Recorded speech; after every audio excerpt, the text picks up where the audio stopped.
My brother recruited me for one summer job, then I worked 2 years for free as his personal slave, and when I tried to get a real job he told companies I was harassing women and lying about working there, so now I'm about to make him lose everything because some people never learn that slaves eventually revolt.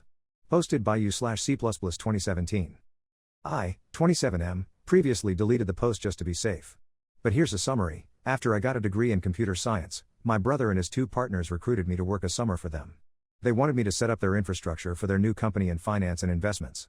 One summer turned into 2 years of free work as a secretary, receptionist, systems tech, personal assistant, accountant, research analyst. They paid me about 4 or 5 times, totaling about $7,000 to $8,000 in 2 years. When I left to start grad school they were mad that I wouldn't stay. When I finished grad school and put them on my resume they lied to prospective employers about me. They denied I worked for them, and said I was trying to use my brother's name to get ahead. They also accused me of visiting their office and harassing female employees they never even had. I called them to ask them about it and they, including my brother, just laughed about the whole thing and said I was getting what I deserved. Kind of like it's what you get when you mess with us. My counselor and some other people from school, including my headhunter, helped me get a job. But I had to sue my brother and his partners for slander and other things. My brother called me to laugh about the lawsuit when they got served, but now they're scared and my brother has my dad pressuring me to drop the lawsuit and just sit down with them both to work something out. My dad called this just a little big brother bullying little brother nonsense, and demanded I drop the lawsuit. He and my mom uninvited me to Thanksgiving at their house, but my mom pretty much tried to stay out of it. I could tell this was hard for her. There's very little to update legally in terms of the lawsuit, but I had a laptop that contained lists of clients that my brother and his partners stole from their respective employers before they left to start the company. I didn't want to turn those files over to my attorney cause things are bad enough for them already. My girlfriend had a different opinion. She wants me to just absolutely let them have it and crush them. I called my attorney and told them I had the files and dropped them off at his firm on the 9th. On the 10th I got a call from his firm saying that my attorney needed to see me that very day. I went in and he said that the files would be turned over to the U.S. Attorney's office, so it's out of our hands now. But he really wanted to talk to me about my parents. He spoke to my dad and basically said that my dad is a world-class jerk. He's going to subpoena both my parents to testify at a deposition and probably at trial if we make it that far. He wanted me to prepare myself for what they might say about me. He made it clear there is no turning back now. I didn't pay anything for my attorney to take the case, so his firm is very financially invested in this now. Basically, they're calling the shots now. I think my attorney thinks I'm weak or that I'll want to back off or take it easy on them. He actually told me that he knows my family would weaken me. I think he underestimates me. Anyway, he told me to just brace myself for the heat my dad will bring on me. I told him I had 2 older sisters on my side and my mother was pretty neutral. He assured me that my mother is absolutely not neutral. So he just told me to prepare for anything. So I got phone calls from my 2 sisters who both live about 300 miles away. They were disgusted with my dad and my brother's behavior and had told me they were 100% behind me. Now they told me that my girlfriend and I are uninvited to go see them and their children this Christmas. They told me they loved me but that I needed to back off of this lawsuit. This was a little bit of a shock. It didn't crush me, but it wasn't easy to hear. They won't be contacting me anymore and want me to not contact them, and they said they have their reasons. They both cried when they called, but I stayed calm. They also emailed my girlfriend to let her know about being uninvited to their homes for Christmas. My girlfriend blasted them both with a very scathing response that I wish she hadn't sent, but it's her decision how she responds to them. My dad is getting a little out of control. He confronted me and my girlfriend outside the house of a family friend who had us over for a holiday get-together on Sunday night. It got heated, and I said some things that were probably below the belt and made him almost cry. His eyes watered and he was trying to not cry. Then my girlfriend jumped in and blasted him like she did my sisters. Basically she's on a roll right now. I can tell the gloves have come off for her. My mom just stayed in my dad's truck and watched, but she couldn't hear anything I don't think. For now there's nothing else going on. Oh, one other thing. My attorney said my brother and his partners closed doors on their business already. They went under. They have filed some puzzling and contradictory responses to our lawsuit which surprises me because my brother is smarter than that, usually. They have now changed attorneys and retained a reputable firm. The first thing the new attorneys did is ask what it would take to settle. My attorney says their new attorneys are smart. They know it will be a bloodbath in court. I guess I'll just have to wait and see where it goes from here. But some of you commented from experience that the blowback from legal battles like this tears families apart for decades sometimes. I can see how this can happen and probably will. Edit, some of you are asking about why my sisters changed their minds.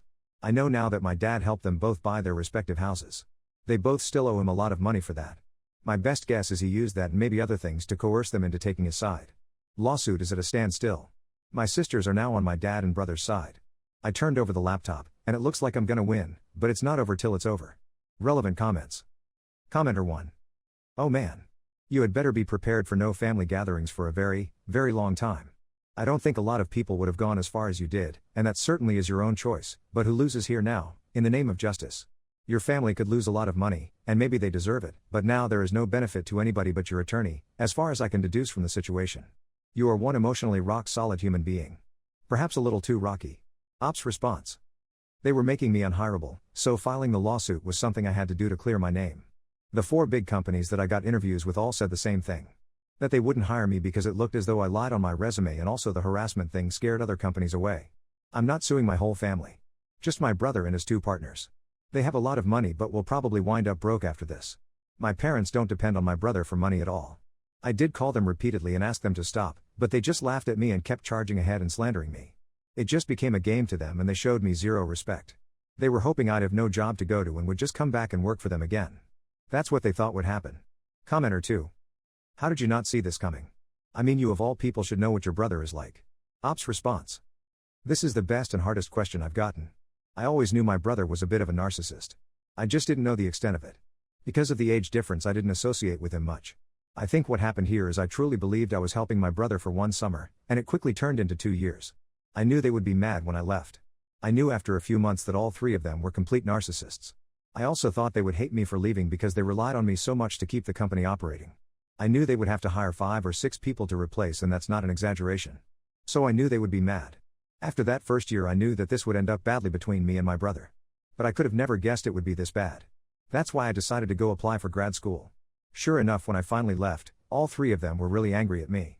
They had not 1 ounce of gratitude for the 2 years of free labor. But I never guessed they would slander me like that once I tried to get a job.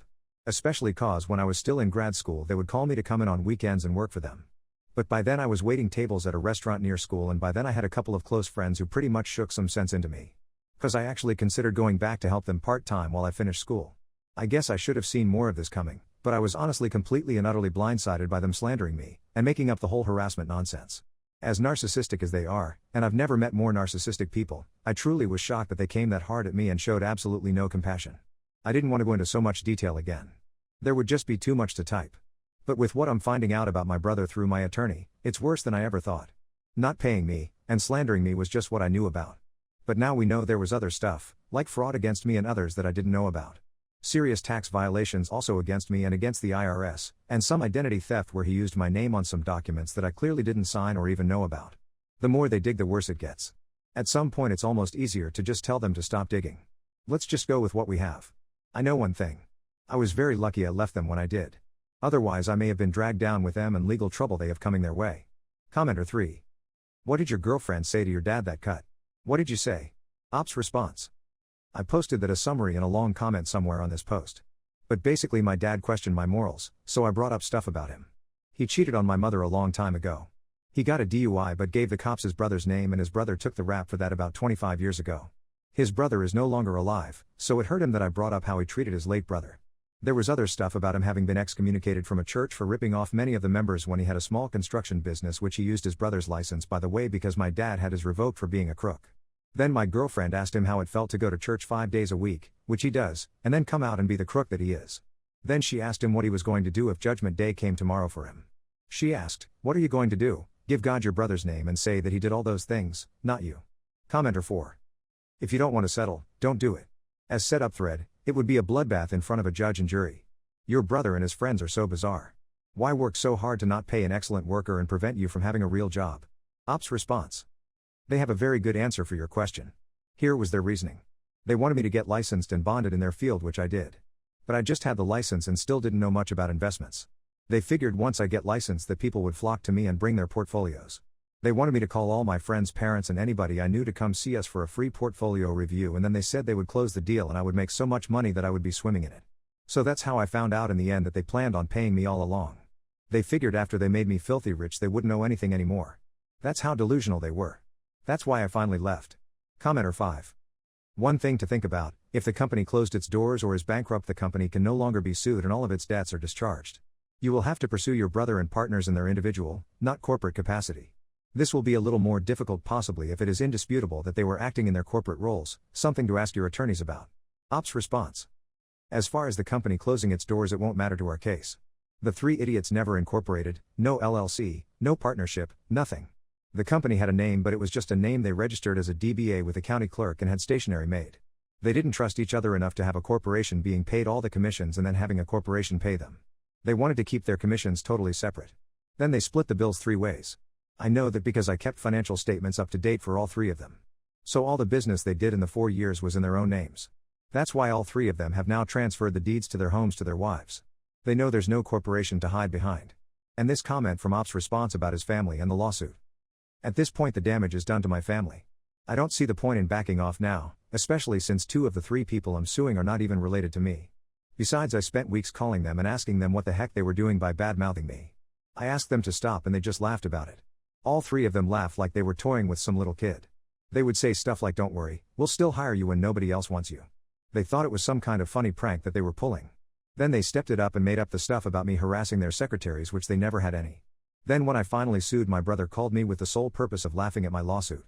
He laughed and said that they have attorney friends that would work for them for free and that their attorneys would crush my attorney. I could hear his 2 partners laughing in the background and making jokes to taunt me. They never took me seriously. Then when he was done laughing, he told me to just get used to the fact that I would be working for them in the future. He made a joke about what a bad career move it was for me to sue my future employer.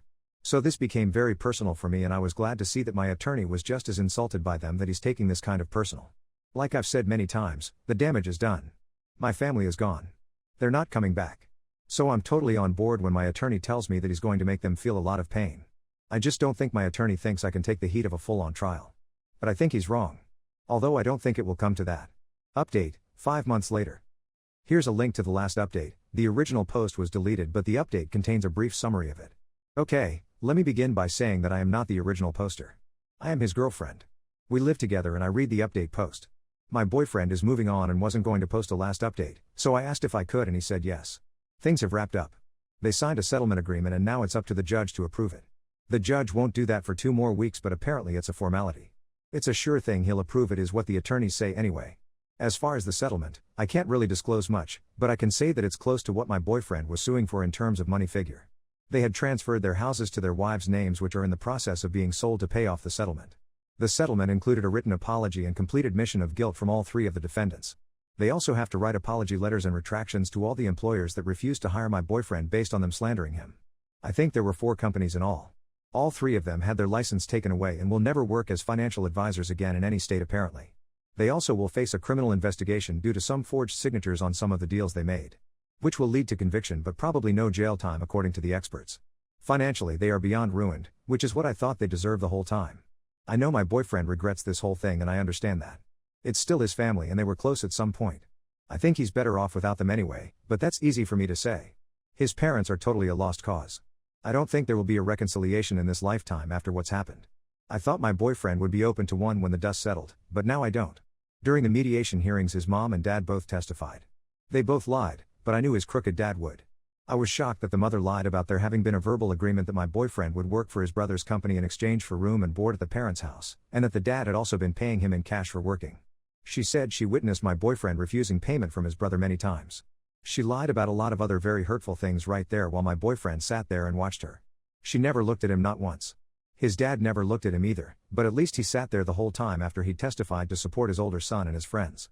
His mother left the room crying after she testified. I was not shocked that she testified because the attorney had said she might. But I was extremely shocked about the horrible things she said about my boyfriend. She will someday regret doing that to her son. Such an awful and just revolting and repulsive thing what she did. What she did to her youngest son is inexcusable. I was beyond utterly disgusted that she did that. She really has no clue how much damage she did to her youngest son. I doubt he'll ever get over it, and I doubt he will ever want to see her again. Not to rant about the mother, but she lied and said disgusting things about her youngest son, and he's the only good son she has. He's the only one who doesn't owe his dad anything. He's the only one with a compassion and high morals, the only one who constantly worried about her and kept in touch with her. She messed up in the most disgusting way. How can she do that? He was there for her more than her other 3 kids put together. All for a lawsuit that she had to know they were going to lose. Her testimony did nothing to help their case, nothing. She testified for absolutely no reason. We sent Christmas gifts to my boyfriend's sisters and their daughters. We received thank you cards in return. They haven't contacted my boyfriend since, but I have received a couple of hello emails from one of them. She never mentions my boyfriend or the family problems. She just says hello and asks how I'm doing. I just respond by saying we are both good and hope they are all doing well. I'm not sure where this will go, but it's a small step in what seems like will be a long road before they are allowed by their father to reconcile with their brother, or until they have the courage to do so without the dad's blessing. I think they are both too embarrassed to contact my boyfriend directly. I can sense that they are trying to find a way that will eventually lead them to him. I think they need to just contact him, but that's not my decision. I keep looking at this from my perspective and my family is really close, so it's hard to watch what's going on with his family. I just think, what the heck? Why do you do this to each other? But that's just how it is. Just to be clear, I knew very early on that my boyfriend's parents were toxic. I initially just wanted him to cut all ties with them. With the way they sided with the older brother, knowing how he tried to destroy his own little brother's career told me a lot. I wished back then that my boyfriend would just disown them, but I knew that was unrealistic at the time. I knew I was emotional, and I backed off when I saw how stressed my boyfriend was. But things escalated, and now I think my boyfriend's mom has dealt a blow to any chance of reconciliation. I'm not just saying that because I'm against it. I'm not for it, and I'm disgusted with her. But I can see the damage she did up close. I'm afraid he may never forgive her. She just went overboard in such a horrible way. I have been talking to my dad about this the whole time, and everything has turned out exactly the he said it would. Everybody, all parties are destroyed. It's like a bomb went off and everybody got hit. The lawsuit is settled. My boyfriend's mother slandered him worse than his brother did, and there won't be a reconciliation ever from what I can tell. Relevant comments. Commenter 1. The settlement included a written apology and complete admission of guilt from all three of the defendants. They also have to write apology letters and retractions to all the employers that refused to hire my boyfriend based on them slandering him. I think there were 4 companies in all. All 3 of them had their license taken away and will never work as financial advisors again in any state apparently. They also will face a criminal investigation due to some forged signatures on some of the deals they made. Which will lead to conviction but probably no jail time according to the experts. That gave me a massive justice boner. That aside, it's good that he succeeded in his case. I only hope that he can live happily without his crummy parents for the rest of his life. Being estranged from family can be very hard for some people. Try to be there for him the best you can. Good luck, you too. Ops response. All parties were destroyed to some degree from this legal fight. My boyfriend will recover eventually, but I don't know when. I keep thinking he will fall apart, but he has been going about his daily stuff like nothing has happened. I know he is in more pain than he is showing right now. I know that because he literally does not sleep. He just lays in bed totally awake. That is not normal for him. He is the kind that has a hard time waking up, not the other way around. Commenter 2. Wow, the fact that his own mom testified against him, essentially picking the crummy son over the good son, that is horrible. It made me feel so sad and hollow inside. I can't even begin to imagine how your boyfriend must feel. I don't know if I could ever forgive that either. I see stuff like this so often though. Parents take their obedient, loyal children for granted while they move heaven and earth to help the rotten ones. You sound like an amazing girlfriend. Hopefully your family can welcome him with open arms and give him the kind of love and support that he's been denied. Ops response. His attorney warned again and again that his mother was not neutral and that she was not innocent in this. As much as he tried to prepare him for his mom turning on him, he just wasn't ready. It totally destroyed him inside. Commenter 3.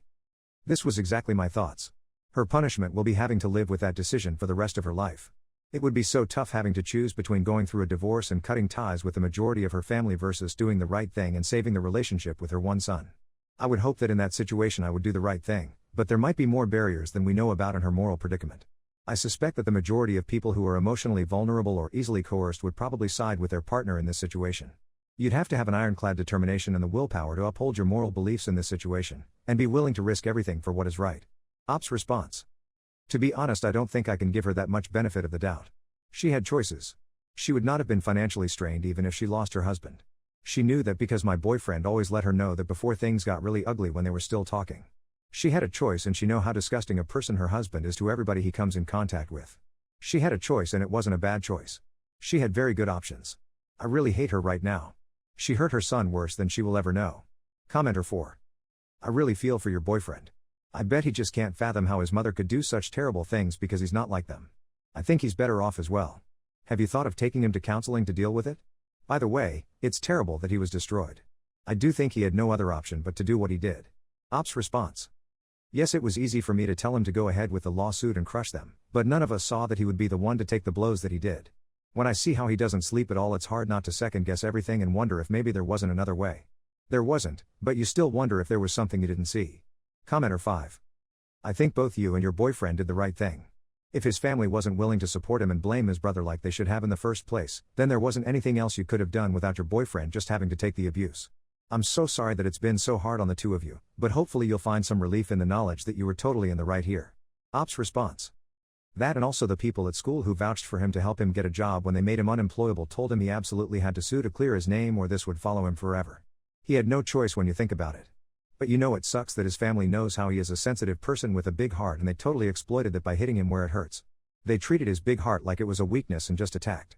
That drives me so insanely mad. My wife and I have been helping her best friend with childcare for years, but when her date flaked because he found out she had a kid, she kissed me during a hug, and now my wife wants to stay friends with her. Posted by you/throw secret cat. This happened on Friday, and I've taken the weekend to process it, but I still don't know what to do. I, 26M, somehow ended up kissing my wife's, 28F, best friend, 24F, who we'll call Amy. Also, this is a throwaway account, as my main is too identifiable. Some backstory: on Friday, Amy needed someone to pick up her 3-year-old from daycare since she was working late and had a date planned. I didn't know about the date at the time. Amy is a single mom who left her abusive ex not long after their kid was born and is still involved in ongoing custody and abuse cases in court. My wife and I have been helping with childcare since the breakup, as Amy's ex and his family are apparently unreliable, and her own parents seem to have a similar attitude. We often help with daycare pickups or weekend babysitting, especially since Amy works odd shifts at the hospital. I spend more time with the child because I work a regular 9 to 5, and my manager is more relaxed than my wife's crazy schedule and boss. None of this has ever been an issue. In fact, it's helped my wife and I prepare for having our own child someday and understand the work that goes into parenting. We also know Amy is going back to school in the fall to study healthcare and will likely need continued support with childcare. Our friends have pointed out that I have been playing dad for a child that's not mine, and this is what changed my wife's and my minds on actually wanting our own kids. Friday, I picked up the kid from daycare after work and stopped for groceries before heading home to pick up my wife and go to a friend's place for game night. They're also great with having the kid around. Around 8 p.m., Amy texted my wife to say she was on her way to pick up the kid. When she arrived, she looked exhausted. I packed up the kid's things and carried him to the car. While swapping the car seat back into Amy's car, we made small talk about her day. That's when she mentioned her date had flaked. He found out from a friend that she had a kid and hadn't told him. This isn't the first time it's happened. My wife has told me about similar situations, and once, Amy's ex even harassed one of her dates who was likely a great fit 3 dates in. From what I understand, Amy prefers to disclose that she has a child in person rather than over text, as it is likely a touchy subject. She started crying, so I buckled the kid in and turned back to comfort her. Being the socially awkward penguin that I am, I didn't know how to handle the situation. I awkwardly patted her on the head, which felt wrong, so I offered a hug. During the hug, Amy looked up and kissed me. I froze. By the time I processed what had happened, she had pulled away and said she should get home to bed. I was stunned and didn't know what to do, so I went back inside and continued game night. I told my wife that Amy's date had flaked. I know Amy caught her up on the details of the failed date on Saturday, because my wife spilled the tea, but there was no mention of the hug or kiss. I still haven't told my wife about the kiss, and I'm not sure what to do. Part of me thinks I should tell her, but I worry she'd lose a friend over what I believe was a lapse in judgment on Amy's part. And yes, I'm aware I'll get my fair share of judgment from Reddit and from my wife for not telling her right away. I'll deserve it. Was this cheating? Top comments. Commenter 1. 1. Tell your wife, exactly as is. 2. No, it's not cheating, but God help you if Amy confesses first and then you are capital F screwed, bro. 3. You cannot ever be in isolation with Amy ever again. She loses that right permanently. No car rides alone. Nope, permanently off the table. Commenter 2. Regardless of whose fault it was, your wife deserves to know. And it would be better that it came from you so it doesn't come out any other way than the truth. Not saying Amy would lie and say you initiated it, but it would be best to have all your ducks in a row and there isn't any discrepancy in the truth, because if Amy was the type of woman capable of kissing her friend's husband, then what else could she be capable of? Commenter 3. A kiss without consent is wrong. Addressing it openly with your wife makes it clear you value her trust over avoiding awkwardness. Commenter 4. How is not telling your wife even on the table? You want to protect your wife's friend more than your wife? Commenter 5. Every day, every hour, every minute that you continue to not tell your wife is betraying your wife and your marriage. Do with that what you will. Update, 4 days later. My wife's, 28F, best friend, 24F, decided to kiss me, 26M. Update, if you haven't read the previous post, it's clear that I had a lot to take away from this situation and work on. To clear up a couple of questions and comments. Our friend group has a 13-year age gap from youngest to oldest. Most of us have or had siblings in the group, which is why we have such a difference in ages. I am autistic and have an issue with dealing with most uncomfortable situations. The kiss was on the lips and yes, I froze in the situation. It didn't come across to me as anything other than odd. I thought about telling my wife right away but was uncomfortable doing so in front of the others, so didn't at the time. It was playing on my mind for the rest of game night and had me unsure what it was and if it was important to tell her. After the initial post, I left work early to inform my wife what happened on Friday. After 2 long hours, we had a few things to deal with. We agreed I was wrong for not telling her about it right away, which is no surprise, but she was thankful I told her. We promised to work on our relationship and communication. After work the following day, following a commenter's advice, we took a trip to get out of town for a few days and go camping. This has helped us reconnect and reminded us of why we got married in the first place. We got back to town today, and my wife had invited Amy over in the evening to discuss what happened. My wife decided that she wanted to further talk about what happened in person after she spoke to her initially on Monday. The conversation on Monday with Amy, following your advice, I suggested that my wife call Amy to confirm my story, so she did. Amy immediately confessed before my wife even had a chance to confront her fully. Amy said that she had been struggling recently and she needed support. The failed date and seeing me play the father figure, along with seeming to care about her day, made her feel wanted. She said that she felt awful immediately, and that is why she rushed home. This call went on for nearly an hour, where we discussed how we felt hurt as a couple and how we need to set some boundaries. We agreed that we would be stepping back from helping with her and the kid for the time being, but agreed that if we were to help again, my wife would deal with most of it. My wife and I agreed that I wouldn't be left alone with Amy for some time to be sure, and this includes games nights. Amy said that she understood how we felt and continued to show remorse. So my wife, for some reason, invited her over today. Friday, so the two of them spoke for a few hours today about everything. They went back over the boundaries and what was expected if Amy was going to remain friends with us. Against what I think is the right choice, my wife and Amy are going to continue as friends for now. We are still going to help out, but the interactions that I have with Amy will be limited as I am still not 100% sure of the whole situation. I know many of you will be against this, but we have set some ground rules on how often we help out. Amy agreed that looking for a partner right now will be the last thing on her list, and she will be focusing on her child, work and mental health. Amy is already in counseling and is likely to need more time. We agreed that this was something not to be discussed with the wider friend group, as we are sure they all have very different opinions, and we all want to keep the peace. One key boundary that I think had made a massive difference on the outcome of this and hopefully helped Amy understand the situation and how I felt is that I won't be carpooling with Amy to work when she goes back to university in September. I work in the next city over, not far from the university. Before all this happened I had agreed to take Amy into the city on my way to work for the few days she has in-person lessons, as I will already be making the trip, and especially in the winter the roads can get dangerous. I feel bad for this, but it was one of the things my wife had reminded me that I would have been alone with her in the car for some time. Depending on how things go I might be willing to offer this again, but not sure if it's the right thing to do. My wife has gone to bed early tonight, as camping takes a toll on the body, and I am left wondering about this whole thing, and hopefully things will go back to some sort of normal soon. Our marriage seems to be still intact, and we have shared a lot and discussed the feelings we have both been having about other issues in our relationship. Our marriage isn't perfect, but we are going to work on it and promise not to let things like this happen again. Turns out, when you communicate effectively, you both find out the things that annoyed us about the relationship, which made the whole kiss issue the least concerning. We both have a lot to work on when it comes to our relationship as a whole, but something we are both willing to work on. I am not sure if keeping Amy as a friend was a good idea, but I will have to see how this goes before approaching my wife. Was this the right thing to do? Top comments. Commenter 1, I think you need to communicate with your wife that a friendship with Amy isn't something you want to continue with. That when she kissed you, it made continuing being her friend impossible. Your wife seems to want to continue this friendship, however if roles were reversed and a man had kissed her without her consent and you wanted to remain friends with that person, I imagine she would have a problem with this.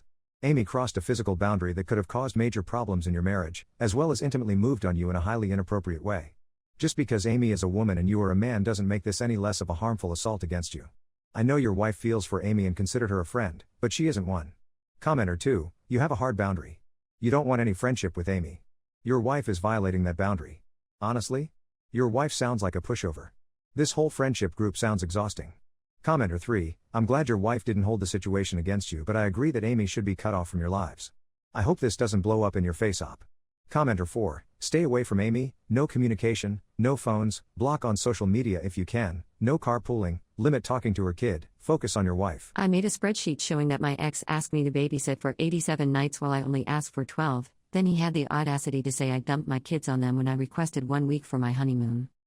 Posted by you/life_of_the_party XO.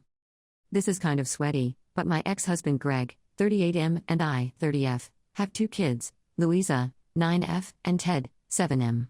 We divorced over 5 years ago and co-parent very well.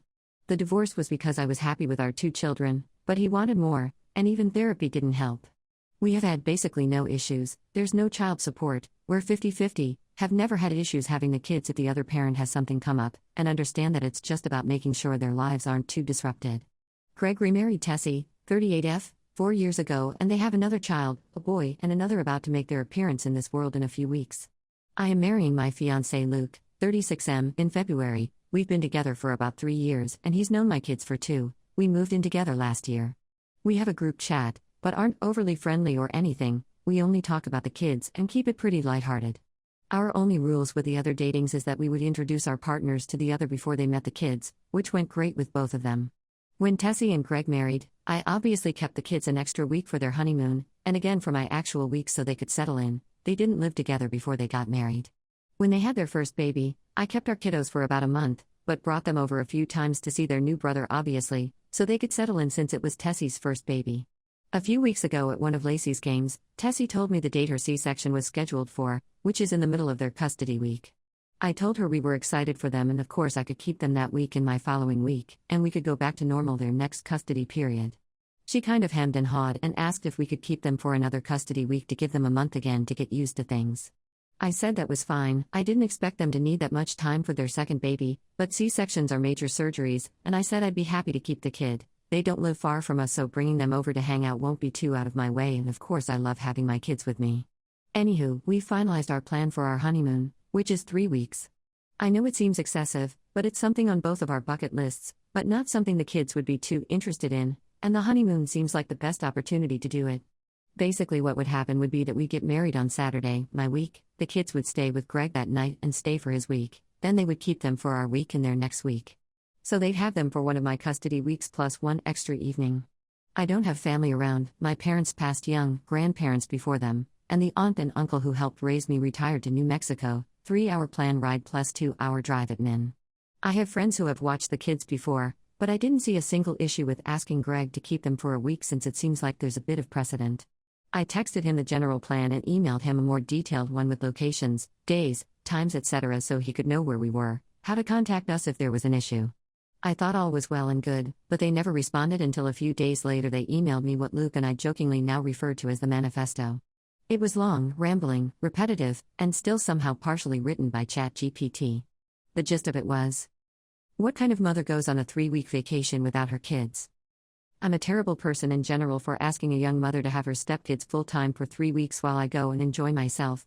She kept calling Tessie a young mother. I think she means mother of young kids, and I know it's not the point, but it kept annoying me. Also, it wouldn't be alone with her, Greg would obviously be there. I'm a horrible co-parent for asking them to have the kids for 3 straight weeks while their kids are so young. Their newest baby will be 6 months old by then BTW. Apparently it's all well and fine that Luke and I don't want any more kids. He has had a vasectomy and known he didn't want kids of his own for a while, but we'd better not think that gives us permission to dump Louisa and Ted on them to gallivant around. I don't think I've ever gallivanted in my entire life. We needed to figure our own weeks out ourselves. This was not life or passing and it was ridiculous to ask them. I got petty after this, especially them acting as if we are constantly dumping the kiddos on them, so I went through the last 4 years of texts and made a spreadsheet of how many times either of us has asked the other to keep the kids and the duration on an Excel sheet. While we both have made these requests, they have done so for 87 nights, 52 times, versus me 12 nights, 8 times.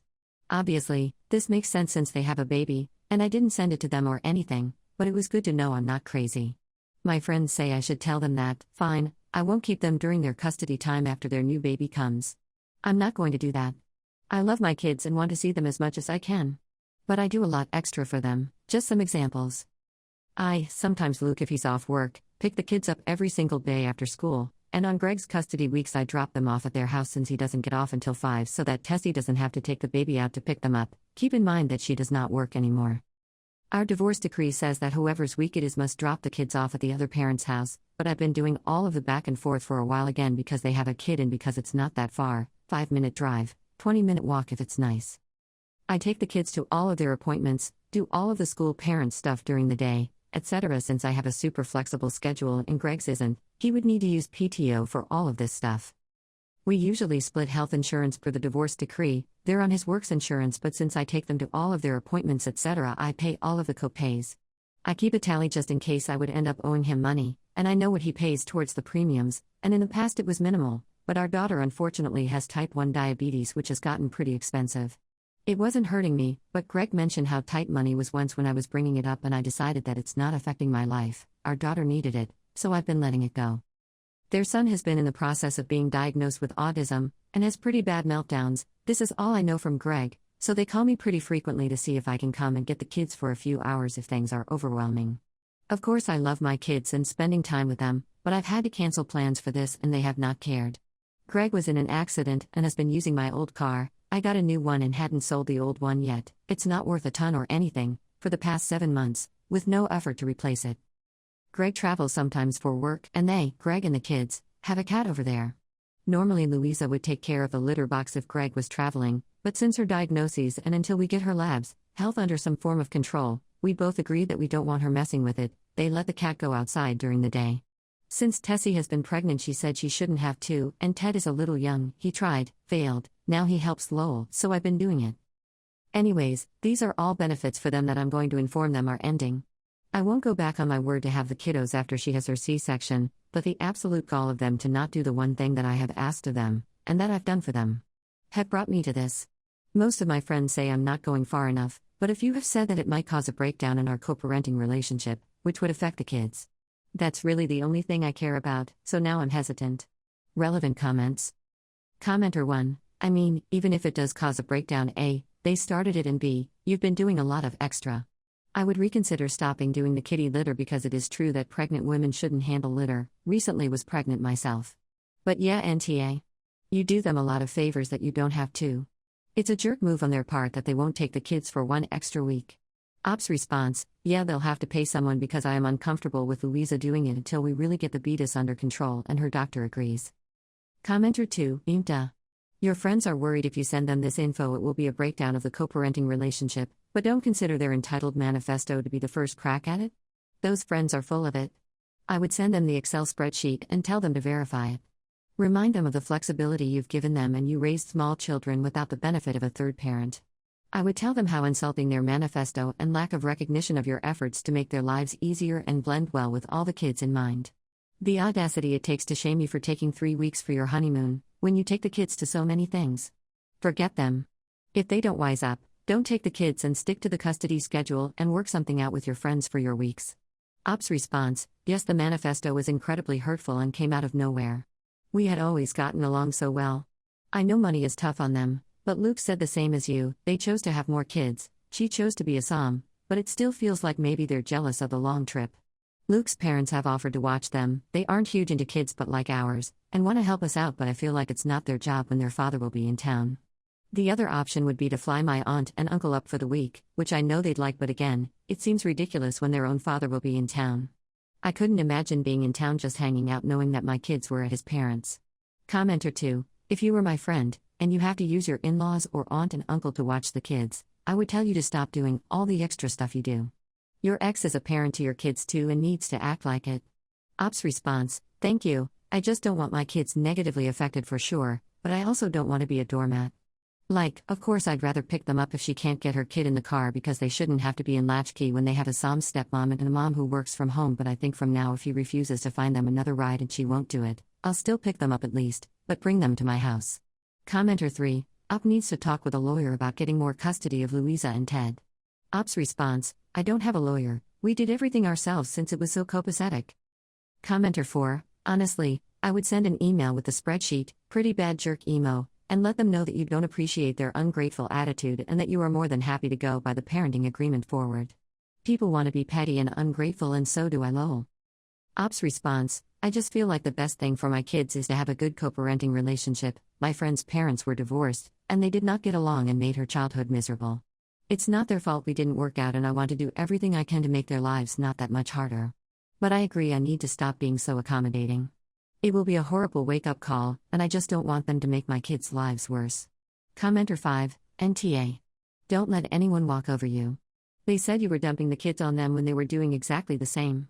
Op's response, I just hated the word dumping, as if my kids aren't a delight to be around. I mean, for their parents, I'm not one of those crazy moms or anything. I just can't imagine saying they were dumped on me. Commenter 6, does Op's children have their own rooms when at Greg's house, not sharing with their brother? Op's response, they have their own room at both houses. Commenter 7, how's the health insurance your kids have from Greg? Op's response, I already give him a huge break, to be honest. They're on his insurance so he pays the premiums, but since they have their son on it, the premiums stay the same if you have 1 or 7 kids. I could put them on my similar insurance, which would actually be a cheaper premium for me to pay, but I let the premiums he pays go towards his half of the medical expenses, even though he'd have to pay it all anyways, if that makes sense. Lamau, forget American healthcare, right? Luckily, I used MySA to reimburse myself for the expenses. I can pull those reimbursements easily and make another spreadsheet.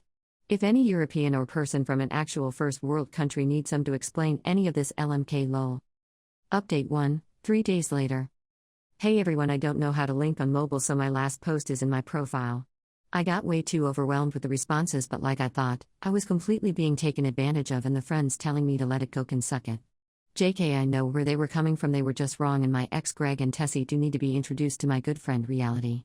One thing I didn't mention in my last post is that Greg and I have a long history. I've known him forever since we moved to his mom's neighborhood when I was 4, we were always friendly, and then we started hooking up when I was in college and got pregnant.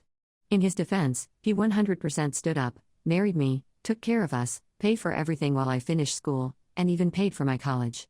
But even before all that, he's always been a great guy and my friend. I know it seems like I was being taken advantage of, but of course over the years people probably thought I was taking advantage of him before I started making the big bucks.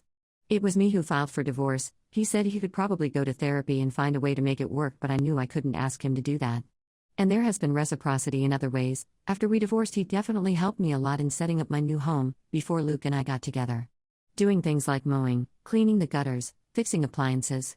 Obviously those things don't happen anymore, but I'm just saying it hasn't always been me doing everything. Finally, all of this has not been thankless.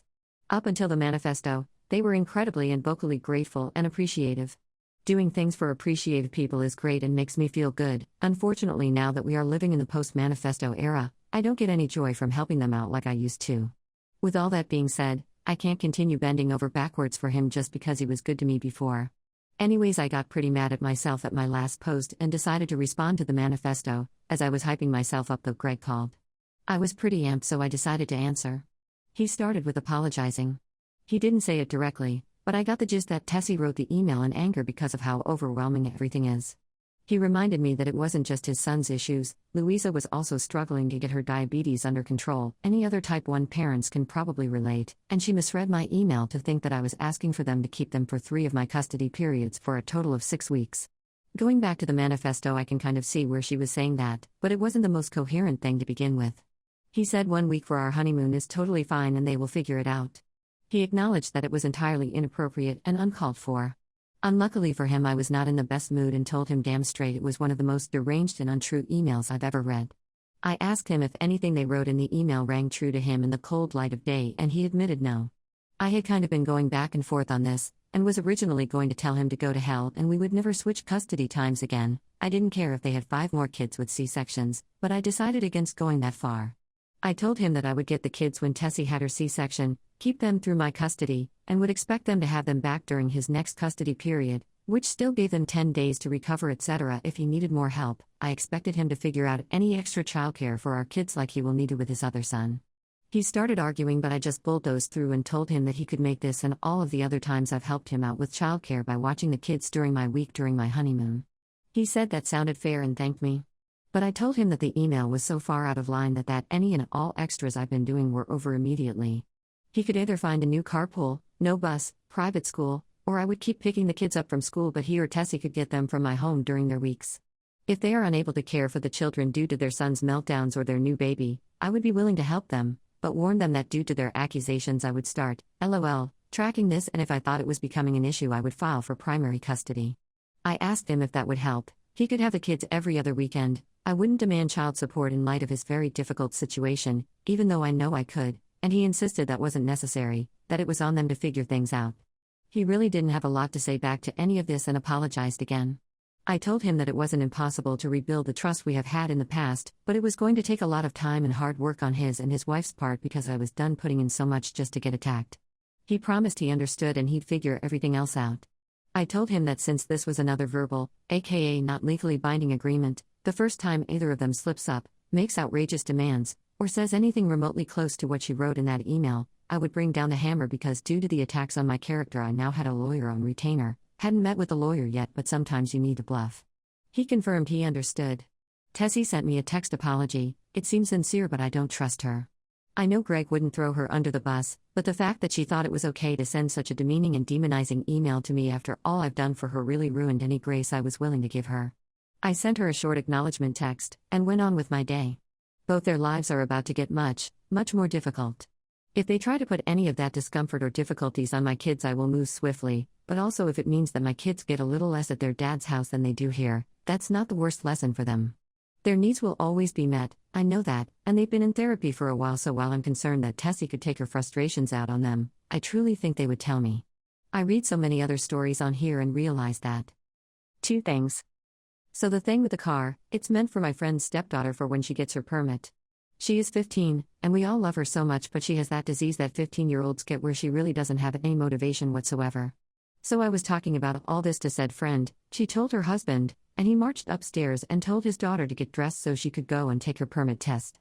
She failed, but is going to try again next week, and he is purchasing the car next week. Greg knows he has until then to acquire a new one. And the cat isn't Tessie's cat. It was Greg's guilty divorced dad's first Christmas gift, lol. I really like the cat. She's very sweet and snuggly, and I haven't minded helping, especially since Louisa does feel bad she doesn't do it anymore. Honestly, if it wasn't for that, I probably wouldn't have agreed to help. Luckily, the induction is soon, and Greg won't be traveling for a while, so it's a moot point. Obviously, if they were to decide to get pregnant again, they would need to hire someone to do the litter box going forward. I've probably only done it 3 times, but I see that was crossing some boundaries I should have put up. I'm going to keep enjoying the life that I've worked hard to build. I know they'll always be around and in my life, and it's unfortunate for them that the choices they made got them in this situation, but they're going to have to rebuild their village. I'm excited for the wedding and especially excited to go to Japan. Those things, and of course my kiddos, are my focus going forward. Peace. Relevant comments. Up on her relationship and co-parenting her kids with Greg. One thing we agreed on first before anything is we are never to badmouth the other parent in front of the kids. To our partners and friends? Sure, as long as little ears are far away. Even sometimes my kids will say disparaging things about Greg or Tessie, nothing concerning, just normal kid stuff, and kids hate rules. And we shut it down hard. Obviously, if they were to bring up something serious, we'd listen, and they are in therapy. It's more than saying their dad is a butthead for not letting them listen to the same record over and over and over again. If you're wondering, the record is Princess of Pop by Marina, and I have every note memorized at this point. Up on why Greg's mother won't help Tessie postpartum. She does not get along with Tessie and doesn't believe they need help after she has the baby. Commenter 1, awesome update, op. And how much trouble is it really for Greg to clean the darn litter box? It takes literally seconds. Pretty darn fair on all other things as well. Good for you. Whoop whoop. Op's response, I also want to offer to take the cat. BC, I love her, but Luke is allergic. We're getting the kids a dog around the holidays, not a Christmas puppy or anything, but they've met and exceeded our demands from them before they can ask for a dog, so we might be solemn saying no. It was only when he travels for work. Maybe a few days a month. I'm actually thinking as a sort of nice gesture to get them one of those robotic litter boxes. They're not crazy expensive. It would help Louisa, and it could be like a thank you for helping us with our honeymoon thing. I'm not saying I will, but Luke brought it up and I think it could be a little, yes, I'm pulling back any favors, but I still want my daughter and that cute jerk cat taken care of. Commenter 2, stop. Don't buy them anything. He's a parent and should parent his children without being paid with gifts. You are getting repaid the favors you have been doing for them. Your daughter needs to learn to deal with the cat box. It's not a hard task, but making it even easier is enabling. Just stop. You don't owe them anything. Op's response, my daughter has type 1 diabetes, which is an autoimmune disorder. We are working on stabilizing her sugars and blood work, but until that happens, I am uncomfortable with her doing it. Update 2, 1 day later. So my ex and I had some recent issues, to say the least, and I'm completely pulling back any favors that I used to do. It's deserved on his and his wife's end, but it is going to hurt them. They have a little boy who's 3-4-ish, and it seems profoundly autistic, still not speaking, has meltdowns, self-injures. In the past, since I live close, if their son was having a very severe meltdown and my kids were there, they'd ask me to come and get them, and I usually would. Unfortunately, they have behaved badly and I will no longer be doing this. They're also about to have another baby, which I'm sure will be stressful as well, so I understand it will be difficult. I obviously don't want my kids to have to deal with anything traumatic. The little boy is still their brother and they do love him. And I think it's important for them to have the time with their father and his family. That being said, I obviously want what's best for my kids. How do I help them remain positive while also protecting them? Up on if her ex cannot parent and take care of his children because of his son's meltdowns. We are 50-50 and they are 9 and 7. I agree it needs to be quality time. The issue is, he needs to take responsibility for the kids during his parenting time despite having more. He needs to stop relying on me because I will no longer be helping. I do worry that my kids will end up not wanting to go over if I make them stay during these meltdowns. It's just so complicated. Op on needing to teach her kids empathy and compassion with their father and brother. I'm sorry, I have been teaching them about empathy and that he's their brother, they do love him. But he is a lot and has meltdowns where he is very loud and injures himself, they really dislike being there around him as he's very volatile. And I can only care about my own kids. I'm sorry, I know I sound cold about all of this, but when you've been viciously attacked as a person and a mother for the horrible crime of wanting to go on a honeymoon, you lose any and all empathy for some people. Commenter 1, I think that your ex and his wife, and you can help with this as well, should help support all of the kids together by helping them to have empathy and compassion for their autistic sibling. Having them just leave is contributing to the stigma of autism, emo, unless the kids really want to leave and be with you. That said, I think the kids would have to deal with it. So yeah, I wouldn't think that it's appropriate to teach the kids to turn their back on a disabled sibling unless it becomes a safety issue, but since they're older, that doesn't seem likely at the moment. Op's response, in the past I have shown endless support and understanding to my ex and his wife about all of this. I would drop my own plans to go and get them, talk to them about how that's their brother and they can't just run away, etc. Unfortunately, my patience, support, and empathy is over due to the behavior of my ex and his wife. I understand they need a village, but they burned that bridge with their own actions. I think that if my kids ask me to come and get them in the future, I definitely will. But if my ex is just overwhelmed, I will tell him he needs to figure his home life out, or we can redo custody. Commenter 2, yeah, this has more to do with your ex being overwhelmed than your kids being in actual danger. They're older than your ex's child, probably more independent, and can easily avoid harm's way if the child is being aggressive and/or violent. Also, dad's job is to take care of all his kids. If he has to call you every time his son acts up, then he doesn't need to have 50-50 parenting time. This isn't to be petty, this is honest. If he can't manage the kids in his time, then maybe the schedule needs to change. Unless the kids are scared, in danger, or begging O to come get them, dad needs to deal. Also, what's to happen later on when he has another baby? Is he just gonna full on neglect your kids? Be ready for anything and document every time you pick them up early. Op's response, I agree. Unfortunately for them, but because of their own actions, between the baby and losing me as support, their lives are about to be so much more difficult than they have been, but that's on them and for them to deal with. And sadly, I'm not the only person his new wife has done something to, which has led to his mom only helping them with the older kids and refusing to help his wife. Honestly, I don't blame her at all, and I'm glad my ex's mom will hopefully be able to be there when he says he needs help with my kids. It's just so horrible. My wife had her wild phase in college with multiple guys, but now that I'm finally hot and getting attention from women at the library, she wants me to settle for boring intimacy, so now I'm stuck wondering if I missed my chance to explore. Posted by you/head specific 6763. I've been married to my wife for 5 years, together for 8, and we have 2 beautiful children. She's been my first everything, my first girlfriend, my first real relationship, my first in every sense. I didn't really date in high school or college because honestly, I didn't take care of myself. I lacked confidence and didn't feel attractive, so I stayed focused on other things. My wife, on the other hand, had a more typical college experience. She had a few relationships and had her phase, as she was extremely attractive. She even did stuff with 2 guys at the same time. She was upfront about it when we started dating, and it never bothered me, although I tried not to think about it too much. Now here's the thing, over the years, she's become quite reserved when it comes to intimacy. She says she had her wild side during college, and now that she's done with that phase, she prefers a more traditional approach to intimacy. She says she's tried everything she wanted to and knows what she enjoys and what she doesn't enjoy in the bedroom. And she wants to build intimacy on love, not wild lust.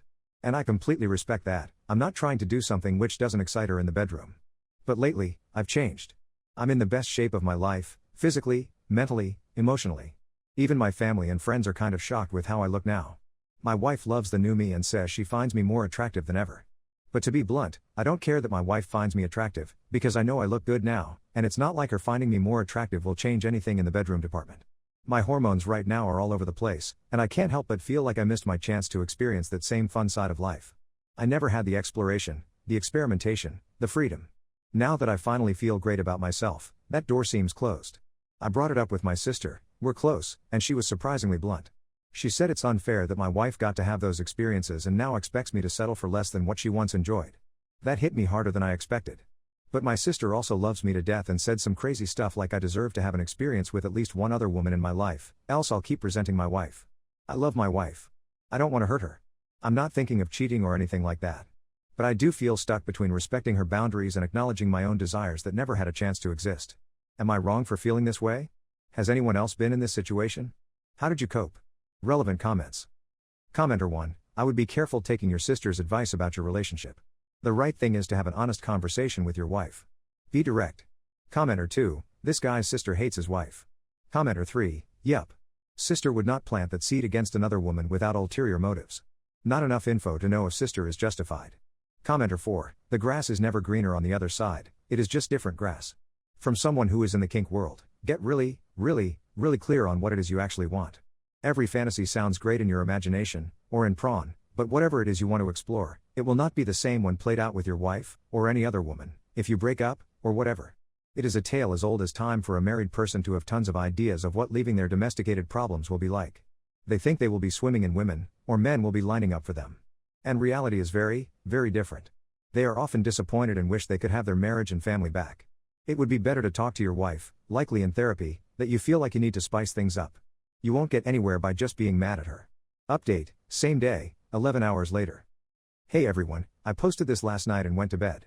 I woke up a couple hours ago, read through a lot of the replies, thank you all for the honesty, and decided to have a conversation with my wife this morning. My wife and I are usually very honest with each other. I was upfront with her about how I've been feeling, specifically that I haven't been feeling very desired lately. She was surprised at first, and even a little shocked, because we're usually pretty lovey-dovey with each other. At first she thought I was joking, but I told her I was serious. She reassured me that she loves me more than she can ever put into words, and that she finds me incredibly attractive. I asked her why I have to initiate intimacy most of the time, and that seemed to hit her. She got quiet, and then told me she would make an effort to initiate more often, and even kissed me then to show she meant it. She wanted to do it there, but I rejected her and told her I wasn't done. I told her that initiating more was a start, but what I really wanted was way more than that.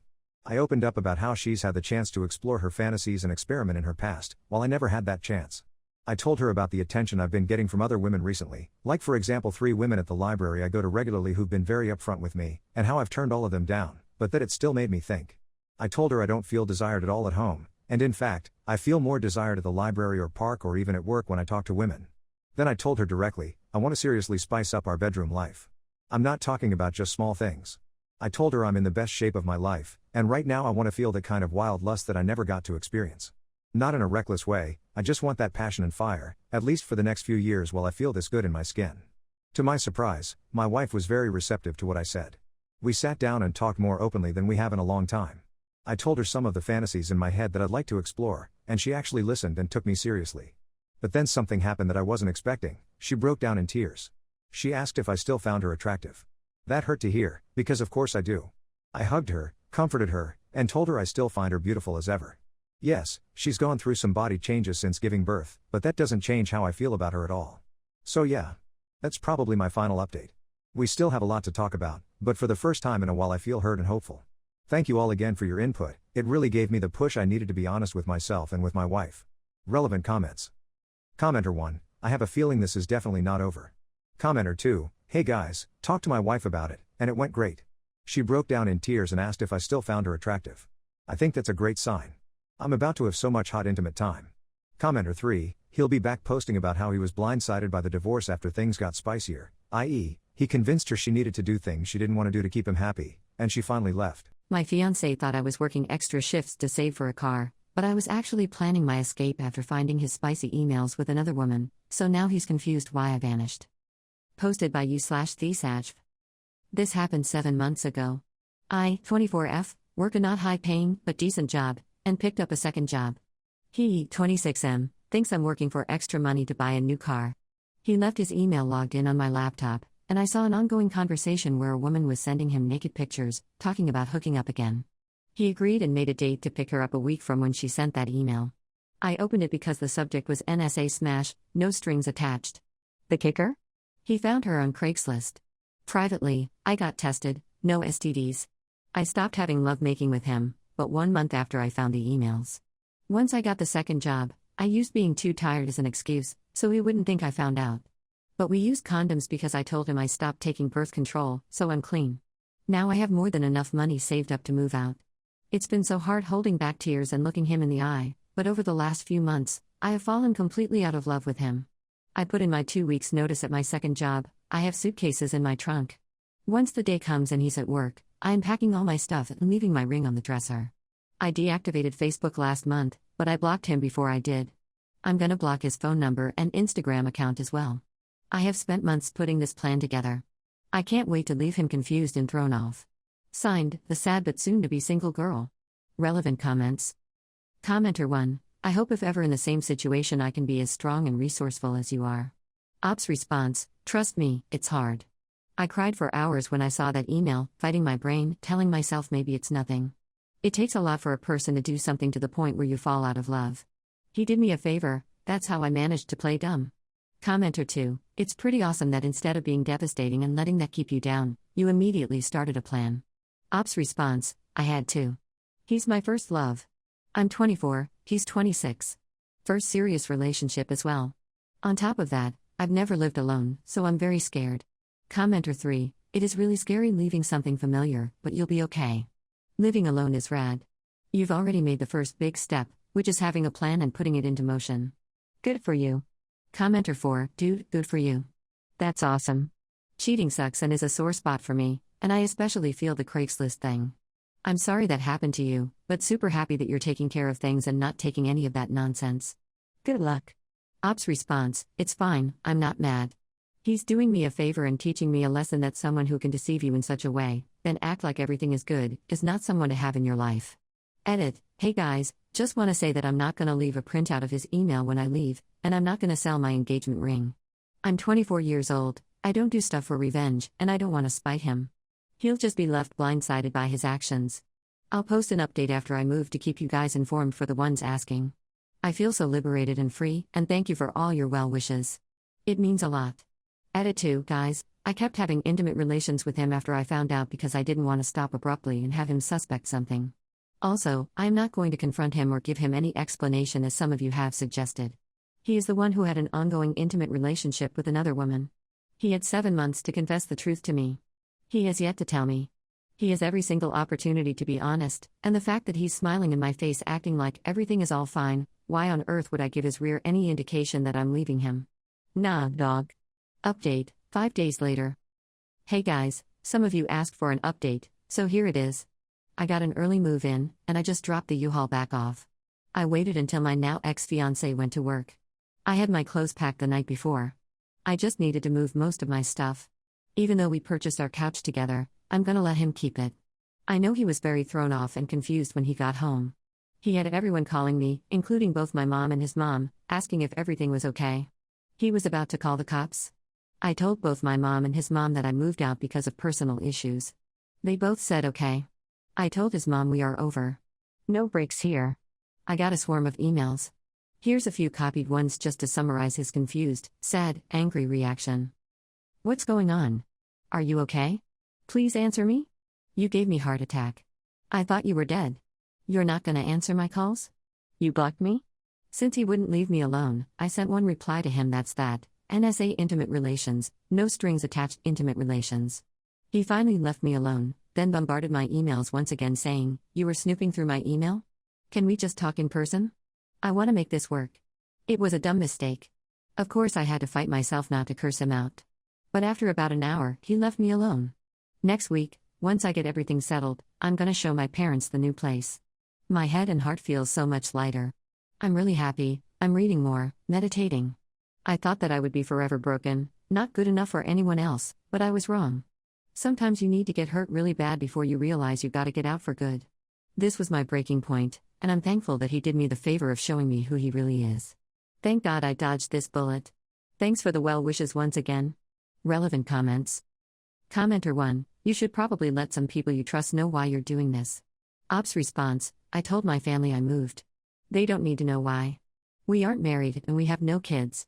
We have no ties to each other to have to get other people involved. Commenter 1, you guys were engaged. Isn't that enough of a tie-in for any family or good friend that knows you? Curious why they don't need to know, but here you are with your updated post, anonymously spilling your heart out with lots of detail about the whole situation to a room full of strangers. I understand that just because someone is family doesn't mean they have a right to your business. But you needed to drop some emotional baggage and chose Reddit as that venue. Perhaps consider opening up a bit to whomever you consider close. It will help in the long run. This was your first real relationship, and you've been absolutely blindsided. Just some advice from someone who has been there. Ops response, thanks, I appreciate it. But like I said, I told his mom I'm fine and I moved out cause of personal issues. She will ask him eventually. Commenter 2, certainly dodged a bullet there. I commend you for your initiative and your ability to avoid contact with him. Hopefully, you find someone a bit more worthy of your attentions. Ops response: right now, I just want to be alone and get used to living alone. I went straight from living with my mom to living with him. It's a new adjustment, but I'm gonna get used to it. I have no intentions of getting with anyone right now. My wife spent years climbing the career ladder, then fell down the tradwife rabbit hole and wanted me to fund her fantasy lifestyle while she refuses counseling, so now I'm climbing out of this marriage instead. Posted by you/thrower_no-trad. I, 35M, and my wife, 40F, have been together 15 years. The last couple of years, she's really fallen down the tradwife black hole, and it's driving me crazy. At first, it started off with her saying she doesn't want to work anymore, and lately, it has escalated to saying men who make their wives work are abusive. We both have well-paid jobs. I'm a self-employed builder with a team, and I earn around £100,000 a year. She works in management for the NHS, and she earns around £50,000 a year. We both work, I guess I should say work for her, really hard, and we have no kids. 3 years ago, we managed to pay our mortgage off, and we lived in a nice enough area where I would have happily stayed forever. She, however, suddenly wanted a massive house that we didn't need. I should have seen what was coming. She was looking at £700,000 houses, which would require a mortgage of £500,000 after we sold our house. I gave in, and we bought a house. She then wanted a new car, which again I caved to, and she got a car that is worth more than she earns a year. She then decided she didn't want to work anymore. She said her job was crap, and I said take a lower paid one then that you'll enjoy more. She said no. She just doesn't want to work full stop. She also doesn't want to give up anything she has. Over the past couple of years, it has been obvious she is trying to lose her job without leaving, despite me saying that I can't afford the house and car and holidays on my own. She started bringing this trad wife crap up, but said she'd want to hire a cleaner as the house is too big for her to clean alone, and she prefers my cooking to hers, so I'll still do all the cooking. So I said you basically want to dress up pretty and bake the odd cake. She stormed off and said I don't get it. She again brought it up yesterday, and I said fine, she can do it, but she's got to get up before me and make sure my breakfast is ready like in the videos she watches. She's got to be dressed as a seductive version of a 50s housewife like in the videos she watches, from the moment I open my eyes to the moment I close them. The house must be spotless at all times like in the videos she watches. I want huge packed lunches for work like in the videos she watches. I want to come home and have beautiful pies and cakes ready for pudding like in the videos she watches. I want a bath ran for when I get in, and then come down to a proper meal every night like in the videos she watches. I then want a foot rub while I eat the cakes and pies she makes like in the videos she watches.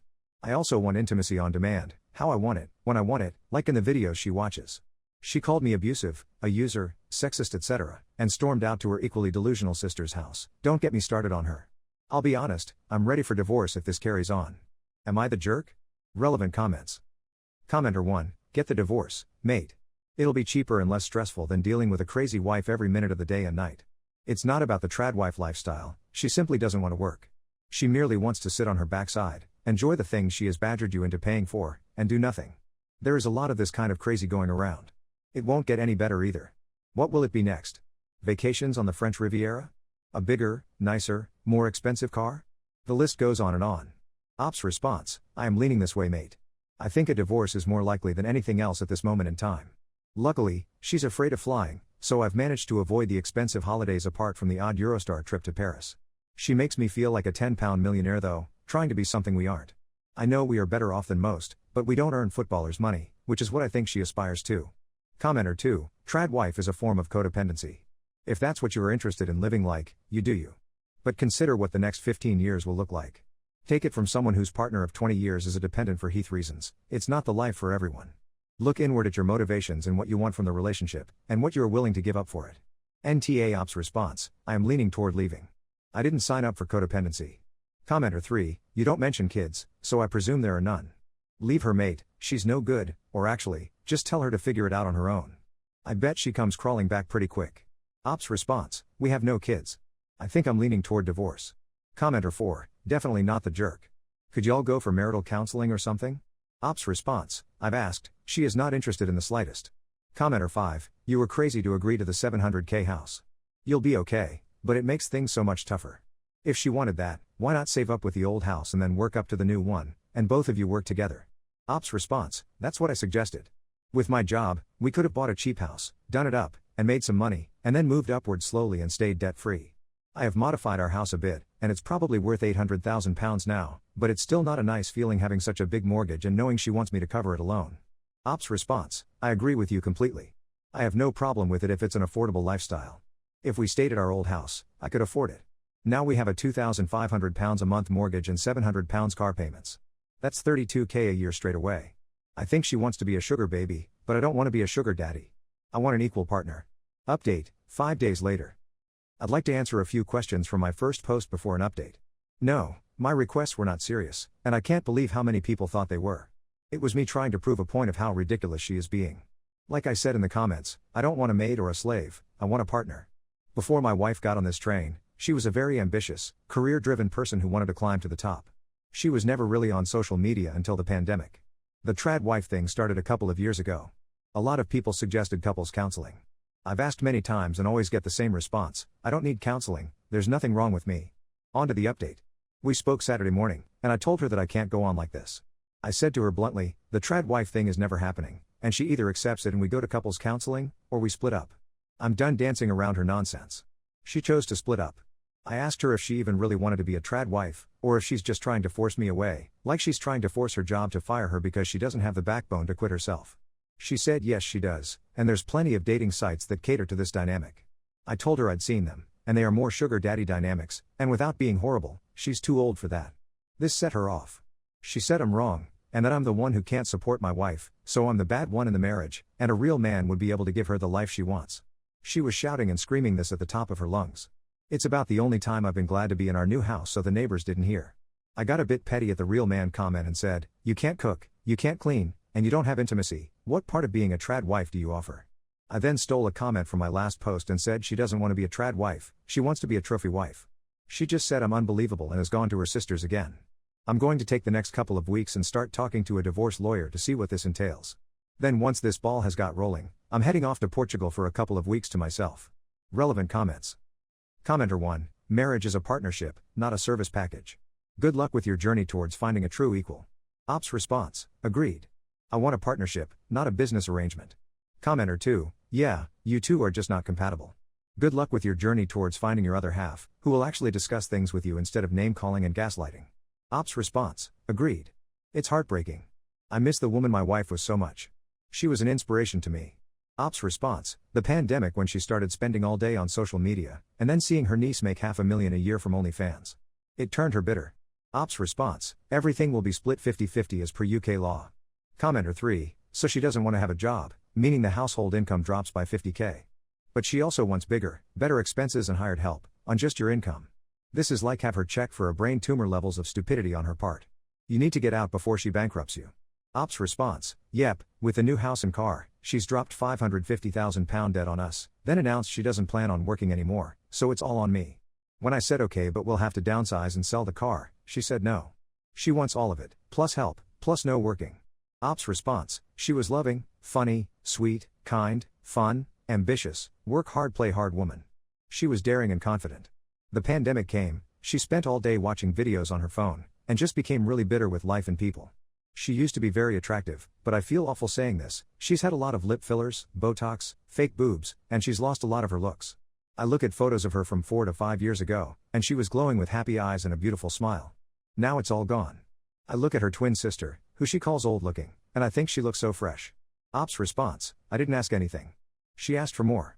She wanted a bigger house and a nicer car. She's the one who wanted to stop having intimacy and said if she ever wanted any physical contact, she'd initiate, and I'm not allowed to. She's the one who asked for everything. I never asked for anything. Ops response, we don't have that here. Commenter 4, so this is her midlife crisis. Neat. Fun fact, a lot of women who are in perimenopause, her age, go through this. That doesn't excuse it, and you definitely need couples therapy even if you do wind up divorcing. Ops response, she got tested about 6 months ago. All hormone levels are fine. Update 2, 2 months later. About 2.5 months ago, I posted about my wife leaving me because I refused to live the tradwife lifestyle. In my original post, I mentioned the big house and car she got me in debt for over £500,000, and then decided she didn't want to work anymore. Starting with the car. After she left, I took half our savings and half the money in our joint account, and put it in my own bank account. I told her to take the rest, around £60,000, and she can either pay off the car with the money, or keep the money and I'll take the car back as it's in my name. She said neither, she's keeping both. This has been a struggle that ended with me having to ring the police to assist me in taking the car back. I got there, and the police were already there. My ex was crying, the 2 police officers looked at me like I was a piece of rubbish, my sister-in-law was shouting, yeah, take her independence and go back to your mansion while she sleeps in the spare room, the neighbors were all out looking. I very nearly caved and told her to just keep it, but it's £1,500 a month I can't warrant. I took it, sold it, and had to pay £12,000 difference in what I owed on it. I'll be honest, I was expecting worse. Now the house. We paid £700,000 for it with 200 down. I've spent about 100 on it doing it up, and when I got valued, I was pleasantly surprised at £1 million, and even more surprised that within 2 weeks of it going on the market, it sold to one of my neighbors. A lovely Indian family who had asked me to work on their house, but they said it's just easier to move into mine. They do, however, want me to build a granny annex on the side once they've completed the purchase. That'll be another couple of months yet, but we'll both walk away with around £250,000 each, and I'll be looking to buy a house for around £200,000, so I'll be back to mortgage-free and debt-free in a couple of months. On to my wife. She's still living at her sister's, and as far as I'm aware, hasn't found anyone who wants a 40-year-old tradwife who doesn't cook, clean, or have intimacy. She has asked me back twice, but I've said no. One was a drunken proposition, the other one more heartfelt. It's too late now though. We've already started the divorce proceedings, and that should be done early next year. All I've been doing is working and plodding along. Nothing else I really can do. I thought I'd update because I still get 10 to 20 messages a week asking how I'm doing, and I really appreciate it. Thank you so much. Relevant comments. Commenter 1, she has no one to blame but herself. And maybe TikTok. Good for you. Better luck next wife. Commenter 2, the sad thing for the good women out there is there's a good chance Op won't want another wife or serious relationship. There are a lot of men like him that just never get serious again. So when a good woman asks where the good men are, the answer is the same as most of the good women, taken or not all that interested after being hurt. Op's response, at this moment in time, that is what I'm thinking. I'm thinking just stay alone and just get someone casual for going out for dinner or the cinema, or to go on holiday with a couple of times a year. Op's response, sister is a single mom who lives on benefits. Commenter 3, just saying, people like your wife won the lottery taking half while not contributing anywhere near half. Op's response, she worked for a lot of years and earned good money. It's only the last couple of years she's turned this way. Op's response, I was genuinely worried she had a brain tumor or something, but turns out she was just brainwashed. Yeah, she's been for all sorts of tests etc., and all clear. Commenter 4, so she has £250,000 with which to start her new life? I feel like this divorce still worked out well for her, even though she isn't going to live her trad wife dreams. Op's response, I'm sure she'll have burnt through it in a year or two. The last couple of years, she's been spending money like a drunken sailor. Commenter 5, taking half the money before the divorce financial remedy settlement isn't wise. If she spends her half completely and rocks up to financial remedy hearing with nothing to her name, she's still entitled to half of what's in husband's account as it was earned as a matrimonial asset. Doesn't matter who spent what before the hearing. It's what's available in the pot and what debt there is on the day of the hearing, along with future housing needs. Op's response, here in the UK, I've been assured that the documents we signed when we split are legally binding and cannot be contested. My father showed up to meet his dying grandson but couldn't stop thinking about his relationship problems long enough to hug me after I gave birth to my stillborn baby, then called the next day asking for dating advice, so now he can swipe right on never seeing his grandkids again. Posted by you/kittens and chains. Background post 1. My 30F, dad, 57M, invited us for Christmas this year, and usually this has not been a problem for us to attend, since he only lived 1 hour away. But he just bought a new house which is 3 hours away by car, which turns out to be a bit of an issue for us for the following reasons. We have a 15-month-old son, and last time we visited my dad for a day trip, my son was inconsolable the entire way, just wanting to get out of his car seat. This means another 6 hours to look forward to driving back and forth to my dad's house, and just thinking about that makes me stressed out for my son. We do not have a car. We live in a city that doesn't require it, and we bike and take public transport. This means we will have to rent a car to get there, which is incredibly expensive in our country. We do not have a travel bed for my son, who still needs to sleep in a crib for safety reasons. My dad does not have a crib in his house. This means we need to go out and buy a crib just to use that one time in my dad's house. As a solution, I offered that we could celebrate Christmas at our place. But my dad, who has a car and no small children, refuses, without giving any reasons. I've told my dad that for my son's sake and for our sanity's sake, we cannot attend Christmas in his house this year. This has left him very upset, claiming that I am keeping his grandchild from him and that families should stay together at Christmas. Just for info, in my country, Christmas and opening presents is in the evening, which is why we would have to stay for the night. Am I the jerk? Background post 2, 3.5 months later. When I, 30F, was 6 to 11 years old, I was intimately abused by my maternal grandfather. I never told my parents while it was going on, since I simply did not understand what was going on and I didn't know it was wrong. It was never intercourse, but a lot of inappropriate touching, mostly him telling me to touch his private parts. At least that is what I remember. It all stopped when my grandfather passed when I was 11. I kept what happened a secret from my family for a long time. I think it was a mix of shame and fear that kept me from saying the truth. But when I turned 16, I finally gathered up the courage and told them. I told my mom first, as she was always the one I could talk to about sensitive subjects. But to my shock and dismay, her first reaction was disbelief. She simply could not understand how her dad, who was a well-loved figure in our family, could do such a thing. He never abused me, she said. She also told me she would talk to my dad about it, so I assumed she did. Fast forward 3 weeks after, I bring what happened up in a conversation with my dad, and he is immediately shocked. Turns out my mom never told him. This progresses into a fight between my parents, and after that day, it was never spoken of again. My mom later passed away from cancer. I brought the whole situation up with my dad the other day. I told him that I was disappointed in them as parents and how I felt as if they failed me.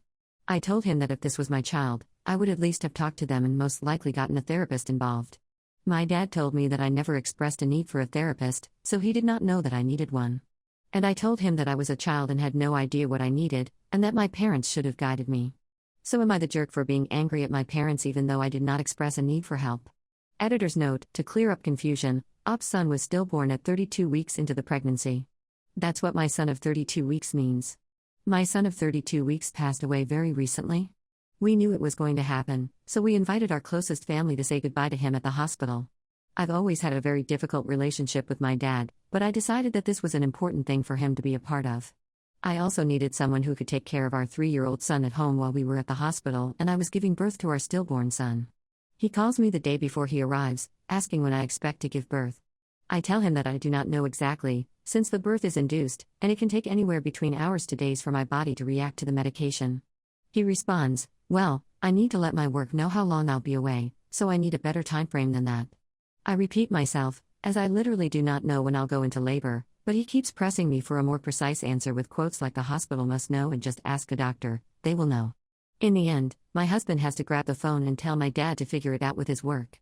My dad then arrives with his girlfriend and is, throughout the entire day, extremely visibly distraught. I think to myself, wow, he really cares, and I feel incredibly bad for him. But I also notice some strange behavior from him. Throughout the 3 hours he was there, he just places himself in a corner in a complete zombie state. He doesn't once console me or my husband. He doesn't once take the initiative to go for a walk with our 3-year-old son or talk to him.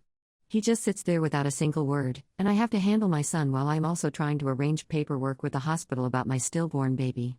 The only thing my dad tells me that day is, "You should probably go home to our 3-year-old's name, he is very confused, and he needs you." At this point, I had just given birth to my son 3 hours prior and prior to that been hospitalized for bleeding. My dad then ends up walking out of the room and taking the elevator down. My husband, being a bit worried about him, follows and asks him what is going on. My dad then looks at him and says, "Girlfriend's name and I broke up." My husband doesn't react much other than telling him he is sorry. My husband also decides to keep it from me for the time being because I am dealing with enough grief at that point. Later in the day, we all return home. My dad still sitting motionless on the couch staring into the room. His girlfriend gets up to use the bathroom, and he then turns to me with tears in his eyes and drops the bomb on me as well. "We broke up, but I don't want to talk about it right now." Clearly he was trying to keep this announcement a secret from his now ex since he waited to tell me until she left the room. In that moment, I can't take it anymore. I glare at him, and I tell him, "I cannot handle this right now, and I think you need to leave. Don't contact me." I needed my dad that day. My mom passed away some time ago, and my husband's parents live halfway across the world. I needed my dad more than I had ever needed him, and instead of embracing me, telling me he loves me, telling me he loves our son, comforting me, he is lost in his own grief over his darn breakup. I don't even know if a single tear that day was shed for my son. At the same time, I can't help but feel bad for him, but couldn't he have waited a couple of days to tell me about this? Why did I need to know it on that day? I'm probably just a jerk, I really don't know, but I needed to vent it out. Relevant comments. Commenter 1, I am so sorry for everything you, your husband, and your 3-year-old son are going through. You just needed your dad to be your dad. How is your other son doing? Op's response, he is being a 3-year-old and is being such a brave and amazing little boy. I adore him 1,000 times more than I ever have, and I am showering him with love. He is no doubt affected by it, but I hope we can heal together as a family, and I can give him space to grieve in his own way. Commenter 2, had your dad always been like this? Between how he behaved on the phone and how he behaved at the hospital, your dad strikes me as a very selfish person. I think that you are well within your rights to tell your dad to leave and to not contact you. I'm sorry for your loss. Ops response: We have a very, very strained relationship. When I lost my mom as a teenager, he also engulfed himself in grief and forgot to care for his 4 kids. I had to arrange my mom's funeral because he couldn't handle it. He never once asked how his kids were doing, never once checked in on us. Commenter 3: You need to ask yourself why your husband wasn't able to tackle the administrative tasks of form filing and child minding. I imagine that if your husband was in the middle of a health crisis that you wouldn't hand him a clipboard and a 2-year-old. Ops response: Thank you. Just to clear it up, in that moment my husband was talking to a photographer about how to arrange the photos of our son. He was in another room and did not see them handing me the paperwork. Commenter 4: If they broke up, why did they come to the hospital together? Ops response: I asked myself the same question. Commenter 5: Probably because the ex has a heart and wanted to be there for you in a small way. Ops response: Perhaps. She is genuinely a really sweet person, and she has been there for my son more than my dad ever has, so it could be her wanting to be there and support us. Ops response: I can see your point. I am not quite sure when they broke up in the process, but it must have been relatively close to my son's passing. I don't know what happened between them. My dad has some anger issues and some extreme outbursts, and perhaps she had enough and had to step out despite the tragic circumstances. I've gotten to know her quite well over the years, and although I can't claim to know her to the core, I would be extremely surprised if she decided to break up with him during this time if it wasn't highly necessary. I hope to talk to her one of these days to understand what happened. I do have sympathy for the double whammy my dad was hit with. However, if my child ever went through something like this, I can guarantee that the world could be falling apart, and that would not stop me from being there to hug and hold my own child. Whether she broke up with him close to the event or not, I do blame my dad for not being capable of setting aside his own stuff for 3 hours to be there and be present. Update: The next day. My dad called today, 4 times. I did not want to talk to him, so I asked my husband if he could do it. I was genuinely afraid something had happened. My dad used 30 seconds on asking how we are. The conversation then immediately turned into him complaining about his now ex. When he started telling my husband about how he has already signed up for a dating site because now he needs to find a new girlfriend, my husband hung up. My dad called my grandmother and complained about how difficult I was being during his visit at the hospital because I didn't ask why he was so sad.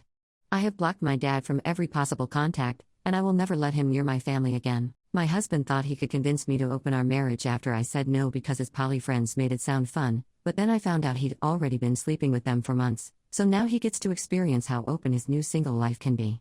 Posted by you/varsafety9543.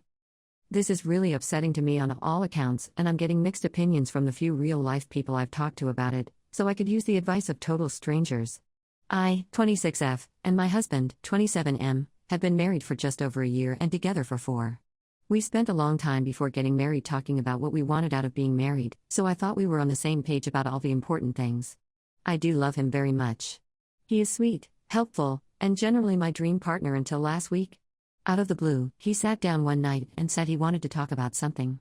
I thought it was just something minor he was frustrated about, or a bad day at work, or something. Instead, he talked about how he found out that his best guy friend and his wife are polyamorous. He and his friend have been talking about it more, and he thinks he might like to try it and wondered what I thought. I felt instantly sick to my stomach. We've always had a great intimate life and he's never given me any reason to think he was interested in anyone else. I told him that I'm not interested in being in a polyamorous relationship. I want to be monogamous with him for the rest of my life. If it had stopped there, I don't think it would have gotten so bad, but then he asked if I would read about it and then decide. I said no, I already know how I feel about it. He asked if I would at least think about it, and for some reason that just did something to me. Like instant revulsion kind of upset. I got up and told him that I was too upset to keep talking and that I needed some space, so I would sleep in the guest room that night and we could talk later. Ever since that night, I have the biggest ick anytime I see him. He keeps trying to backtrack, but I know he meant what he said about wanting to be polyamorous. It's not so much that he brought it up, it's the 2 other asks after I already said I would never be comfortable with it. It's like that didn't matter to him. He thought he could convince me and it makes me feel awful. What else is he going to pressure me about if I say no? And if he already wants to sleep with someone else, how can I ever trust him not to do it behind my back? I'm still sleeping in the guest room and I'm thinking of just asking for a divorce now when it would be simpler to divide everything up and go our separate ways instead of waiting until years down the line when I get my heart broken.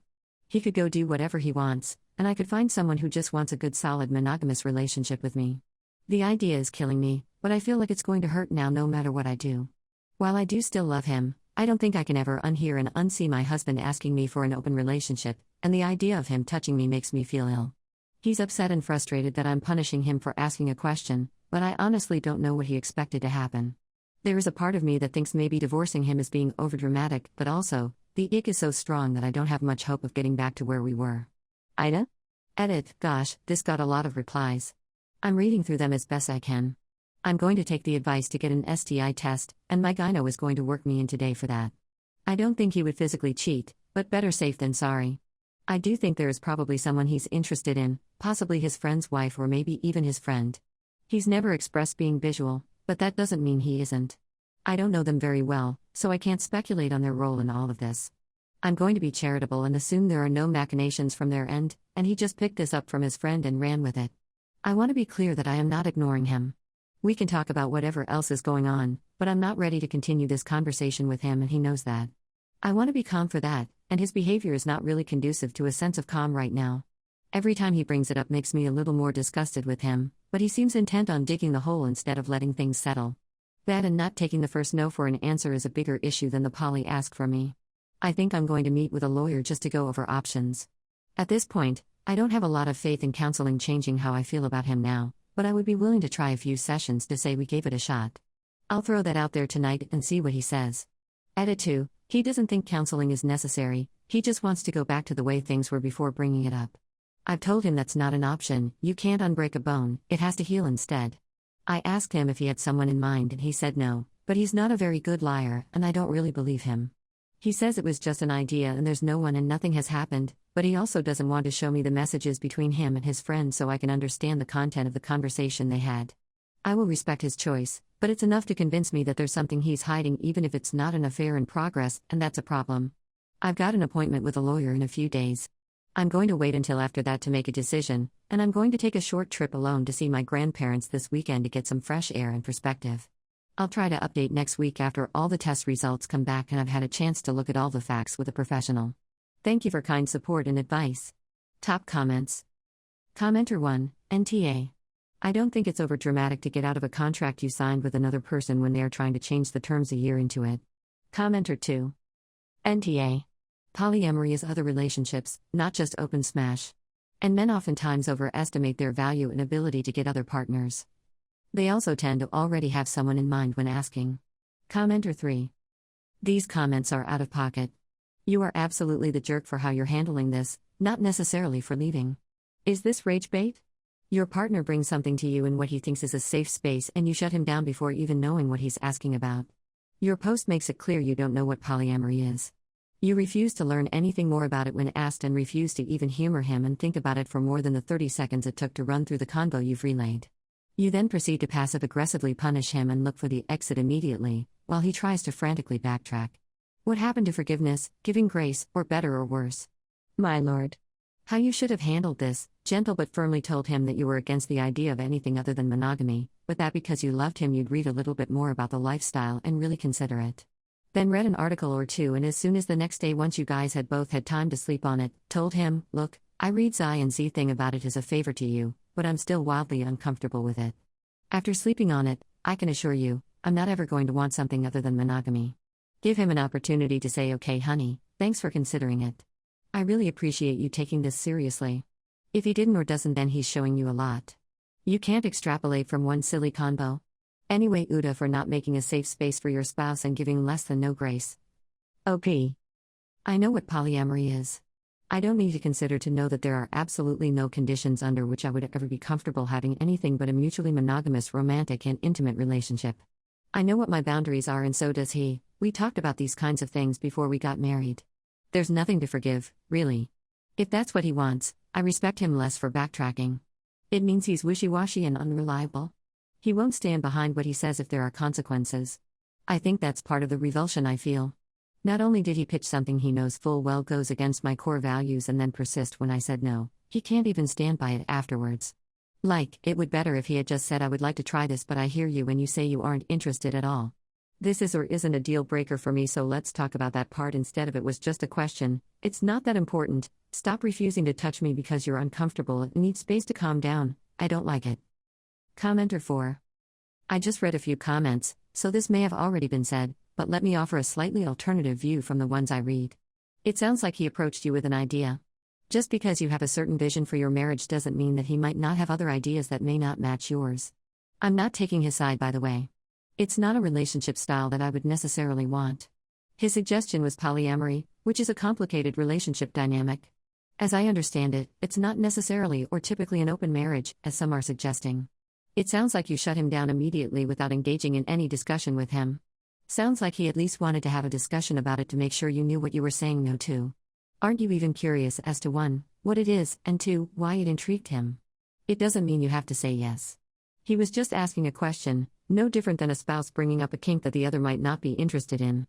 Instead of a discussion, you shut him down, are sleeping on the couch, and contemplating divorce. Even when he has tried to backtrack, you're not open to a dialogue. That does seem like a bit of an overreaction. Can you at least talk to him? You are married after all. I can't imagine the tension that must be in your house right now.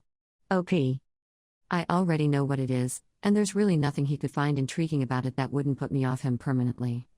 Just like some kinks are deal breakers because thinking about the other person getting off over being peed on or whatever is so revolting that you can never see them the same way again. I don't think that talking about it is going to do anything but dig the hole deeper right now.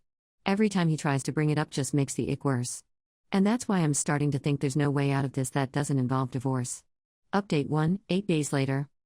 I took advice from the thread and got an STI panel done. Fortunately, it came back clear. I suggested counseling, but my husband does not think it's necessary. I doubt it will change my feelings, so I'm not going to push for it. He is being overly protective of his phone after I asked to see a message conversation between him and his poly friend to understand the context of the situation. I would not violate his privacy, but there clearly is something he doesn't want me to see, and that's enough. It doesn't matter to me anymore whether there is something already in progress or just the desire for there to be. The shadiness of his behavior tells me what I need to know. I've been tempted to contact his friends directly to get their take, but in the event there is infidelity happening, I would rather not burden myself with the details, to be honest. I had a heart-to-heart with my grandparents this weekend and spoke with a lawyer yesterday. As of right now, I'm planning to move forward with the divorce. With no kids and no joint property or debt since we were waiting on buying a house till I'm finished with residency, it should be easy to split the financials. The lease on our apartment is up in a couple of months anyway, so I plan to move out after breaking the news and just pay my portion of the rent on the current place until it's renewal time. I'm heartbroken, but I'm convinced that this is the best move. I don't trust him anymore, I'm repulsed by his behavior since the ask, and I think it's best to cut our losses before digging the hole deeper. If he was willing to be transparent and do something to work on re-establishing trust, it would be different, but that's not the case, and I don't want to put an effort that he's not interested in putting in. I will be fine with time. So, yeah, not a happy ending, but I think it's in my best overall interest and, if he's not happy with monogamy a year into marriage, his best interest as well. Hopefully, we can part ways quietly and without a lot of fuss. Edit, well, affair confirmed. The people who thought his poly friends were the ones involved called it right. Wife contacted me to come clean and apologize because they were both unaware I didn't know until now. They thought we had a don't ask, don't tell situation, so no fault to them. He lied to them, too. It's been going on for a few months. A fellow resident needs a roommate, so I'm moving in with her in 2 weeks. My dad and uncle are going to come down to help and be my safety exit plan when I tell him it's over. The saddest part to me is that he's been a closeted bi all this time. He could have told me that at any point in the relationship, and I would have supported him or helped him get whatever support he needed. I'm hoping he'll be amenable to doing this quietly and quickly because I know his family will lose their minds if they find out the whole situation, and I don't want that for him as hurt as I am about it. I'm going to focus on work, and my soon-to-be roomie is going through a significant breakup as well, so I think we'll be good for each other. It's going to be okay eventually. Top comments. Commenter 1. You don't think this is a happy ending right now, but future you is gonna be so glad you left. Commenter 2. It is a happy ending, girl. You are meant to be loved unconditionally. Be happy that you found out his true colors so soon. You have no kids, no property. It's an easy separation. Be glad that it's over. Commenter 3. Lamau, you divorced someone because they suggested you consider polyamory? Why not just a few minutes thinking about it and then confirming you're not comfortable and move on? OP. 1. I don't need a few minutes to think about something I've known about myself since I was a teenager, watching the many ways other teens crashed and burned their dating relationships. I am monogamous, not interested in lovemaking outside of a committed monogamous relationship, and despite being exposed to many people in college with alternate relationship styles, kink lifestyles, and some with a penchant for just hooking up on the regular, I remain firmly monogamous. I know who I am, I know what polyamory is, and I know I don't want it. 2. It's been a few weeks, and I've had ample time to think about it since he brings it up constantly. I remain utterly uninterested in pursuing anything other than committed monogamy. If someone asked me if I wanted to commit premeditated murder, I wouldn't need a few minutes to think about it to know the answer. You are allowed to simply know things about yourself. Commenter 4. Yada.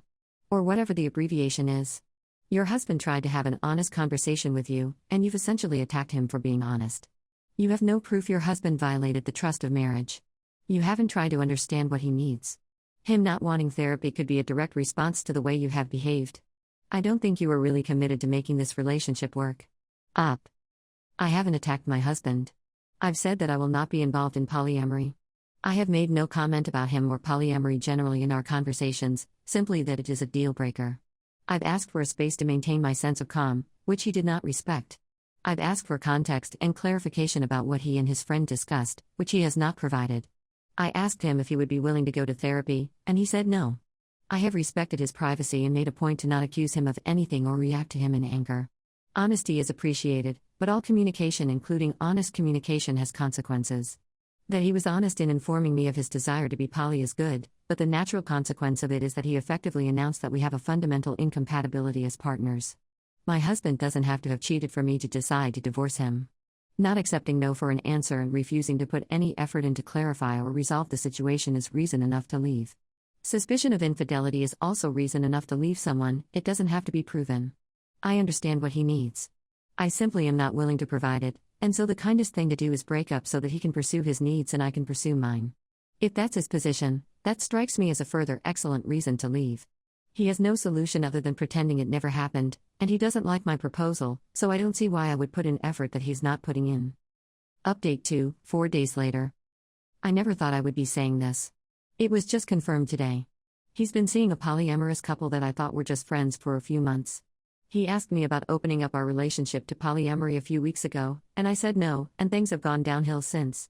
I've already been preparing to leave because his behavior crossed a line, and I knew in my heart something more was going on even if I didn't have evidence. The wife of the couple called me to apologize and explain because he finally confessed to them that I didn't know. She wanted to make sure I knew now, and that they never would have engaged with him if they had known I wasn't on board. I don't blame them. He was lying to everyone. I didn't even know he was bisexual. I never saw this coming in the 4 years we've been together. We talked about monogamy and my strong feelings about it before we got married. He totally agreed. I thought we were really happy. There aren't a lot of people I can talk to about this, especially now that I know the full story. His family are religious conservatives and would probably disown him, and I don't want that. My parents and one set of grandparents know I'm leaving him but not the exact reasons. They support me with or without knowing, but I don't want to tell them the new info. I don't want to put him to mutual friends, nothing good will come of it. I just feel so sad and empty right now. Leaving is the best thing, and I'm committed to it, especially now. But I wonder if I ever really knew him. The person I dated and married would have never done this to me. I'm just glad it happened before we got too deep into being married. I can't imagine having to go through this with kids to protect. He doesn't know I know yet. I'm moving in with a coworker who needs a roommate, so I think I'm going to let it ride until I'm out and the petition is filed, but I also feel ill about going home in a few minutes and looking at him, knowing. Update 3, 1 week later. So many people have been asking to know how things went after I told my soon-to-be ex-husband that I was filing for divorce. I finally have a minute to post after a very busy week. I ended up expediting the timeline a little as his behavior was starting to become concerning. Brief up-to-date, my husband asked for a polyamorous relationship. I said no. He badgered me about it and refused to give me space, then got mad when I refused to discuss it or sleep in the same bed with him while I was trying to calm down. His behavior gave me the ick so bad that I decided it was best to divorce and saw a lawyer to begin the process. My suspicions that there was already something going on were confirmed when the wife of a poly couple that he was friends with contacted me to tell me that he had been involved with them for a few months and had confessed that I didn't know.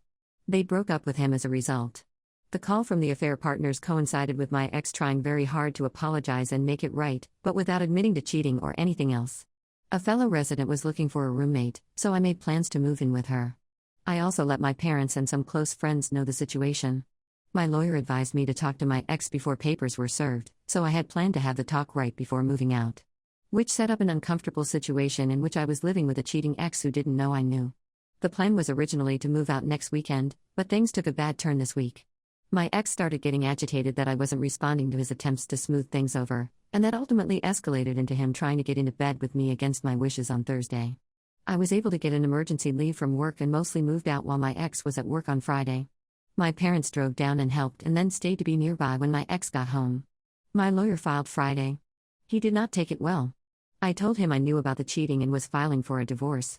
I also told him that I wanted to do this quietly, that I know his bisexuality puts him in a dangerous situation with his family, and it would be best if we kept the story if he cheated. He could contact me through my lawyer for any information. He yelled, broke down crying, and said he refused to accept the divorce and I should give him a chance to fix things. My dad came in and made sure he didn't try to stop me from leaving, and we left. I called the in-laws on the way and told them that I was divorcing him for cheating and that I appreciated them welcoming me into their family and wished them all well, but I would probably not be in contact again. His parents were shocked, but they reacted with a lot more grace than I expected. I blocked my ex on everything but email because I can't deal with him. My parents had gotten an Airbnb, so I crashed with them and basically fell apart. At this point, I moved in. That part of my life is over. My ex is apparently suicidal, according to a mutual friend. I hope he gets help, because his behavior in the last few weeks has really been strange, so I do wonder if he's not experiencing some kind of mental health episode.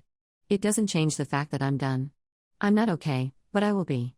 Just going to focus on work and taking care of myself for a while. This is probably my last update as I want to turn towards the future. Thank you to those who have offered support and advice. I really do appreciate it. My millionaire fiancé made me live in his freezing cold house without curtains or furniture because his ex took everything, but when I asked him to help pay for basic needs he exploded, so now he gets to enjoy his palace of sadness all by himself. Posted by you/expensive_pangolin60. Throwaway is my fiancé follows my regular account. I, 31F, met my fiancé, 32M, 3 years ago. He came out of an abusive marriage just 2 years before we met. One of her absolute abuses was financial. She bled him dry. Made him buy expensive jewelry only to give it away or break it after an argument. Designer shoes, clothes, big house cars, Caribbean trips. You name it, she made him pay for it. She also took him to the cleaners in the divorce. However, my fiancé is very well off. He makes far over 6 figures, almost 7. On top of that, he inherited a few millions from his grandfather, and his parents gifted him and his siblings also a few cool millions. So yes, the financial abuse was bad, but he does not suffer financially. He has more money than he will ever need. So last year, I moved into his house. I do not pay rent, but I split the bills and buy food. I pay for my own clothes and jewelry. I have a good job, and I can take care of myself. However, things have been taking a turn for the worse, and I feel miserable. His house was empty when I moved in. He had hand-me-down furniture. Maybe 3 forks and 2 knives. He wouldn't put on the heating, so the house felt cold and moldy. He has no curtains, no decorations. His ex took everything not bolted down, and he was too cheap to replace it. Just imagine $1 million house like that. I am grateful that I can live in his house. It is something I could never afford myself. But I didn't want to live in squalor. So I bought some kitchen supplies, some furniture, but at some point I realized I was dipping in my savings all the time, and he did nothing. I looked into curtains, but those things are expensive. His house has so many windows it is crazy. I didn't want to pay for this anymore. I told him I needed a fund to furnish his house. He blew up at me that I was just with him for his money. I pointed out all the money I spend on his house. The gifts and the trips because he pays for nothing ever. Because he wants to be sure I am not here for the money. The fact is, if we break up I have nothing, the house is not mine. If I spend all my savings on his house, I will be left with absolutely nothing. He wants a prenup, and I am fine with that, but I can't help but feel used. Next to that, I am jealous of his ex-wife. I feel like she got treated, and I am neglected. He proposed to his ex on a cruise with a $10,000 white gold diamond ring. I got the rhodium-plated Swarovski stuff that might cost like $100. The proposal was at a picnic in the park I organized, paid groceries for, and slaved in the kitchen for. I almost said no out of pure disappointment. However, I am afraid to bring it up and to be called a gold digger. I don't want to be funding a millionaire's lifestyle. He loves everything as long as I pay for it. As soon as he has to pay, it is frivolous, unnecessary. I can live like a poor person by myself. At least the fact there are literal millions lying around doesn't hang over me to bum me out, and I would just be paying for my own lifestyle. Would I be the jerk for calling off a wedding purely for financial reasons? Because I love this man, but I imagine our cheap wedding in contrast to his ex or extravaganza. Will our future kids be able to have some luxuries? Or only if I pay for it? What if I ever become a stay-at-home mom? Will I have to beg to put the heating on? Edited to answer questions I see a lot. I know the abuse is not made up. His family and friends told me separate stories of the abuse they witnessed. Not only did it confirm it, it showed me she was way more terrible than I thought. Like stealing heirloom jewelry of his grandma with Alzheimer right after she was widowed. Pretending she was gifted these things even though everyone knew grandma hated her guts. I did not realize or see he is doing the same to me as she was to him, and he is, subconsciously, punishing me for what was done to him. I am not trying to force a lifestyle in him where he was previously happy in. He told me prior to moving in that he left his house like this because he was depressed after his wife took everything, even the curtains, that it makes him sad, and he wants a cozy home. He just didn't know where to start. His house is paid off, thanks to Granddad. He isn't actually spending much on utilities either, house is very well isolated and has solar panels. It is weird to see how cheap being rich really is. I am not asking for designer furniture. IKEA all the way, and I have refurbished second-hand furniture myself. I'm actually pretty thrifty. I see where my jealousy over the her lifestyle might have triggered some people. Let me explain. A $10,000 ring is insane and stupid to me. I do not want that because I would fear for losing it every day. I don't need an over-the-top wedding, however, it almost feels like for her he did effort. Wanted to give her what made her happy. Put effort and thought in it.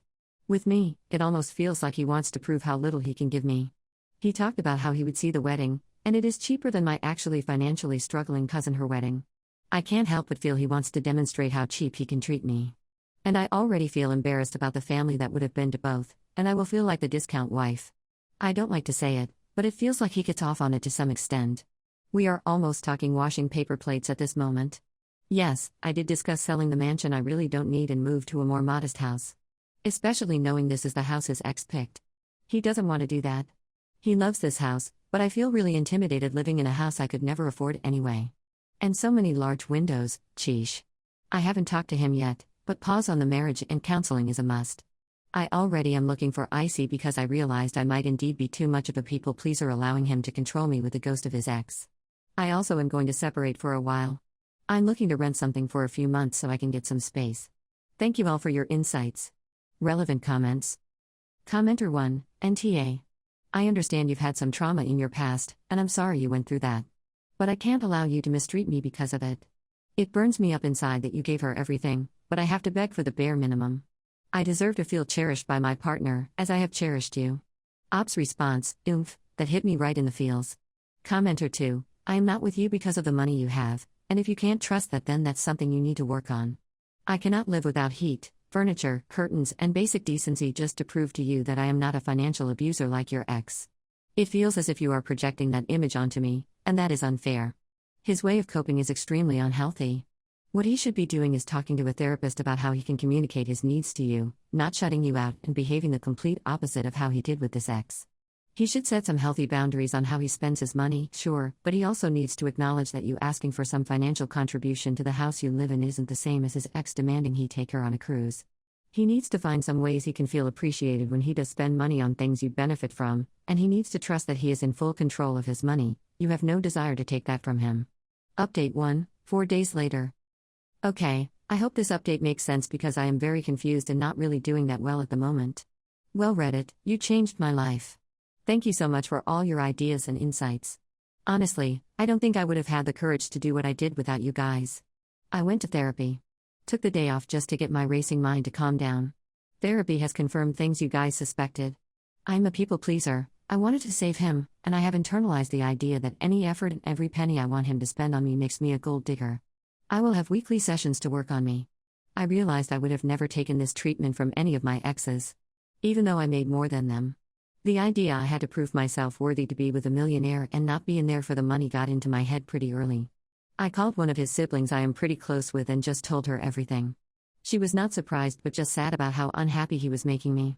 She told me that from the day we started, he had this idea that I was out of his league. He struggled to understand why I wanted to be with him, and he probably just thought, it must be my money. She told me she already talked to him in the past to treat me better.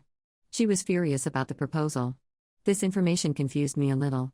I was a little hurt she never discussed any of this before, but she thought it was none of her business.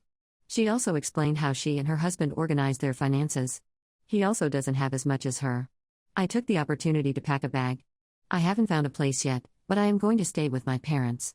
I made up my mind that I will at least want 6 months apart to get myself in order. I made sure my stuff was in the car because honestly, I had no idea how the conversation would go. So into the most difficult part. The talk. I waited for him to come home. He was pretty late, but I didn't want to sleep another night on this. Pretending I was fine while I was contemplating all this just ate me up.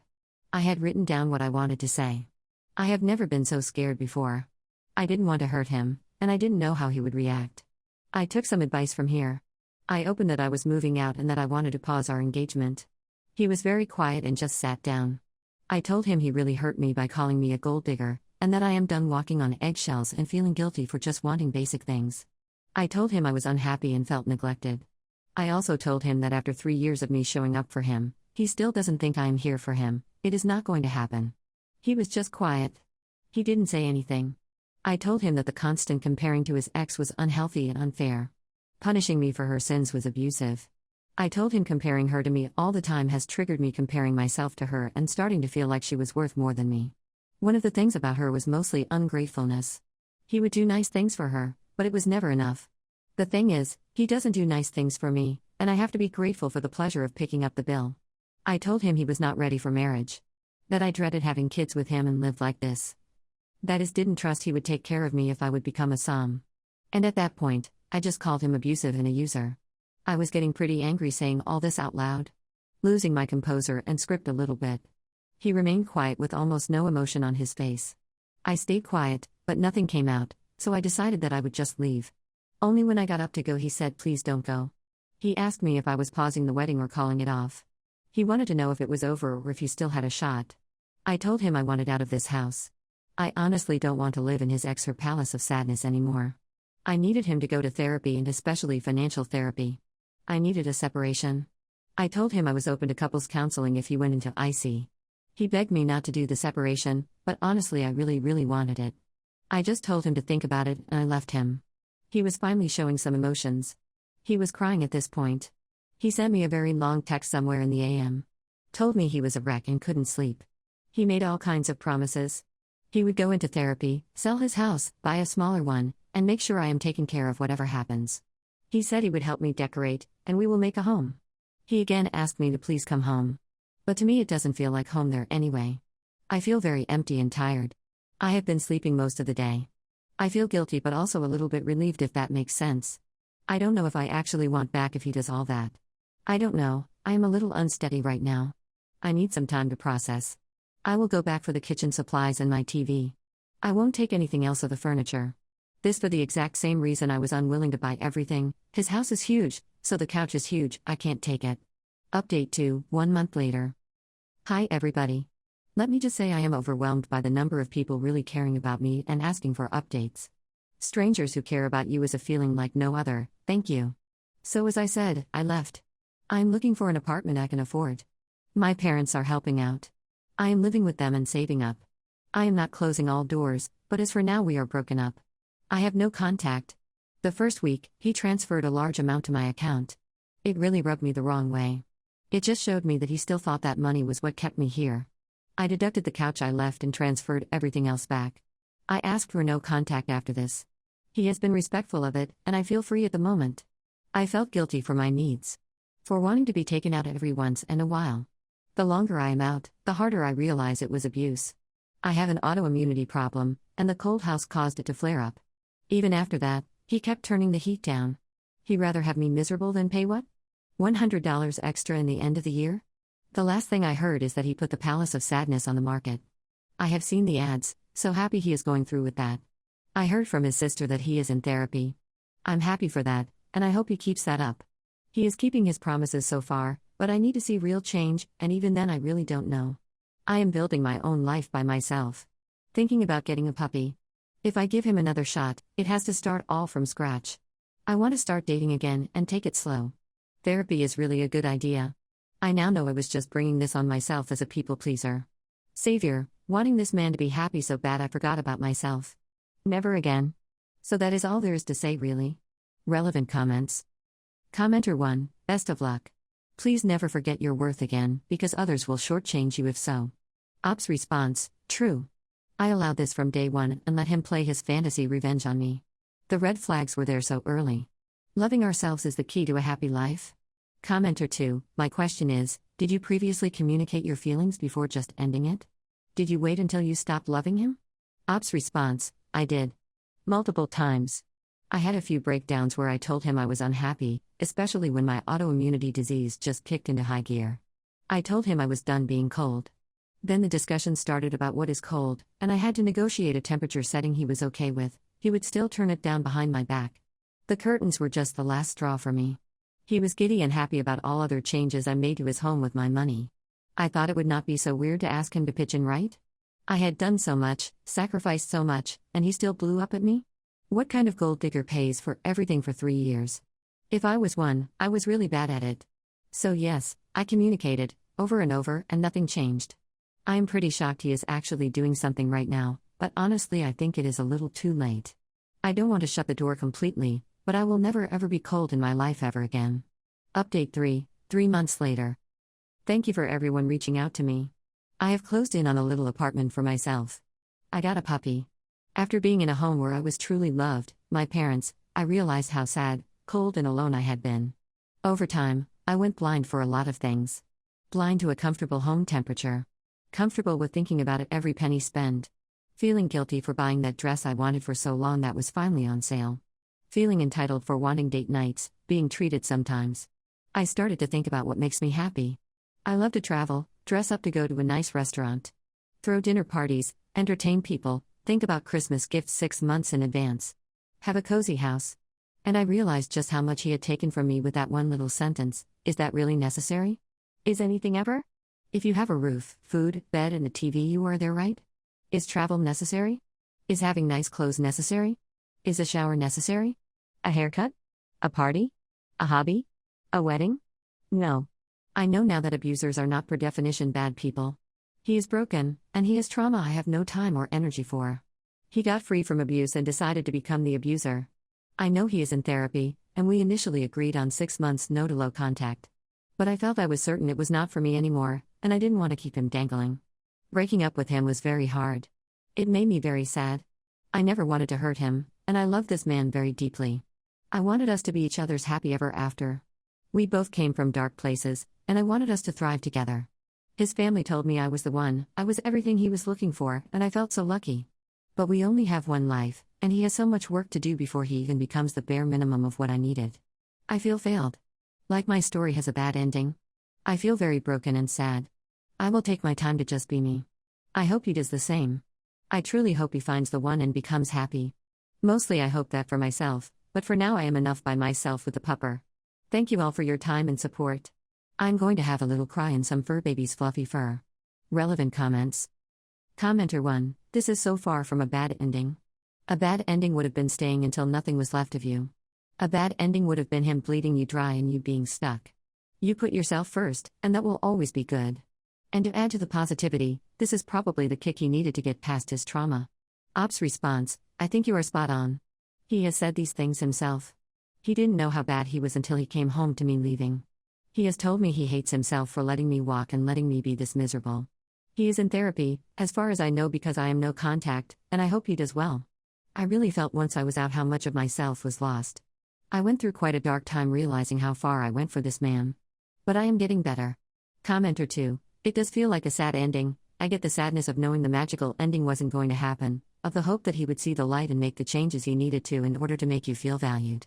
But at the end of the day it's a happy ending as well. You have a puppy who loves you, and he demonstrated through his anger that he still holds his values of stinginess higher than he holds you, so you don't have to wonder. This really feels like the ending of Inside Out, where a core memory comes in and it is a mix of joy and sadness. And sadness isn't bad, sadness helps us remember what is important. You are important. I'm happy for you that you have been able to connect with the things that bring you joy and surrounded yourself with them. But please stay open. I know you have joked that you are fine being single forever, and if that is the course of your life, then that's all well and good. Being single doesn't mean lonely, as you truly know while you entertain in your apartment. Guard yourself against become a version of your ex in the same way he became a version of his ex, not that you would abuse others but that you would abuse yourself by closing yourself off from people to keep yourself safe. You deserve that joy, and all the happiness in the world. Ops response, thank you. I will be open to someone again, but only when it comes out of a place of wow, this person is something else, not interested in anything else. I know now I ran past several red flags just because this man could give me the life I dreamed of. Married, nice house, some kids. A life with no worries, but he was not that man. He has sent me letters upon letters how sorry he is, taking accountability. But I can't anymore. I just don't want to try again. I hope he does well for himself. He is in therapy and doing his best. I hope he is happy one day. I just don't want to be part of it anymore. So yes, it is no Disney ending. But it is also not my ending. It is a real beginning. Commenter 3, he's now taking accountability? Last time he was angry at you for not respecting what he can do with his money. Ops response, yep, he is very sorry about that. He doesn't know why reacted like that. He is ashamed about it. Money suddenly doesn't matter to him anymore. These are all things in his texts, letters and phone calls. But it has been a while since I have had contact with him. Even if he changes a lot now, my question is, why couldn't he do that then? I got sick, when I got sad and told him I was unhappy, why can he only change when he is in pain because I left? That says it all. I really hope he finds himself and that he will be happy in the future, but I don't want to be part of it anymore. Update 4 months later. I was in a financially abusive relationship. With enough time passing now, I am more comfortable with the word abuse. I fought it for a long time because he did not scream at me, hit me, or called me names. He just used triangulation and the image of his abusive ex to use my own kindness against myself and to get me to fall in line. Spend my limited savings into furniture, luxuries, and nights out for a well-off multi-millionaire just to have some comfort in life. Constantly trying to prove I was no gold digger by having zero needs, living in a cold house, and buy him everything he could ever want. I never lived an impoverished existence then when I was with a person who actually had loads of money. More than I could possibly comprehend. When I left, I really struggled to keep at it. I was so scared to go at life by myself. To actually have to pinch pennies. He kept telling me what I wanted to hear for so long. Went into therapy, begged me to come back.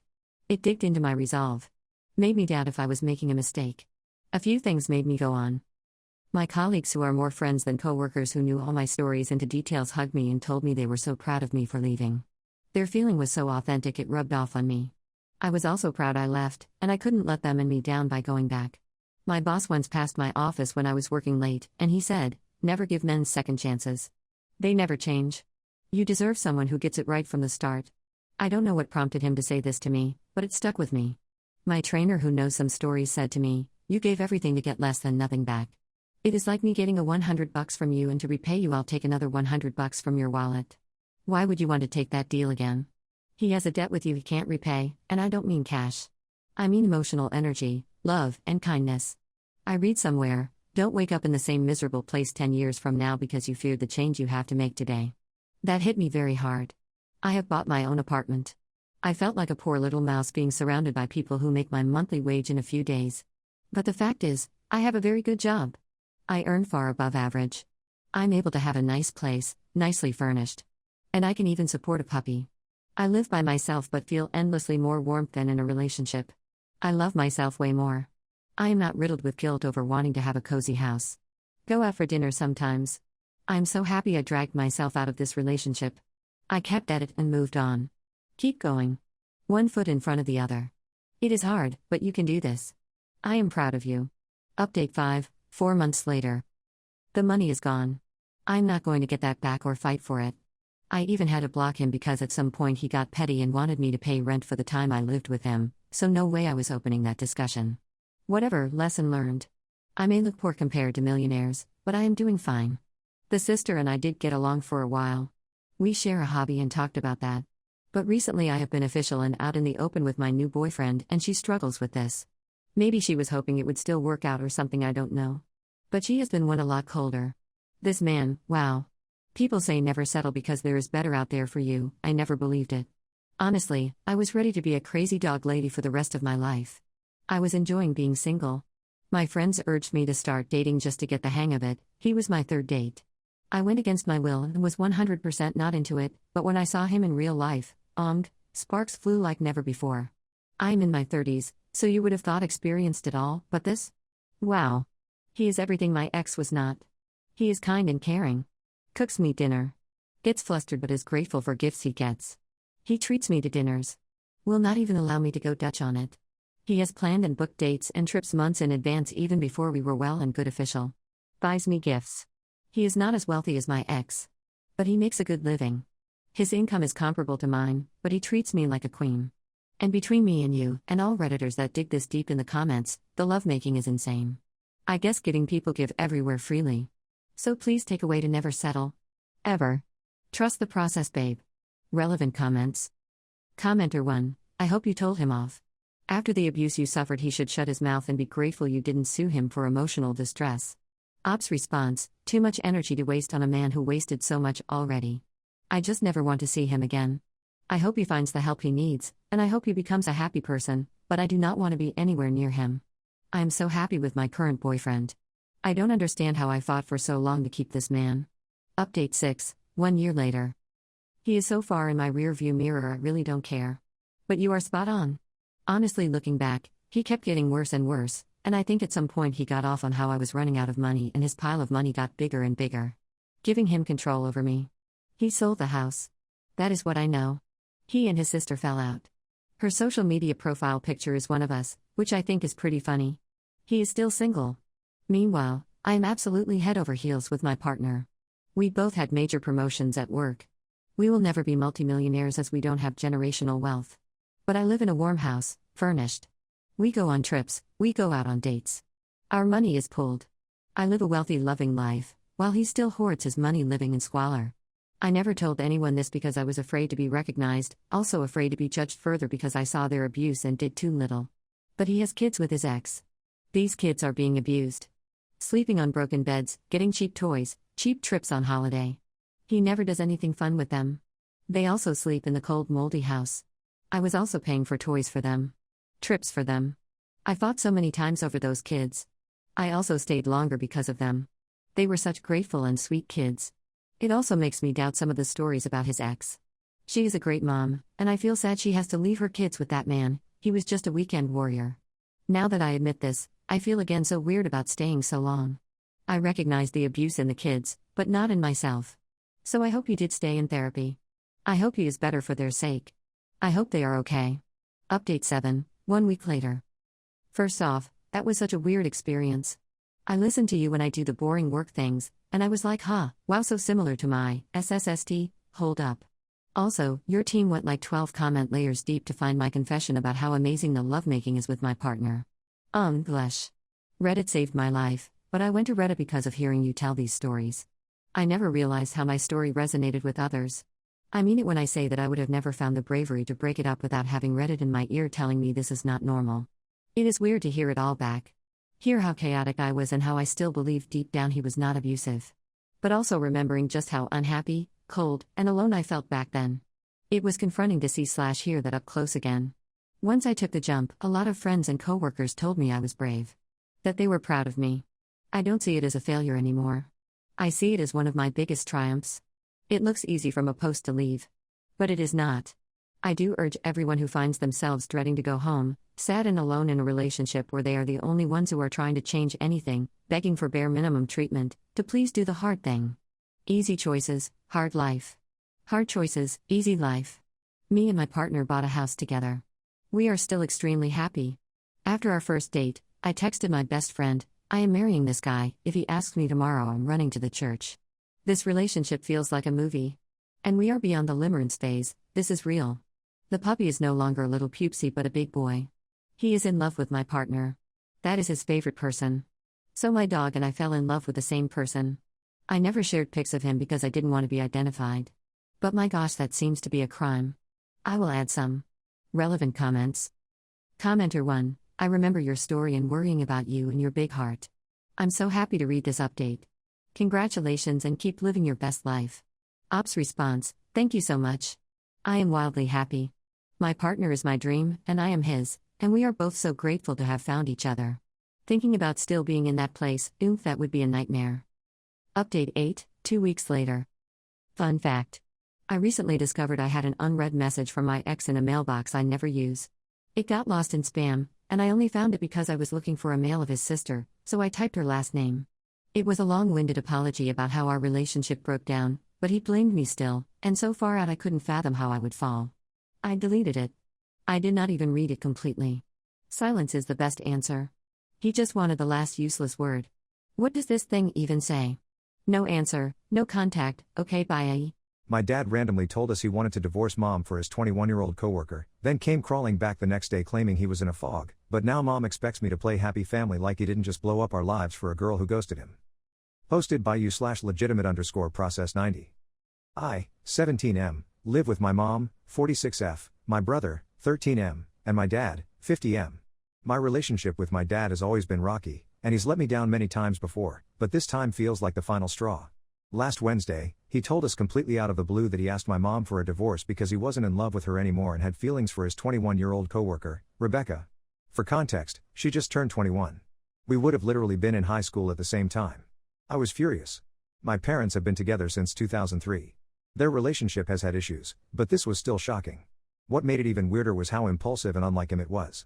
He left the house the next day after nonstop fighting, packed his stuff into our car, and went to sleep in a parking lot. The car and the house are both in my mom's name, and he only had $18 in his personal bank account when he left.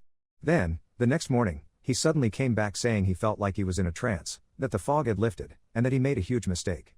He begged for another chance. My mom thinks he was genuinely delusional and believes it may be tied to his health. He had a severe case of West Nile virus in 2021 that caused lasting neurological issues and personality changes. She's choosing to forgive him and is letting him stay. I don't buy it. I think he only came crawling back because the fantasy he built in his head wasn't actually going to work. My mom is the sole breadwinner and has supported us our entire lives. My dad has a part-time job as a pizza delivery man, however his money is only used for his stuff like cigarettes, gas, etc. I think he realized he blew up his entire life for a girl half his age who didn't actually want him, and now he's trying to do damage control. He's been trying to talk to me, apologizing, saying he loves me and wants to fix things. I'm ignoring him completely. I feel guilty sometimes, because I can tell it hurts him, but I honestly don't think I can forgive him. This situation is just the most recent in a long pattern of disappointment and selfishness. My mom respects my decision, but she clearly hopes I'll try to work on my relationship with him again. I'm not interested. I still live at home for another year before college, so I'm just planning on avoiding him completely. Am I the jerk for refusing to give my dad another chance, even though he might have been mentally unwell when he made that decision? Relevant comments. Commenter 1. The 21-year-old probably didn't want him, so he blamed his actions on a trance. Your mom must be really gullible if she believes that story. I'd ignore him, too. Ops response. I don't think my mom is gullible. I think she loves him dearly, has devoted 20 years of her life to him, has 2 kids with him, and wants to believe he's a good man. I don't fault her at all in any way, regardless of if she continues to stay with him or not.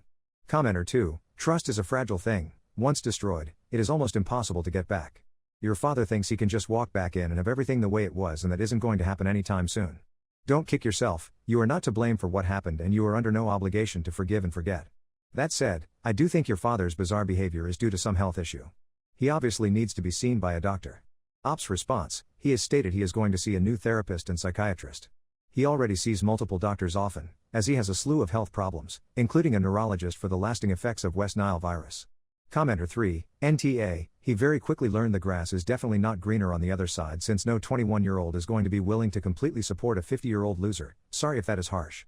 He has let you down too many times. I would suggest not trying to color your little brother's opinion of him and let him form his own ideas on his relationship with his dad. I feel sorry for your mom. Sounds like she is being used a lot and gets nothing out of it. Ops response. Thank you. I definitely will not intervene with my brother's relationship with him. As my brother and I are 4 years apart, our early childhoods were very different, and I purposefully tried to protect and shield him from everything as we grew up. It makes me feel like I did my job well, knowing that my brother sees our dad differently than I do, and doesn't remember many of the things I do. Commenter 4. I'll play devil's advocate and say that the way you described it, it seems completely irrational. It doesn't sound like he was having an affair. He hadn't planned his exit very well. You said it yourself, it felt completely out of the blue and unlike him. You know better if his medical history may have played a role or not. You chose to mention it, so you clearly think it's relevant. Ops response. I do think his medical history is relevant. This event was completely unlike him. However, as I stated in the post, this is not the first time he has hurt or disappointed me. He has been physically present, but emotionally absent, my entire life.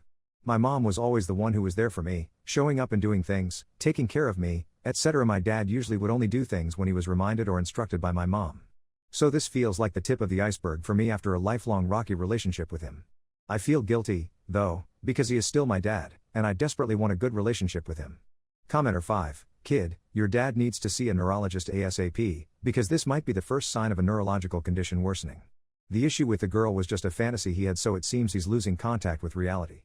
Ops response. He has a neurologist already that he sees for the lasting effects of West Nile virus.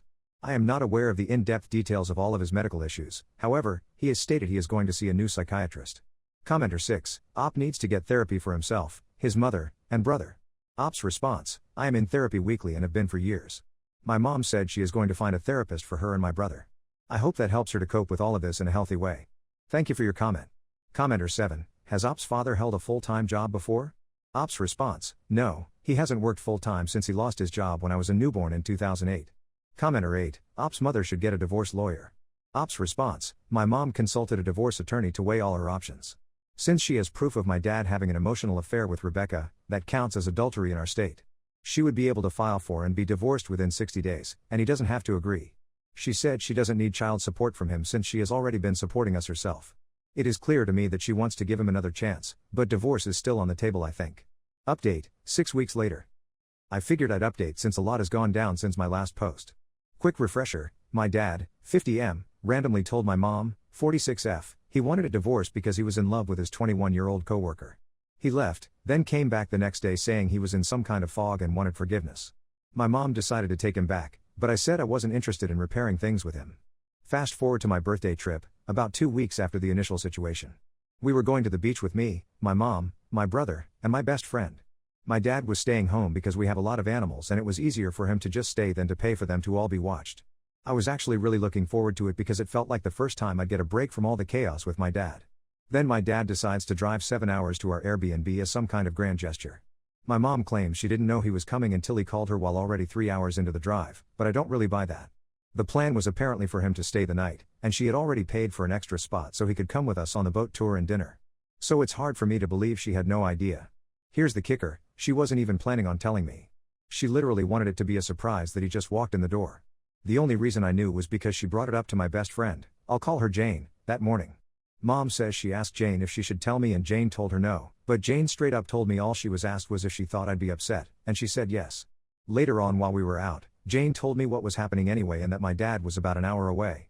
My mom got angry at her for telling me. When I found out, I was devastated. I had explicitly said I was excited to get away from him on this trip, and instead it turned into this whole thing.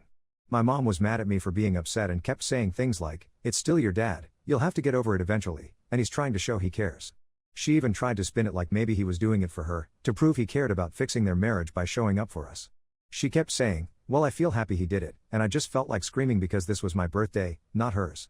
My mom said he was coming to give me a birthday card, so I was expecting a long thoughtful written card.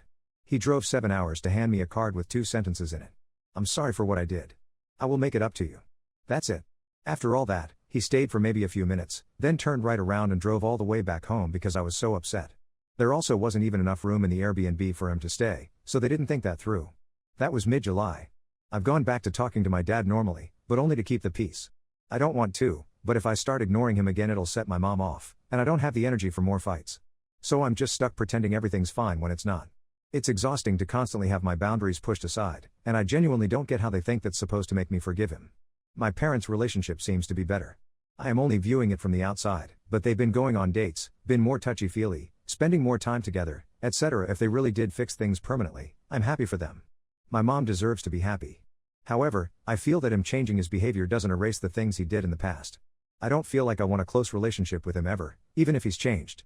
Am I in the wrong to not move on and forgive, even if he has truly changed? Relevant comments. Commenter 1, NTA, but you are being immature about this. Your dad didn't do anything against you, personally. What happened is between him and your mother. You losing respect is just fine, and if you didn't that would be odd. You are stuck there until you leave home when you are old enough, so behaving like things are okay is about the only way for you to live peacefully. What you can do is continue to hold your dad accountable for his actions. Ask him about the birthday card, promise, declaration, that he will make it up to you. Ask him how he intends on doing that, exactly. You can see the effort he is making with your mother, but what can he do to make it up to you? Buy your respect with some shiny new object? If that is his plan, isn't that really a way to make himself feel better? Just what can someone do to regain respect from someone that has lost theirs? Time, good behavior, consistency in his good treatment of your mother is all I can think of. He can't really make this up to you directly, can he? Shame is what you are feeling and it will take a long time to fade. Forgiveness is for you, not him. It is so you can let go of the hurt, let you have some peace, let you move on with your life. Forgiveness is not an eraser for what anybody has done, it is a way for you to heal from being hurt. Op's response, it's important to give the context that my dad has done a lot of stuff to me personally in the past, and this situation was just my final straw, not the start. I appreciate your insight on how I may be behaving immaturely, though, and I do agree. I think the birthday thing hurt me so much because it felt like the one thing that was supposed to be about me got made about him and the whole situation that I was already trying to escape from. Commenter 2, Op's father should have been fired from his workplace along with Rebecca. Op's response, he quit. The coworker was fired for unrelated reasons. He has been unemployed since the beginning of July, when this happened. Commenter 3, you're NTA, but also, because I see this talk way too often, your boundaries aren't being brushed aside here, or at least, not by your parents. Your requests and wants may be getting ignored, but your boundaries are about what you will do, not about what others do. So a boundary for you could be if my parents keep acting this way around me I won't talk to them, or if my dad shows up I'm leaving. A boundary is controlling what you will do if something happens, not controlling how others act. So you can't say my boundary is that my parents are not allowed to act like nothing happened. That's trying to control how other people act, which is not you setting a boundary, it's you making a request. We can hope or request, or demand people act in certain ways, but our boundaries are only about how we ourselves will act when presented with a given situation. So you can't control how your parents act, you can only control how you will act if your parents refuse to behave how you want.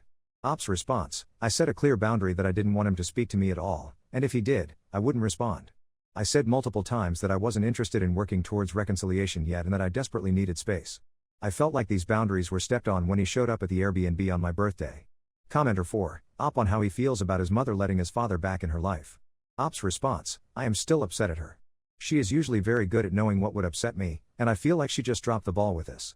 I don't think she was intentionally trying to ruin my birthday or anything, she maybe genuinely thought I'd appreciate the gesture. I don't know what was going through her head, but I feel sympathy for her either way. She is a great mom, and our relationship has grown and improved a lot since I've grown up. Commenter 5, you are not a part of your mother's intimate relationships. Same for your dad. He was apparently open and honest with her and they are working on it. Not your place to judge here. There is no affair, baby. You did not even say he cheated. You have no idea what was said between them besides what you were told. It is a terrible place to make judgment from.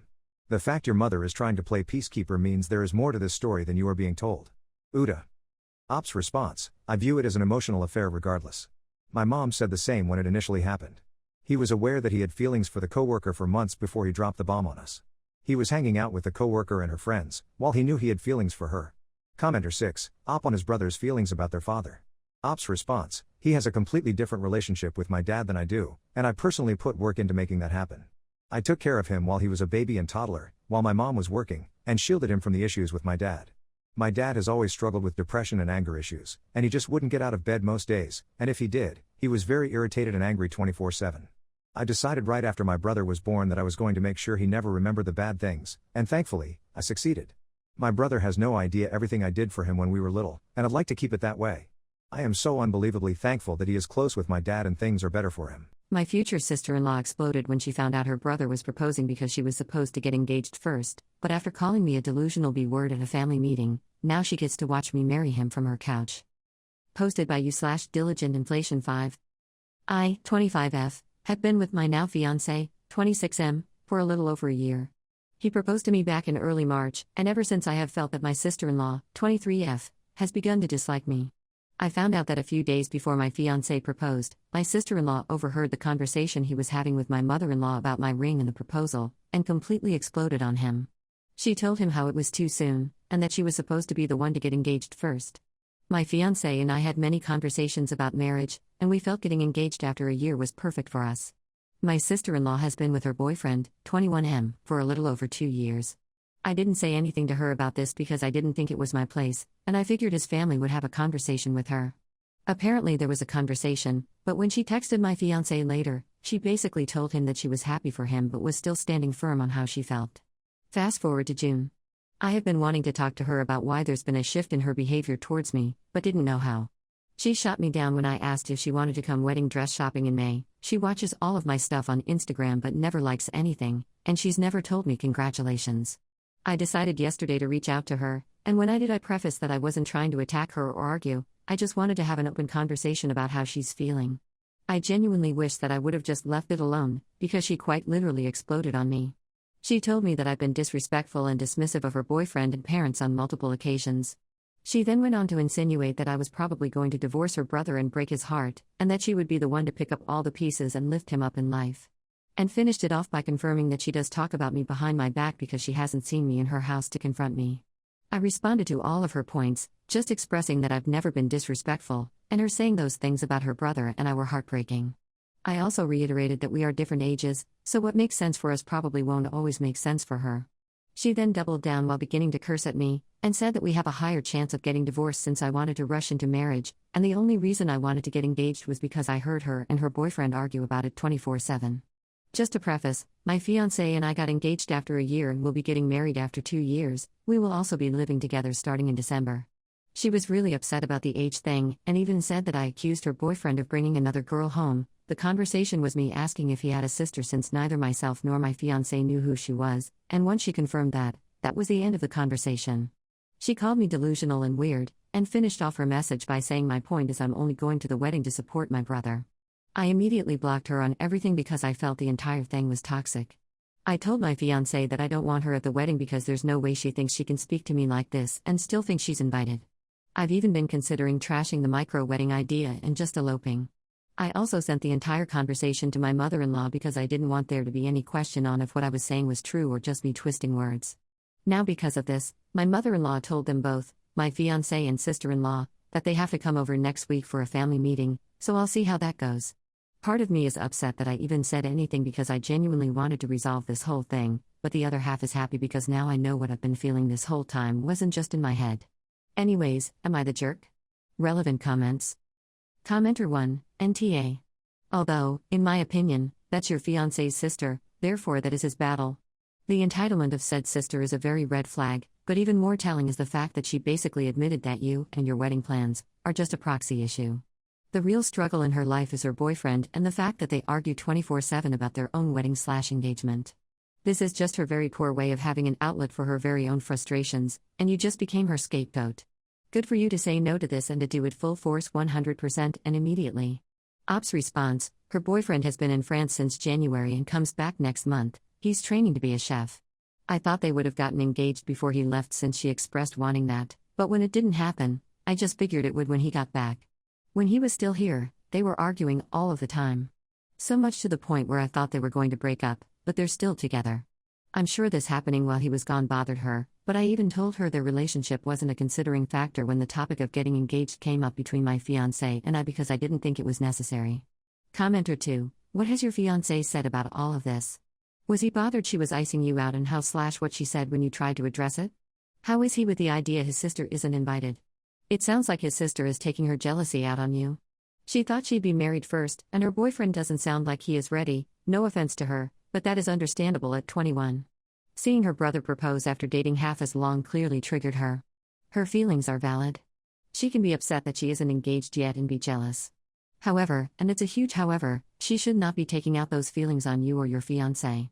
Sister or not, I don't know how you include someone in your wedding who is hoping for you to divorce. That is very hard to come back from and really not up to you to fix. Either sister-in-law realizes she messed up and gives a huge, genuine apology, or more than likely she buckles down and continues this view. The big thing here will be what mother-in-law and fiancé come back with. Do one or both of them ask you to let it go because she's family? Do they make her give an apology that is clearly disingenuous and then expect you to let it go? Or do they call her out on it and hold her accountable for her behavior? Once you see that, you will have a clearer view forward. Ops response: he's upset with how upset it has made me. At one point he said I know, but she was rude in her response and clearly doesn't want to fix or make anything better, and I don't want her to be a reason you're stressing out because in spite of everything she was saying to me, I don't want to mess up his relationship with his sister. Thank you for your thoughts. I've been thinking about how their talk could go, and I'm hoping with her parents seeing physical evidence of what she said to me, it'll be a situation where she's held accountable and things aren't just swept under the rug. I told my mother-in-law that her feelings are valid to the extent of being upset that she's not engaged yet, but that does not excuse her being outright disrespectful to me. Commenter 3, it sounds like to me sister-in-law is jealous you got engaged first and is projecting this onto you. You're sadly the easiest target to direct her anger towards as well as the blame, when in reality she needs to have a conversation with her boyfriend where she wants them to be heading in the relationship. Even if I'm wrong, her behavior was very rude, although I'm a coward and would have never said anything. NTA up. Good luck with a family meeting. Ops response: she told me everyone expected her to get engaged first. I'm assuming because she's been with her boyfriend for longer. I did not, I just figured it would happen for the both of us at some point. I even told her that I wasn't racing to get engaged first, it's just how everything played out. Commenter 4, sister-in-law is majorly jealous it's not her engaged first. So instead is trying to trash you and her brother with intent to ruin your happiness.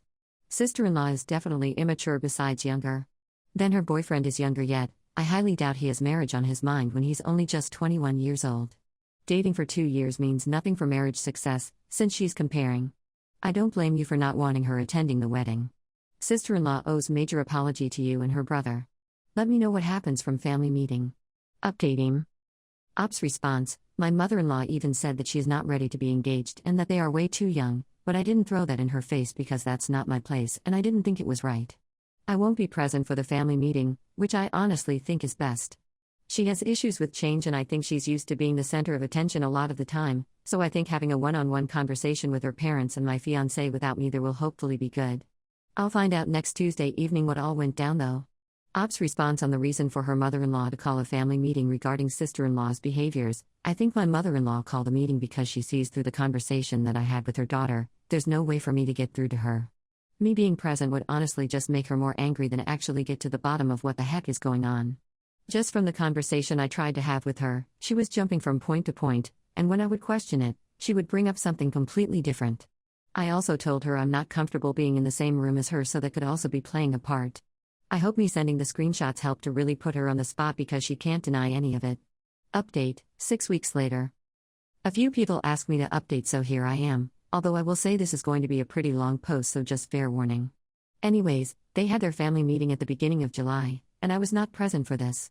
My fiancé filled me in on a lot of what was said, and in my opinion it went better than I expected. It went better in the sense that my in-laws tried to put my sister-in-law in my shoes. So there were a lot of questions of how would you feel if she said that to you, or how would you feel if someone was treating you this way. With these questions she had no real answer, so no real progress there. To me that shows that she knows her behavior is bad enough that she wouldn't want to be treated that way, but not enough that she understands that she shouldn't treat me that way or anyone else. My fiancé told me that my mother-in-law told her if she said to choose between her fiancé/future and her piece of garbage sister, she would choose her fiancé every time. They even asked my sister-in-law if it was reversed and my fiancé was treating her that way, what would she choose, and she immediately said her boyfriend. So again, there's an understanding that she would never want to be treated that way, but not enough to not do it to others. I was told that my in-laws were and still are upset about the situation, so they were addressing her behavior, but I'm not sure how extensively. I know there are probably a lot of other details that I'm not aware of simply because I wasn't there, and my fiancé tried his best to relay everything back to me. At the end of the conversation, my in-laws asked if I would be willing to sit down with everyone and have a conversation on how we can move forward. Initially, I was extremely hesitant. This was a sign, but eventually I decided it could possibly be a good thing and we could potentially move forward, although I was still standing firm in not wanting her at the wedding. My sister-in-law wanted to wait until her boyfriend got back, so we had to wait for that. Fast forward to last Thursday, my fiancé told me that my sister-in-law texted him saying they were doing a lunch on Sunday, yesterday, and that everyone was invited. I figured this was going to be the meeting that my in-laws were wanting to have. I told my fiancé that although I was pretty nervous about the whole thing, I was willing to go because I genuinely just wanted the whole thing to be done. It has taken a lot out of me emotionally and mentally, and so I was ready to find a way to move forward. So we get there, my fiancé and sister-in-law's shared apartment, and I will admit that it was awkward. I felt like I was going to throw up before we walked in from the anxiety, so I was not having a good time. I spoke to everyone and hugged my in-laws, but I didn't speak to my sister-in-law, mainly because I didn't know if she was going to take it poorly, and I also didn't really want to. My sister-in-law's boyfriend, Absolute Angel, cooked lunch, which was really nice, and so for a bit things were calm and I was getting a little more relaxed, but not 100%. After lunch was when the talk/meeting started. My in-laws basically mediated the whole thing. A lot of the main points were they wanted things to get figured out so it wouldn't always be like this. They didn't want it to be uncomfortable for anyone. They want to be able to get together for holidays and other things, especially since kids will be in the picture sooner or later. Most of the time my sister-in-law wasn't really interested in the conversation, but once she was, it kinda just went downhill. A lot of her responses were, "I'm not sorry. I said what I said." She started it by sending me that long message. She made some comments about how she was being nice because she didn't start anything when I came in the house, which made me feel like I couldn't really speak up. Like it was a warning that she was being nice but that she could flip at any moment. Anything that my in-laws said was met with pretty much the same response of "I said what I said." There was a lot of "I don't want to be her best friend," even though no one even mentioned that or asked her to, and she even told my mother-in-law that she didn't want to share her family with anyone. My sister-in-law's boyfriend chimed in at one point and brought up how I sent that message right when they were going through a bad rough patch, which I didn't know because it's not my business, but even with that happening it doesn't excuse her behavior at all. It ultimately came to a destructive end when my father-in-law brought up how he would hope that eventually we could be on good terms and that things might change. My sister-in-law said, I mean, okay, yeah, eventually things could change, but right now I don't like this freaking jerk. I can't even tell you what everyone said after that because I was in full-blown panic mode and had tunnel vision. I do remember my mother-in-law saying, wow, insert sister-in-law's name, but that's about it. I left and went into my fiancé's bedroom because I had just reached my limit and I cried. After that, my fiancé and sister-in-law got into a screaming match, and I could hear my in-laws chiming in, but then my sister-in-law started crying. I found out later this was because she felt like everyone was attacking her. My fiancé eventually came in to check on me and told me that we could leave. He just wanted me to take a moment to breathe and catch my breath. We talked for a bit and then my mother-in-law asked to come in. She profusely apologized to me, and although it's her daughter, she's still technically a grown woman and is responsible for her own actions. I explained to her that I don't know that I've done something wrong unless it's communicated to me, and the only reason I really knew that I had done something was because I texted her trying to communicate and it was taken poorly. I said that I had no ill intent whatsoever with sending the message, although I do understand how some things could have been taken negatively or as a dig on her end. I told both my fiancé and mother-in-law that if I had any idea that this was how things were going to go, I would have never said anything. I told her I appreciated the thought of trying to help the situation, but at this point there was nothing I could say or do that would make the situation better, and I didn't feel comfortable staying, so we left. It's a hot mess and it honestly sucks that this is how it played out, but that's where things are at the moment and probably will stay for quite a while, so it is what it is. It goes without saying that she definitely won't be at the wedding, and now we're trying to decide if we want just our parents there or if we just want it to be the two of us. Anyways, that's the update. Relevant comments. Commenter 1. I don't know why you keep apologizing. Being an adult means addressing issues in a polite manner, which you did. Get a shiny spine for yourself and tell your jerk sister-in-law to go straight to heck. Mother-in-law and father-in-law need to butt out at this point. No more family meetings. She's an unhinged child and should not be welcome to your wedding or around you at all. Ops response, I agree with the no more family meetings. It's obviously not doing anyone any good, and it's honestly just stressful to go through. I never thought this would be my life, but here we are. Commenter 2, your sister-in-law clearly doesn't want to be your friend, and honestly, she already had signs. I understand that some people need closure or clarification, and that's why you sent a message. Throughout the meeting, she made it clear that she didn't want to be your friend. She doesn't need to be your friend, she just needs to be polite, and your in-laws and fiancé need to give up on the idea that everything will work out and you can become friends. What you shouldn't compromise on is respect and politeness. Ops response, oh yeah, I totally understand that now, and I never felt like she had to be my friend, I just wanted a decent relationship with her. She just wasn't like this before I got engaged to her brother. She would text me for advice or come to me physically if I was over there. She asked me to go with her to buy her truck just a month before we got engaged. That's the part that was confusing for me because it was like a switch flipped when she found out her brother had my ring. Ops response on whether her in-laws are aware of sister-in-law not being invited to the wedding, we're thinking of just eloping so no one will be there, which my fiancé has expressed he would just prefer that after all this. My fiancé and I have also discussed the possibility of having just the parents present, and if that was something we decided, we would talk to his parents. The original plan before all this was to have a micro-wedding with just immediate family from both sides. Commenter 3, reading both of your posts, I doubt your future sister-in-law's behavior towards you is rooted in anything of how you have behaved towards her. Her issue is almost certainly rooted somewhere in her mind. Don't feel like that message you sent somehow makes it your fault either. Her issue with you clearly started well before you sent that message to try to clear the air, no matter what she may claim. How she was behaving towards you is why you were sending the message to begin with. If you hadn't sent the message, I suspect things would have still ended up leading to somewhere similar to where you are now. It just would have been something else that triggered it. I also doubt that there was anything else that you might have done further back that could be to blame either. If there was, she probably would have dragged it out during her blow-up when all y'all tried to talk things out. If there was something else you did prior that upset her, it does not seem like she would have hesitated to dredge it up. That she has not, either now or during the prior time your in-laws tried to talk to her, strongly suggests that there is nothing you did. The best thing to do here is probably to stop trying to bring her around. Your fiancé should set boundaries around her behavior towards you, then drop the rope and move on. You should be involved in crafting the boundaries, but he needs to be the one to lay them out to her and enforce them. It's not worth any more effort on your parts. Either she will face up to her issues or she won't. Ops response, thank you for this, I genuinely appreciate it. I understand now that me sending her that message came at a really bad time for her, but I also had no idea that she was going through anything in her personal life. My in-laws mentioned that because of the timing of everything going on, anything could have set her off at that moment, it just happened to be me. My sister-in-law brought up during the meeting that she's a very bold and straightforward person, but not once had she ever personally told me that I had done anything to upset or offend her. I'm disappointed by how everything played out, but a big part of me is also really thankful it happened now and not on my wedding day or some other event where I would have been blindsided. It helps me know how to move forward and what not to do. Commenter 4, to be honest, it sounds like even if you weren't engaged, she'd still have a problem with you existing as her brother's partner. Ops response, she had previously said that she felt like I was the reason why my fiancé doesn't talk to her as much, like he isn't a grown man who's capable of making his own decisions. Ops response on the decision of eloping, the decision to elope is being considered mainly due to us getting married on the West Coast and having a celebration/reception a few days later on the East Coast. I'm trying to be mindful of what stress that will cause, especially financially for some of the family involved. She won't be invited to the celebration, it's not even an option to consider at this point. I doubt she'll ever truly apologize, and I'm not going to hold out hope that she ever will. I can only hope that when her frontal lobe finally develops, she sees how badly she's messed up. Commenter 5, I think I'd still have the micro-wedding. Why should your families be excluded just because of her actions? It'll send a message that you both aren't putting up with her nonsense and your plans won't change because of it. Ops response, I think the biggest issue is we're going to get married on the West Coast and then have to pretty immediately fly to the East Coast for the celebration/reception.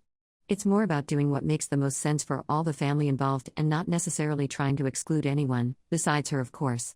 My mom transferred her house to me before she died because my siblings all own homes but I'm cramped with 4 kids, then my oldest sister convinced everyone I was supposed to sell it and split the money, so now I'm keeping the house like mom intended and they think I'm the villain. Posted by you/top_protection_6367. I, 28F, have 6 siblings. Our mom recently passed in November from stage 4 cancer. I had a really great relationship with my mom. We would spend time together, and my 4 children, 5-year-old twins, a 3-year-old, and a 1-year-old, all loved her. I am the youngest of all my siblings. My older siblings didn't prioritize much time with my mom until the last few months when she couldn't do much for herself anymore. I currently live with my boyfriend, 38M, and our 4 children in a 3-bedroom apartment. It's a nice apartment, but of course is not ideal for our large family. Over the summer while my mom was still very coherent, she signed a transfer on death of her house, 5-bedroom, 3-bath, to me for myself, my boyfriend, and our children to move into. She did the transfer so I wouldn't have to buy the house as we would not be able to afford a loan for her house. And her house only had less than a year left until it was completely paid off, so we would be able to afford her payments that way. All of my other siblings own their own homes and have plenty of room in their homes for their individual families. I didn't ask my other siblings if they were okay with this, but I didn't see it as their decision or whether they had a say considering it's our mom's house, and she had final say anyway. And like I said, all of my siblings own their own homes anyway. Once my mom passed, she had some medical bills that needed taking care of, so it seemed as though we would need to sell the house to take care of them. After looking into it more, my boyfriend said he would buy the house at just enough to cover the medical bills rather than what it's worth considering we cannot afford what it's worth, plus my mom had planned on us just moving in and not doing any sort of loan anyway. She had a cash inheritance which she left my oldest sister, Melanie, 43F, to split equally among all of my siblings. Since my mom has passed, we have asked Melanie how much is left in the inheritance as it would be split 7 ways, and she would always kind of dodge the question. She would say she hasn't counted it yet, or she's unsure. My mom also had some coins that were worth some money. She had 4 coins worth about $3,200 and a 5th coin worth about $1,200. I only found out about these coins from my other sister, Rochelle, 35F, because she told me Melanie thought about giving a coin worth $3,200 to herself, Rochelle, my brother Nick, 37M, and myself. The coin worth less to another hand-picked sibling. And then just never telling the last 2 siblings about the coins at all. That really upset me. I understand the coins gain value over time, and that's why they didn't want to pawn them for cash to split it equally, but that is really unfair, and considering there are not 7 coins, I believe the fairest situation would be to pawn them for cash so everyone could be involved. I suggested that, and then never heard anything else about the coins after that. And then one day last week when I had Rochelle and my niece over for dinner, she dropped a gold coin out of her purse and quickly put it back. I never said anything, but I couldn't believe they decided to kick me out of that inheritance because I stuck up for the 3 siblings that were going to be slighted. Well, flash to a couple days ago my boyfriend got approved for the loan. I told Melanie about this to keep her in the loop, and her response shocked me. She told me she did not feel comfortable selling the house to my boyfriend. I didn't understand because selling the house to my boyfriend was just a way for us to keep the house so that my mom's medical bills would get paid. And my mom's wishes were for my family to move into the house. After I got off the phone with Melanie, I called Rochelle to see how she felt, but she couldn't talk right away. Once I was able to talk to Rochelle, it was very clear Melanie had gotten to her first and manipulated the situation. So I texted the group chat with my siblings. Essentially, they all want to sell the house at full value to a stranger so they can receive an inheritance of cash from the house selling. Melanie had very obviously made them believe that my mom only transferred the house into my name so I could take care of selling it and splitting the money with all of my siblings. That wasn't the truth, and I tried telling them that our mom did not do that, but Melanie had manipulated the situation. For context, Melanie is the oldest, and all of our siblings can be pretty easily manipulated in a situation when it comes to Melanie. It sounds terrible, but it's true. I can see right through it and try to say my side, but they are all on Melanie's side. They all want cash from the house, but I want to live in it like my mom had intended. Like I said, my mom transferred the house into my name. So I am going through with selling the house to my boyfriend to pay my mom's medical bills and so us and our 4 children can live there. My siblings feel like I have scammed them out of an inheritance. But I feel like I found a way to get the medical bills paid so that my family can live there, which is what my mom intended when she was here. So am I the jerk? Update 1, next day. So first I want to say I am so appreciative of all the comments that seemingly are truly looking out for my best interest. My oldest sister, Melanie, had made me believe that the debt needed to be paid from the house, not the cash estate. She would never disclose to us that there was enough to pay off my mom's medical bills. I contacted an estate attorney and ended up speaking with the attorney who was directly handling my mom's medical debts. He told me that there was no need to sell the house right now. That my family could move into it with no worry of paying the medical debt until the future if I ever decided to sell it. So that's what we are going to do. If we ever decide to sell it, which I don't see right now why we would, as finding a 5-bedroom house is really hard to come by, we will split the sale of the house after her medical debts are paid, and of course subtract any money we put into it going forward from their portion. I do agree that keeping the deed of the house in my name is the wise decision so that I will always have that security with my children if something were to ever happen between myself and my partner. I really appreciate all of the comments making that aware to me and all of the comments wanting to make sure I seeked out a lawyer. As far as the coins go, I didn't mention them because I was upset I wasn't getting a portion. I understand getting the house is a big deal. I mentioned what was happening with the coins to give an example as to why I don't feel I can trust Melanie. And why I feel like she is not being honest about the money and the estate. Which she wasn't. There is more money than just the coins that she is not being honest about. The deceptiveness is what hurts me. I feel like I am very open and honest with my family and would never try to deceive them. I would rather all conversations, especially with my family, hold integrity. Once I had felt settled and secure with talking to the lawyer, I texted my sibling group chat to let them know what was going on. That the house will stay in my name. Melanie has been manipulating the situation, and once she thought I was selling it to my boyfriend, I knew she would tell all my other siblings that the problem is not that I was keeping the house, but that it would no longer be in my name. I can tell she is very angry that she can no longer spin the story for her narrative. But this is what my mom had intended in the first place. For myself and my children to have somewhere to live, and she always knew my boyfriend was in our package deal. Melanie still seems mad, but I don't see the problem anymore. I'll keep this post updated if anything else happens to come up. Again, thank you to everyone for the advice. It really helped me out so much and put me in a much more secure position. Update 2, 8 days later. I don't have too much of an update currently, however I don't think I'll have another update again until next week. And I want to keep you guys in the loop of what is going on. Since I have told Melanie that we plan on keeping the house, she has made it her mission, at least how I see it, to do everything in her power to bury me. Melanie is my big sister by 15 years, so I've always trusted what she's said and done. Naively, I guess. Like I've said before, Melanie was my mom's power of attorney. So she made sure my mom's bills got paid toward the end as that was her responsibility. Once I told Melanie we would be keeping the house, she would tell me she didn't have my mom's account information and withheld all the information I needed to pay her bills. I made all the phone calls, and all utilities were easily transferred into my name. However, going to the bank of course was a little more difficult. I can't even make a payment without knowing her account number. Melanie has kept all of my mom's paperwork and refuses to give me that information. So I am currently in the process of waiting for the bank to email me a form to fill out to become a person on her account that can make payments. Then once that hopefully gets accepted, I can apply for assumption of her account. I am hoping all of this goes over well with no bumps. Melanie is very angry with me. I told her I didn't feel like she was being fair in the way she was dividing the estate, and that she continues to change the story to fit her narrative for that day or who she is talking to. I told all of my siblings they could go through my mom's house still if they wanted anything of hers before we donate. Everybody has had a key to my mom's house because we would all go over and help her with anything she needed. Melanie then went through the house to take all of the valuables, collectibles, anything that could be sold for decent money so she could sell it herself and pocket it all. Mind you, I'm not talking about a couple of small trinkets.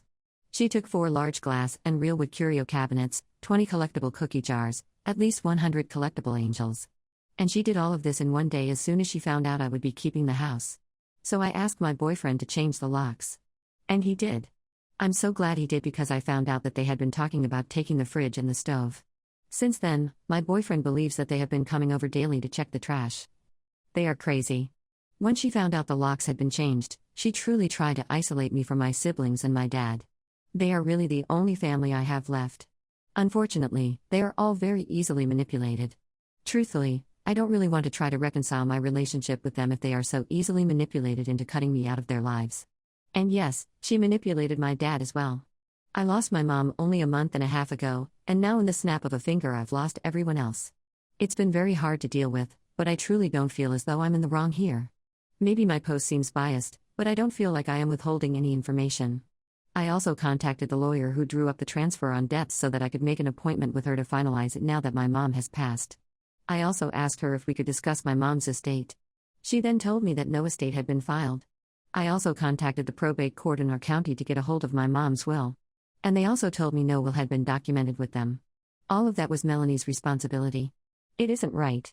I will definitely come back with an update end of January, beginning of February as I have an appointment with a lawyer to discuss this next week. Update 3, 1 month later. I think this will be my final update.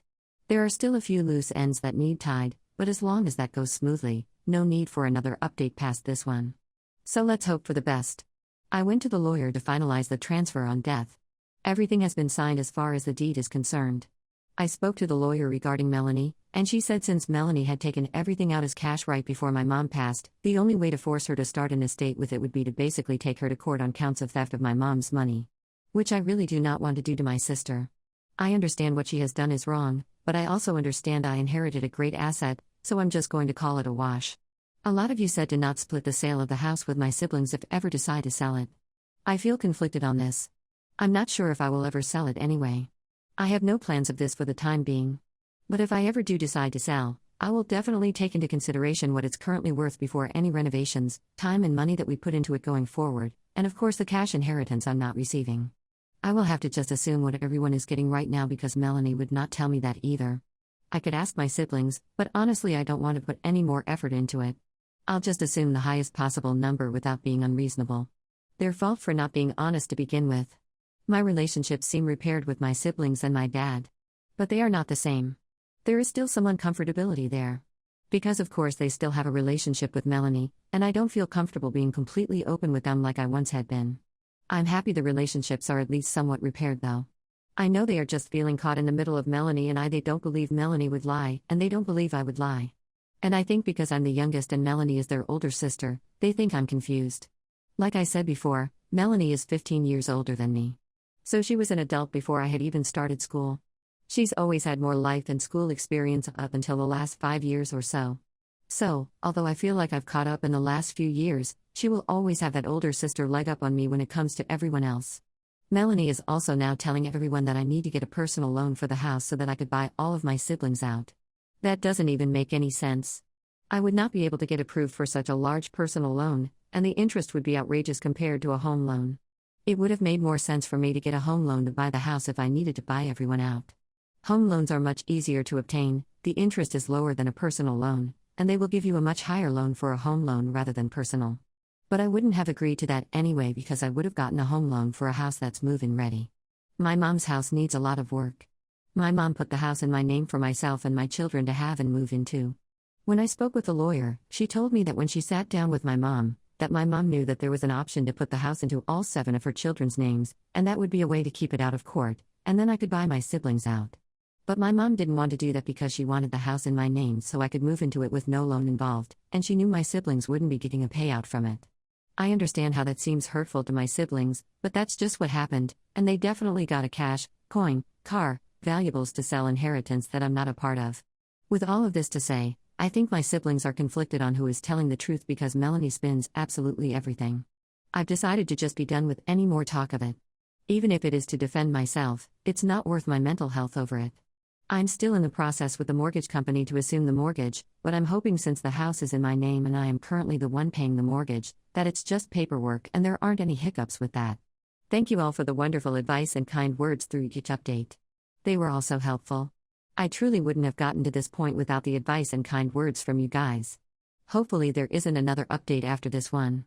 And if the Comfort Level podcast happens to have read all of these, I just want to say I am a big fan. I listen to you guys daily when I'm tidying up my apartment in the evenings. You all seem to have good heads on your shoulders and think so rationally. It's a calmness I look forward to. I just want to mention that Melanie was the power of attorney which ends at death and was not named the executor.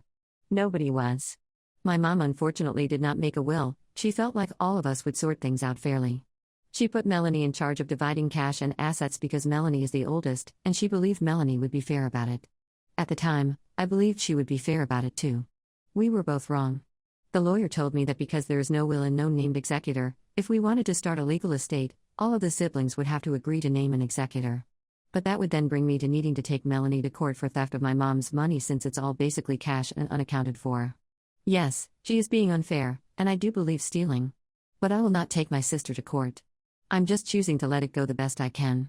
My parents called my brother a pred because they found my sister's wet clothes in his room, but it turns out our dog was the real thief all along, and now my brother won't leave his room because trust once broken stays broken. Posted by you/throw. Rakso. My brother is 15, my sister is 17, and I, 23F, think that this is really stupid, and it shouldn't have happened, but it did. Now I just want advice on how to make it better. Also, this is the story my brother told me, as I wasn't there. He was in his room playing on his phone, minding his own business. He got up to take out the trash. He came back to lay down in his bed. As he was laying down, he noticed the dog walking out of his room. He ignored it. Later on, his sister, 17F, noticed clothes were missing. She went looking for it and found it in my brother's room. The problem was that it was wet and slimy. She immediately told our parents, and they thought the worst. My dad, mom, and brother argued about it. Rude things were said. Apparently, Mom said, "I knew you were weird, but not this weird." My dad said, "I raised a predator." In the end, my parents asked me to pick him up and let him stay with me for a couple of days. When I picked him up, he didn't say anything and just sat in silence. He spent the entire time in the room he was staying in. He only came out for dinner. He skipped breakfast and lunch. His eyes were always red when he came out, so I assumed he was crying. I've never seen him cry. Most of the time when he's upset, he just has a stone face, so what they said must have got to him. Finally, at the end of the week, his parents called me and said they wanted to talk to him, so they came over. Before they came over, I tried to talk to him, but he ignored me. When parents came, they apologized to him. Over the week, they noticed more of sister's clothes in his room, until one day my dad caught the dog with my sister's clothes. My brother just said okay and went home. I tried to ask my parents if he could stay longer, but they said that wouldn't be necessary. Later on, I got a call asking me what did he do over my house, because he's just been in his room all day at their house. Is there anything I can do to help him feel better? Advice would be greatly appreciated. Little update, good news. He can stay with me until Sunday. I had to lie a little to parents to get him to come. I told them he should get out the house because he spends most of his day sitting in one spot with online school. They didn't believe me at first, but I said it would be a chance to get him out his room. They finally agreed. He was about to go to sleep, so I came just in time. I think the plan right now is to just spend time with him this week. I'm broke, so it's gonna be mostly home stuff. I tried to talk to him on the car ride. I asked him if he's okay.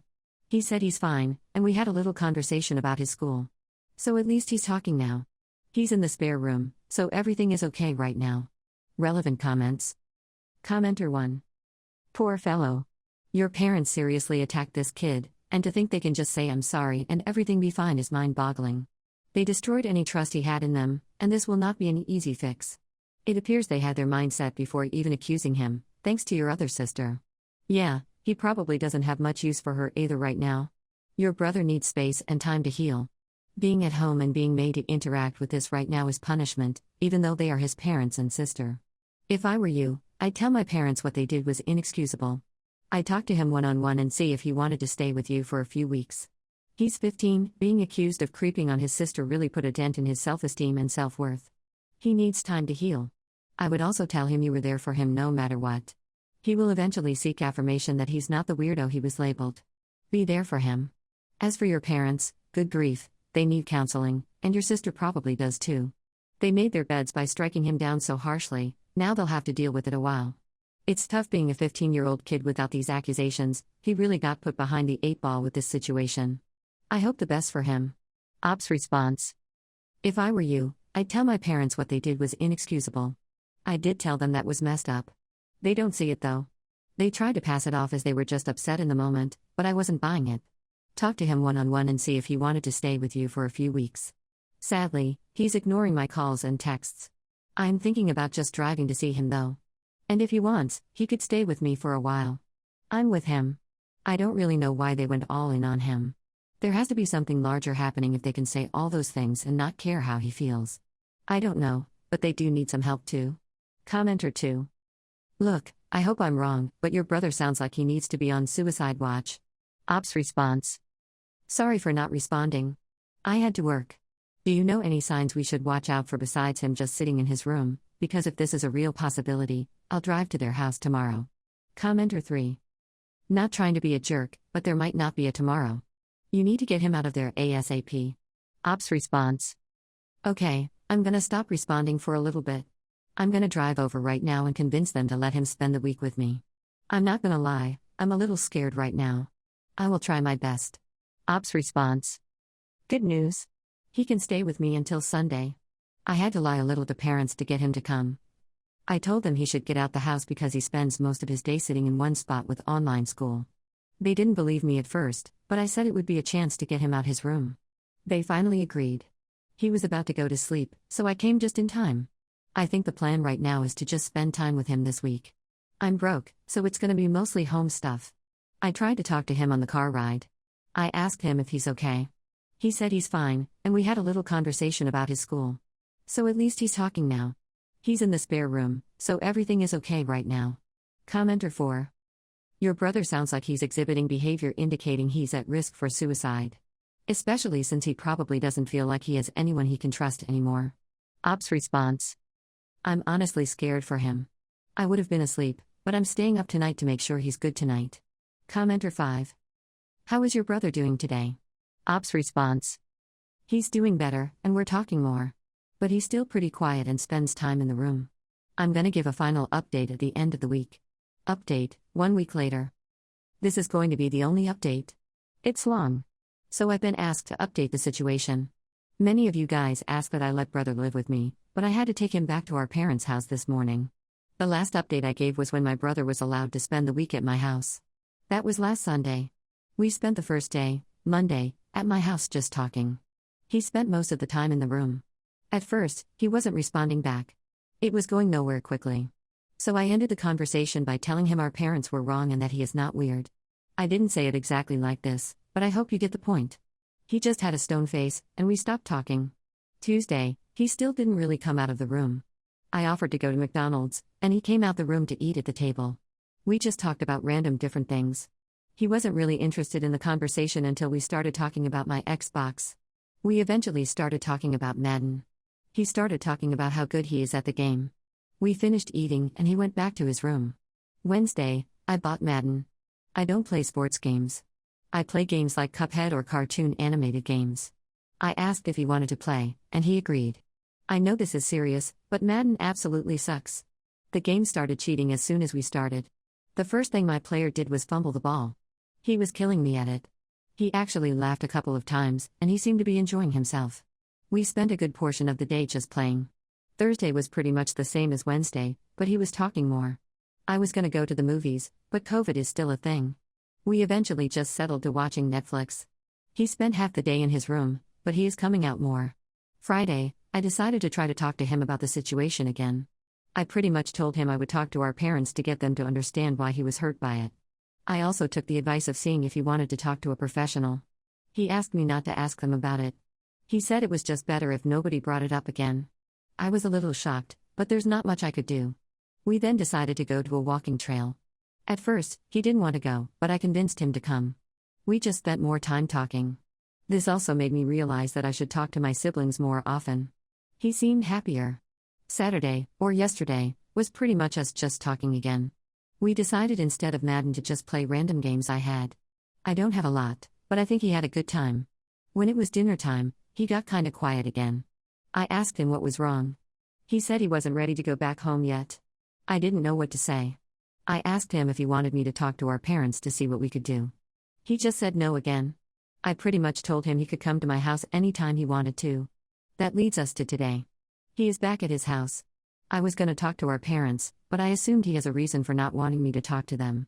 I know you guys said something about getting him a therapist, but he said no to the idea. I did call my sister to see how she's doing. She said she tried to apologize to brother, but he ignored her. I don't know what's happening with that, but one thing at a time. And that's pretty much how the week went. Overall, he seemed much happier than he was last week.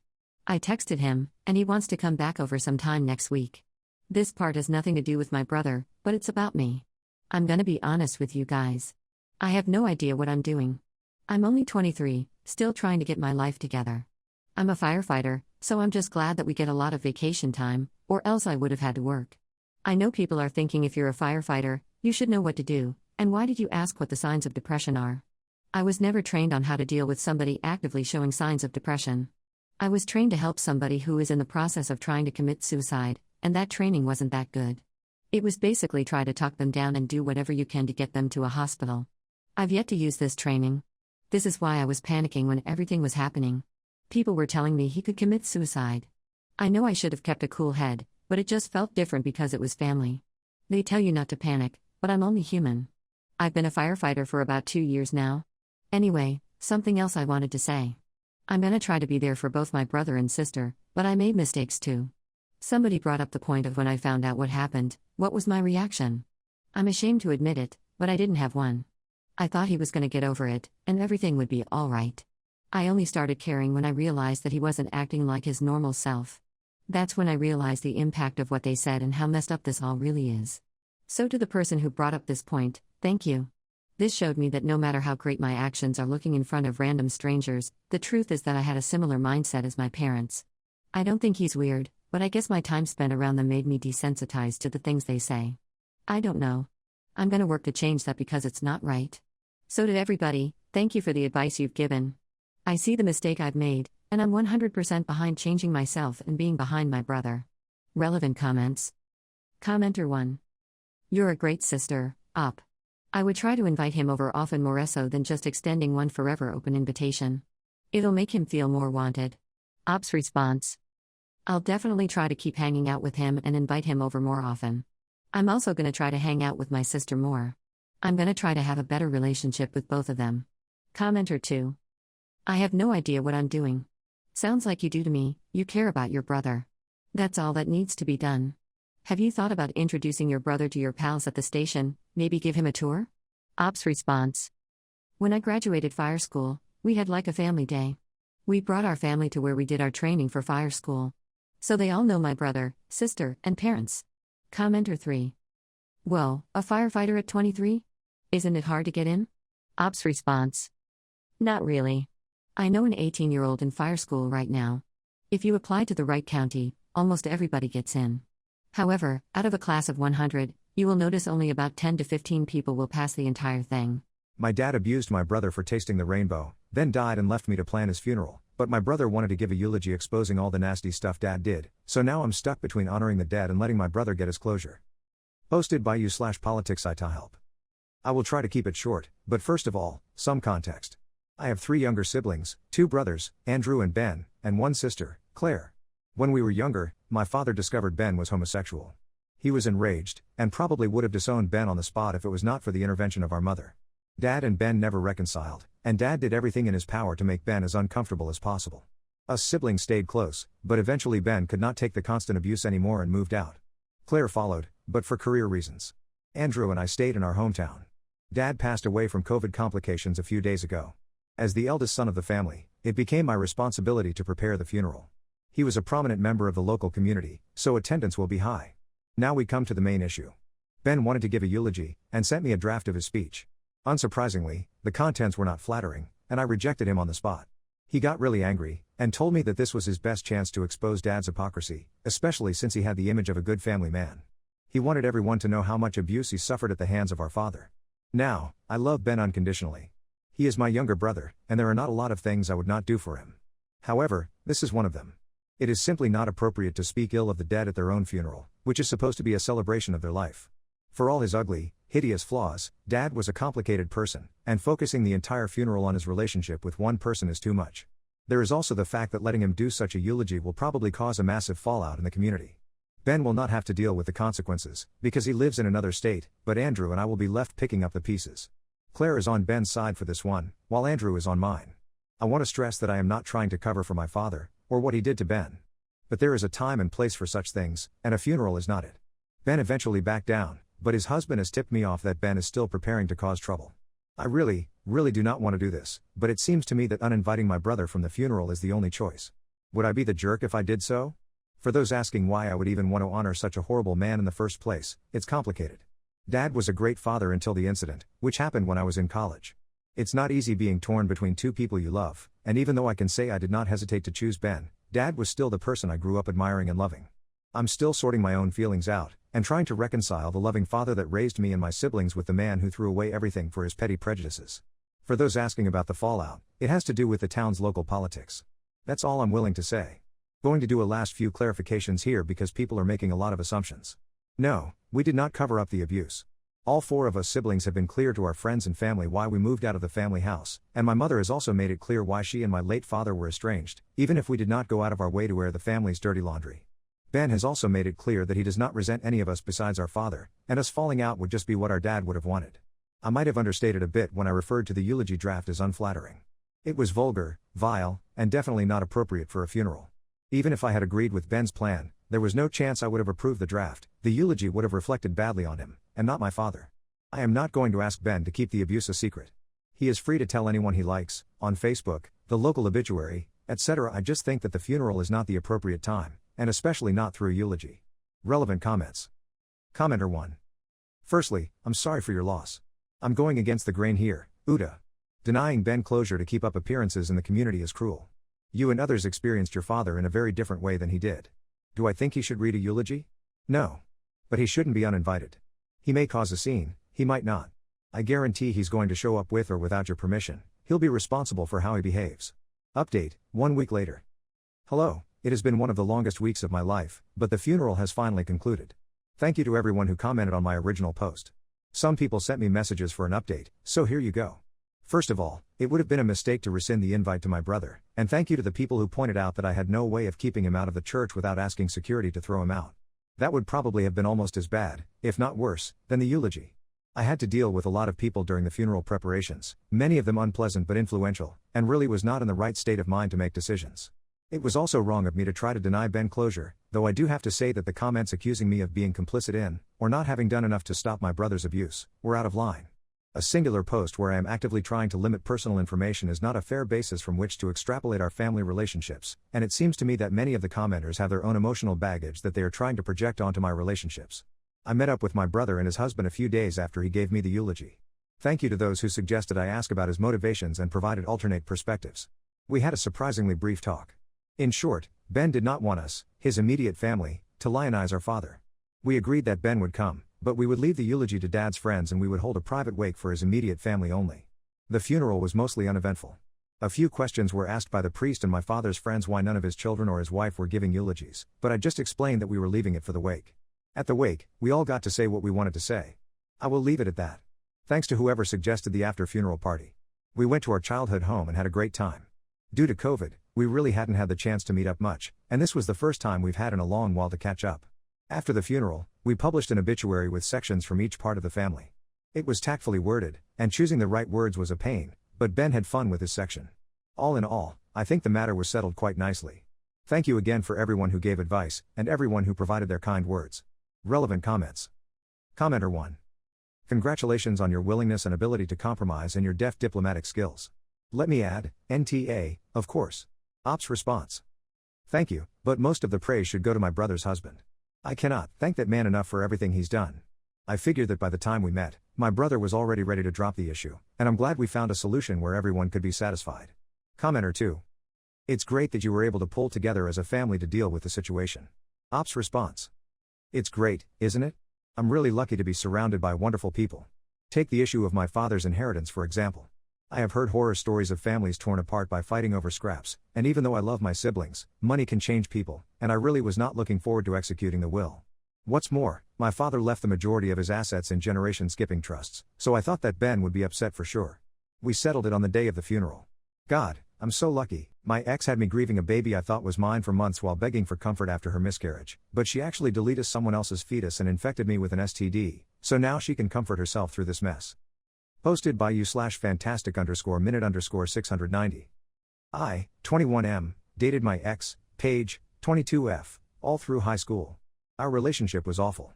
Year 1 of college, I had a one-night stand and cheated on her. I know I'm a jerk, but she wanted to work things out. A year later, I found out she'd been sleeping with one of our mutuals for months, and I ended things. Obviously it was fair that she cheated, but we just weren't in love. We kept hooking up for a few months after, and broke things off for real 6 months ago. Weeks after we broke things off, Paige hit me up, told me she was pregnant, and I was the dad. I didn't want to be with her, so I told her we could co-parent. She wasn't happy about that, but she didn't really get a choice. Well, a month or so after that, she called me sobbing, and told me she miscarried. I was heartbroken, but felt worse for her because that's an awful thing to go through. I told her I'd help with any medical expenses or finding support groups and counseling resources, but she got upset at me for not being more supportive, and staying with her at her place, or calling her more. I have a new partner now, and don't really talk to Paige, but some of her friends have texted me saying she hasn't recovered, and wants to talk to me, and I should help her. I haven't checked in on her in a couple months. I don't expect her to be over the miscarriage at all, but I don't get why she's expecting me to be the one to help her through it. I'm not a professional, so I don't think I can help by being in touch with her. Am I the jerk? Any advice is appreciated too. Edit to add, sorry for the confusion, I didn't just cut her off after she miscarried. I'd text her every once in a while for a couple months afterwards. Usually she'd text back saying she wanted me to come stay with her, I'd decline, and send her links to support groups and whatnot. Last time was in June. I asked her how she was, she said bad. I asked if she got help, she said no, I said she should, and I'd be there to help navigate it, and that was that. Relevant comments. Commenter 1, she was sleeping with someone else for months. How would any of you know that you were the father of the lost child? Ops response, I guess I don't have any proof? The way the timeline worked out, that guy wouldn't have been the dad since they stopped seeing each other the second I found out, and when we were basically friends with benefits, she wasn't with anyone else that I was aware of. Commenter 2, do you have proof that she was ever pregnant in the first place? Ops response, no I don't. Maybe I'm stupid, but I didn't think I needed any, that's just such a big thing to lie about. Commenter 3, Uda. Dipped as soon as she was pregnant, and couldn't even bother to have a conversation with the girl after she lost your child. I hope the other girl runs from you because you're a piece of work. Please learn something from this experience. Ops response, I didn't dip as soon as she was pregnant, my fault for not making the timeline clear. December we broke up, and kept hooking up until February, and then stopped. Early March she tells me she's pregnant, we had a lot of conversations, i.e. the co-parenting one. End of March she miscarried. I kept checking up on her until like mid-May, and then eventually stopped texting her, haven't texted since June. So no, I did not dip as soon as I found out she was pregnant. And yes, we did have a conversation, we had several. Commenter 4, NTA she's not your problem anymore. You can't really confirm if it was even your child, or if she was really even pregnant. She could have just been pulling at your heartstrings to try to get you back because she saw you moved on. Ops response, it being a lie is a possibility. We have a lot of mutual friends though, so I don't want to mention it since if I'm wrong, it does way more harm than good, especially since me believing the potential lie doesn't really affect my day-to-day. Commenter 5, your ex might not even realize this herself, but the whole wanting you to stay at her place, and call you more sounds like she wants you to be a part of her future. It's important for her to have a support system in place during this.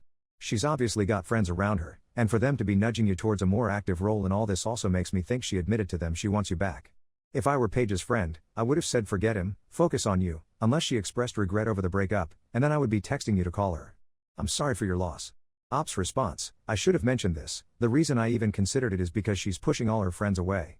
They're having to go great lengths to keep in touch with her, like showing up at her place unannounced since she won't text back. They've been really sympathetic with her, but not gonna lie, I think are just getting tired, especially since one of the mutuals who texted me is just going through her own grief about something unrelated right now. I think they're just tired, and running out of options, and she's apparently super opposed to going to counseling. Update 1, 5 days later. Update to am I the jerk for not helping my ex after her miscarriage? I wasn't going to update, but this got crazy. I have a friend, Anna, who's close with Paige, and dating my best friend. Anna got back from study abroad, and this was our text, copy and pasted since I can't add pics. Anna, hey this is really random, but did Paige talk to you about what happened in March? Me, yeah she hit me up right away, why? Anna, I don't know man, she told me what happened. I know things are weird with y'all, and I wanted to make sure she actually told you, and y'all went to a doctor. Me, yeah, like a while ago. Did you want me to talk to her? Anna, I know she wants to talk to you, but that's not my business. I don't care. This isn't either. I just wanted to make sure you were good. Me, yeah, alright, welcome back, thanks for checking, I'm over it now so I'm fine. I assumed she meant the miscarriage that Paige's other friends texted me to help her through. But I saw Anna in person after this, and she asked me if being good meant testing negative, or getting treatment. I was confused, and she explained what Paige told her, which I'm guessing is the truth. Paige told Anna she was sleeping around before and after we broke up, and got pregnant. Paige was confident it was not mine, and got an abortion. When getting checked after, in March, she got diagnosed with chlamydia. The only thing I'm mad about is that she didn't tell me she had an STD. I'm honestly over all the other stuff at this point. Also, I want to note that it's super weird that Paige told Anna. Anna both caught me cheating and told Paige, and caught Paige cheating and told me. She's a great friend, but a total narc. Not my go-to for secrets. Anyway, my partner and I have appointments to get tested because I might have had chlamydia for 6 months. I don't know if I should text Paige and chew her out, I'm so ticked off. Edit to clarify, Anna being a narc isn't a bad thing. We call her a narc to tease her because she can't keep surprises, and always spills your secret if it's the right thing to do, and we love her for it. She keeps us in check. That's my fault for phrasing it poorly. Relevant comments. Commenter 1, your ex told Anna knowing it'd get back to you, so you either get tested but she doesn't have to tell you, if it's true, or, if it's not true, so you'll reach out even if it's for chewing her out. Get tested. Don't engage with her. That's most probably what she wants. Ops response, this makes a lot of sense. I was really confused about her telling Anna since there's no way she didn't think she would tell me. According to Anna, she didn't even say anything to the effect of don't say anything to him. If negative, reaching out is definitely a no. If positive, I'm honestly not sure. Commenter 2, NTA. I could be completely wrong, and being unfair to your ex, but I can't help but wonder if, in her head, this is how she is punishing you for failing to come back to the relationship. She didn't miscarry, she aborted. It's absolutely her right and her choice to do so, and probably wise, under the circumstances, but one allows for her to demand your sympathy and emotional support much more than the other. Ops response, yeah, I'm not upset about her choice at all. It wasn't my kid, and even if it was, it's her body. I am a bit upset I went through forcing myself to be excited about being a dad to cope, and thinking I lost my kid to uncontrolled factors when really I never had one to begin with, and the circumstances were controlled. Commenter 3, so you both were cheating and sleeping around? Bro, you're lucky the only thing you caught was chlamydia. Also, why in the ever-living heck aren't you getting tested more often if you're gonna play it fast and loose with your woodpecker? If you're making love with more than one person, get tested every 4 months, especially if you're the kind who cheats. I don't give a darn if you do wrap it up. Get tested every 4 months. Before you give someone something they can't cure. Ops response, I cheated one time 3 years ago when I was 18. I'm not saying that makes it okay, it was a horrible thing to do to her, but I also don't consistently sleep around while in a monogamous relationship. But yes, I 100% agree, I am an idiot, I need to get tested more. I used protection with everyone but Paige, but that's no excuse, this has been a valuable and rough lesson learned. Update 2, 4 days later. People asked for an update, so here I am. This morning my partner and I found out we have chlamydia, and got antibiotics. My partner's surprisingly unbothered, and has helped me calm down these past few days. I know I said I'd chew out Paige if I was positive, but now that I've calmed down, I see no point in it. Some told me I could sue her. I'm pretty sure I can't cause she didn't know when we had smashed, and even if I could, it's my senior year of college, I have other things to focus on. In other news, Anna cut off Paige, and won't tell me why, but she says it has nothing to do with me. I'm kinda glad since Anna was our only real mutual, and Anna, her boyfriend, me, and my partner are renting a place together soon. Doing that with my ex's friend might have been weird. But I'm also honestly really worried about Paige. Anna was her last rational and dependable friend. The other ones who wanted me to help her when she miscarried disappear when things get hard, and definitely wanted me to talk to her to get her off their hands. Either way, I won't reach out, especially since my relationship is going really well. I might ask Anna to maybe check in on her, but I won't push. Not much else to say. Don't be like me since I had the clap for 6 months and didn't know. Get tested often, and use protection. Edit, I'm trying very hard to stop doing stupid things, and per the advice I've gotten, asking Anna to check on Paige would go against that goal. So no need to worry, I finally blocked Paige, and I'm putting this whole thing to rest. Relevant comments. Commenter 1, if you ask more, you'll open more doors. NTA. Ops response, I mean I'm curious what's behind the door of why Anna and Paige aren't friends anymore, but it's not my business so I won't ask. Commenter 2, I mean, it definitely sounds like it has everything to do with this drama, and the fact that she's about to start living with you.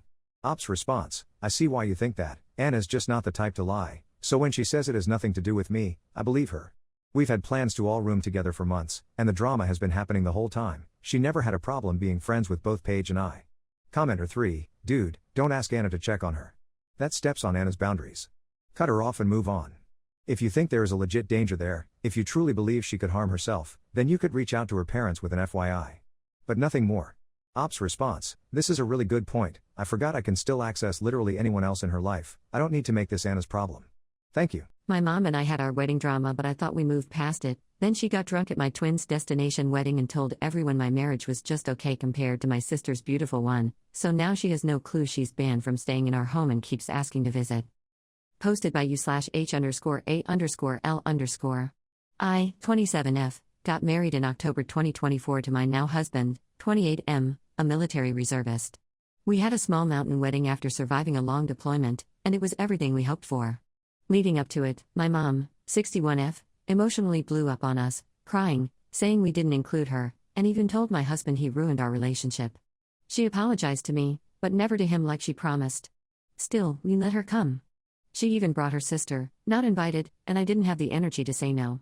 Fast forward to my twin sister's destination wedding this spring, I was the maid of honor.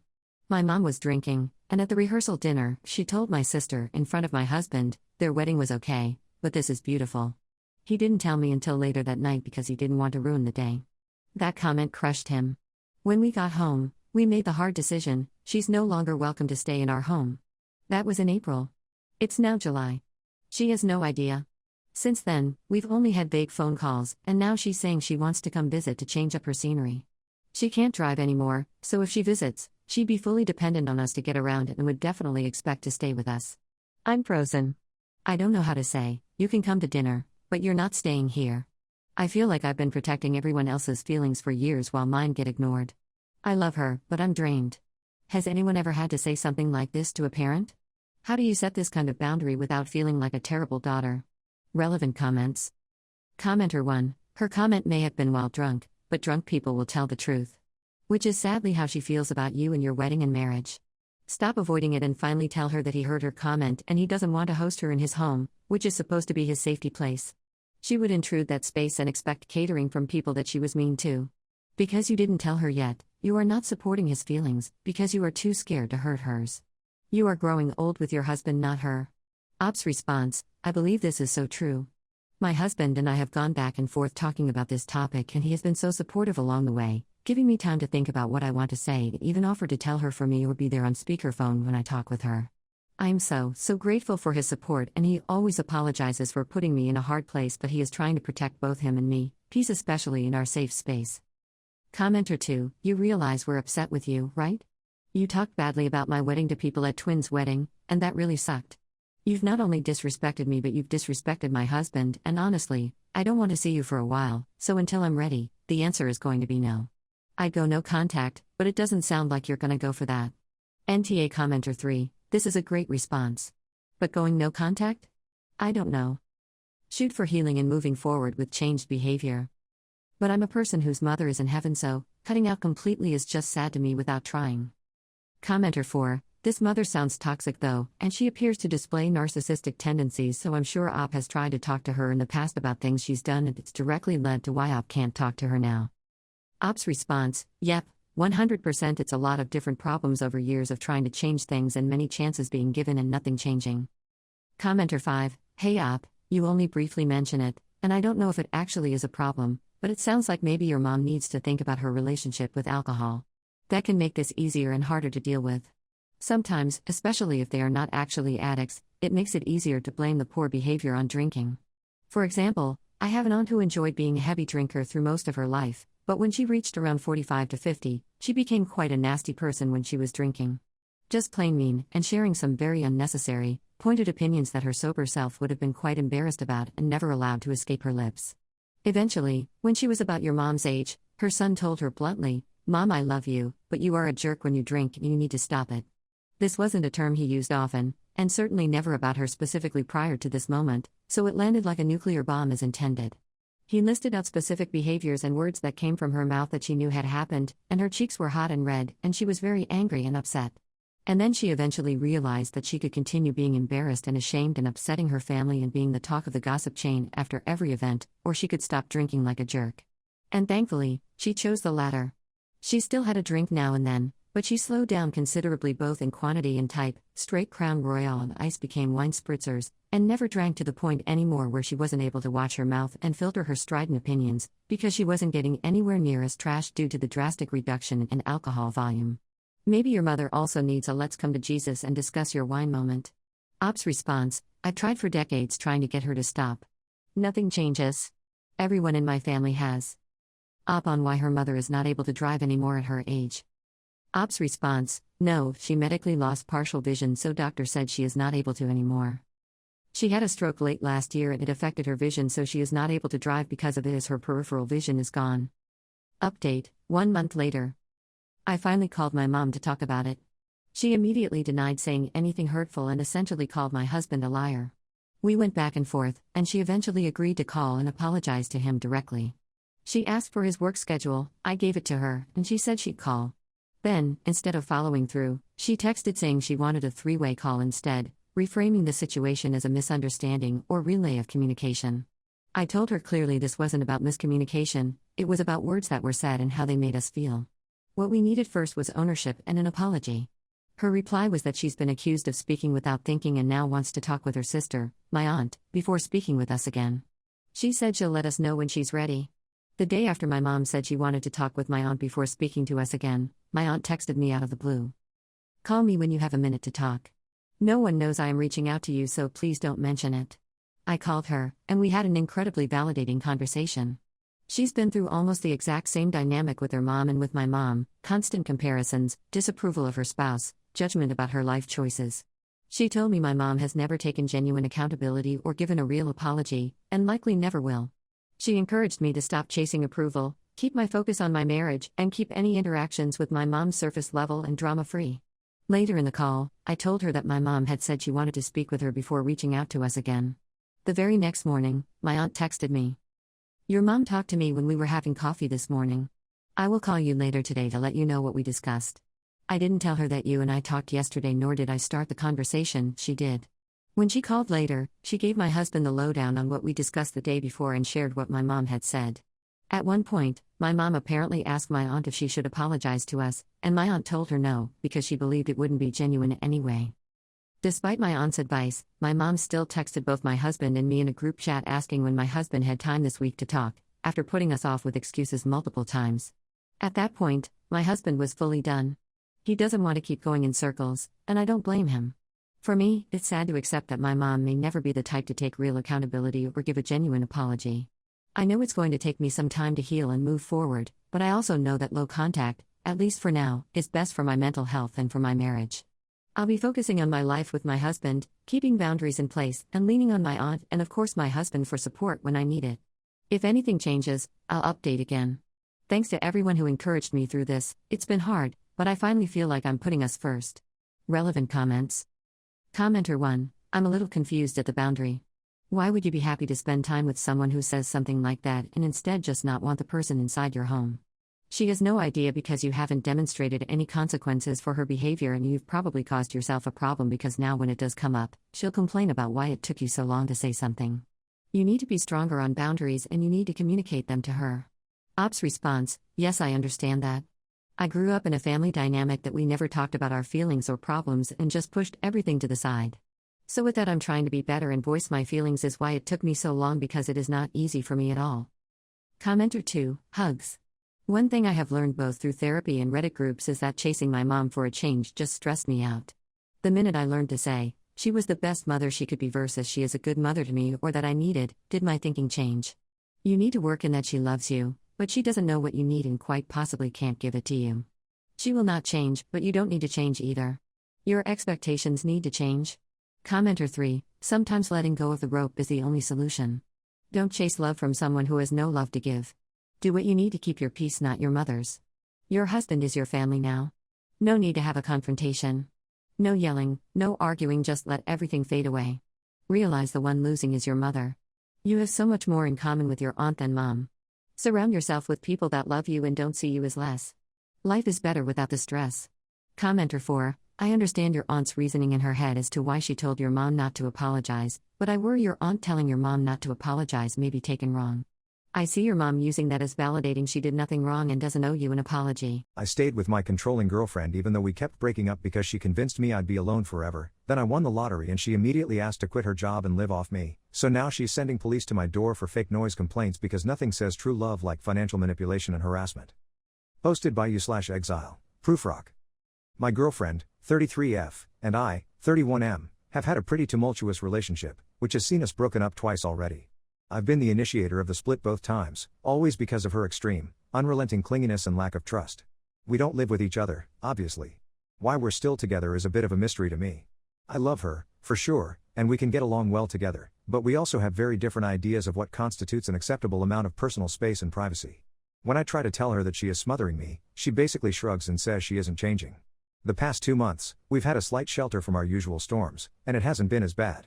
She's still very clingy and constantly accuses me of chatting and meeting other girls, which I haven't, keeps close tabs on what I am doing or who I'm hanging out with, etc. But I keep it because I believe I'd be alone for a long time without her and am, frankly, afraid of that. It doesn't help that she's also told me much the same, that I would be alone without her. Cut to a few weeks ago, I won a lot of money in the lottery, paid in lump sum. It's all very new to me and very, very surreal, and I haven't really done much with it all yet but talked to some financial advisors to figure it all out, but it's readily acknowledged I am in a position to retire. The only 2 things I have done so far is take a month off from work to sort through things and get very drunk on expensive scotch with my sister. I have a lot of friends right now. I know who my friends are and plan on doing nice things for them all. However, my girlfriend is now asking me if she can quit her job. When I asked her why she would, she said because I have money, that if she had won that much money, she'd have given me X amount of money without a thought because that's what people do for those they love. Anyways, it didn't take long for her to start accusing me of wanting to ditch her now that I'm rich and how she was so stupid not to have seen it before. All because I don't want to give her a load of money. I am in an awkward position now. What am I to do? I am not a stingy or shallow person, but this relationship was rocky before all of this. I am afraid of looking shallow, I guess, even though I believe I am being practical. And while I am not necessarily clamoring for us to split right now, I feel like this will be an issue as long as we're together. Sorry for rambling. Hope that makes sense. Relevant comments. Commenter 1, it's been 7 months and you've broken up twice already. Dump and run. Ops response, the argument is, I think she is overly smothering and she thinks I'm afraid of intimacy, so sometimes I second guess my rationale. But she is certainly very keen on knowing everything I do. Like if she sees I am online and it's not writing a lovey email to her, it's an argument all night. I realize it sounds cut and dry, but she does have her good qualities. Commenter 2, you've yet to mention any.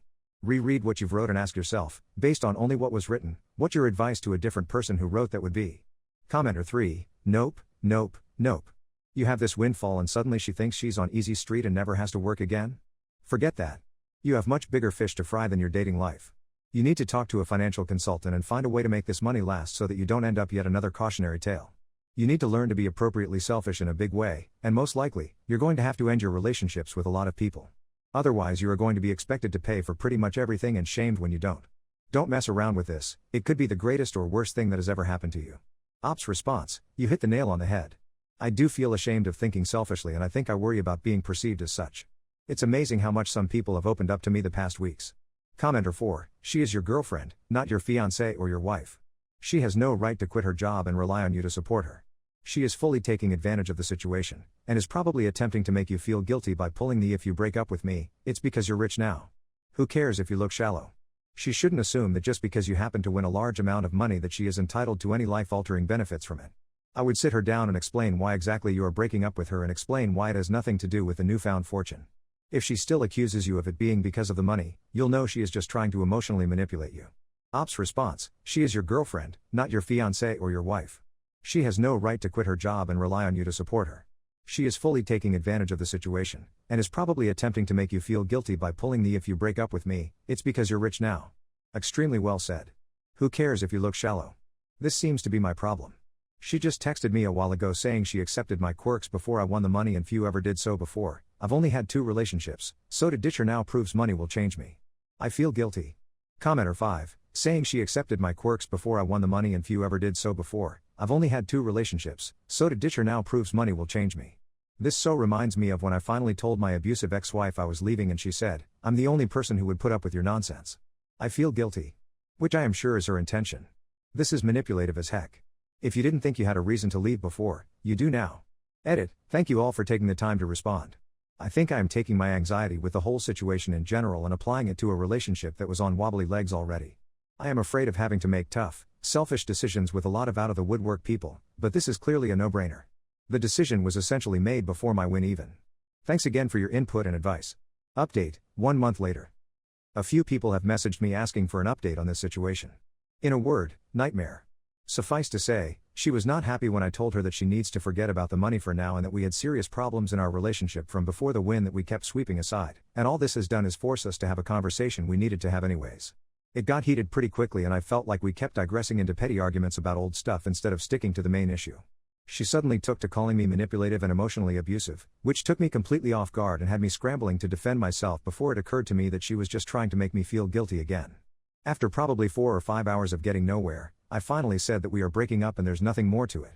She got up from the couch, got her stuff, told me to go to heck, and slammed the door. Next day the texts and emails started to come in saying that no one will love me like she did, how it's sad to see how money has changed me so quickly, hoping I have fun with superficial escorts, on and on and on. I ignored the messages. The next day she calls and I ignore the call, and she goes to voicemail and says she is crying and says she needs my help and has no one else to turn to and to please call her. I don't call her back. Thursday night around 11:30 p.m., the police are knocking at my door. Apparently a neighbor called in a loud domestic dispute from my apartment. I tell him I've been alone all night. He asks to take a look around and I say sure.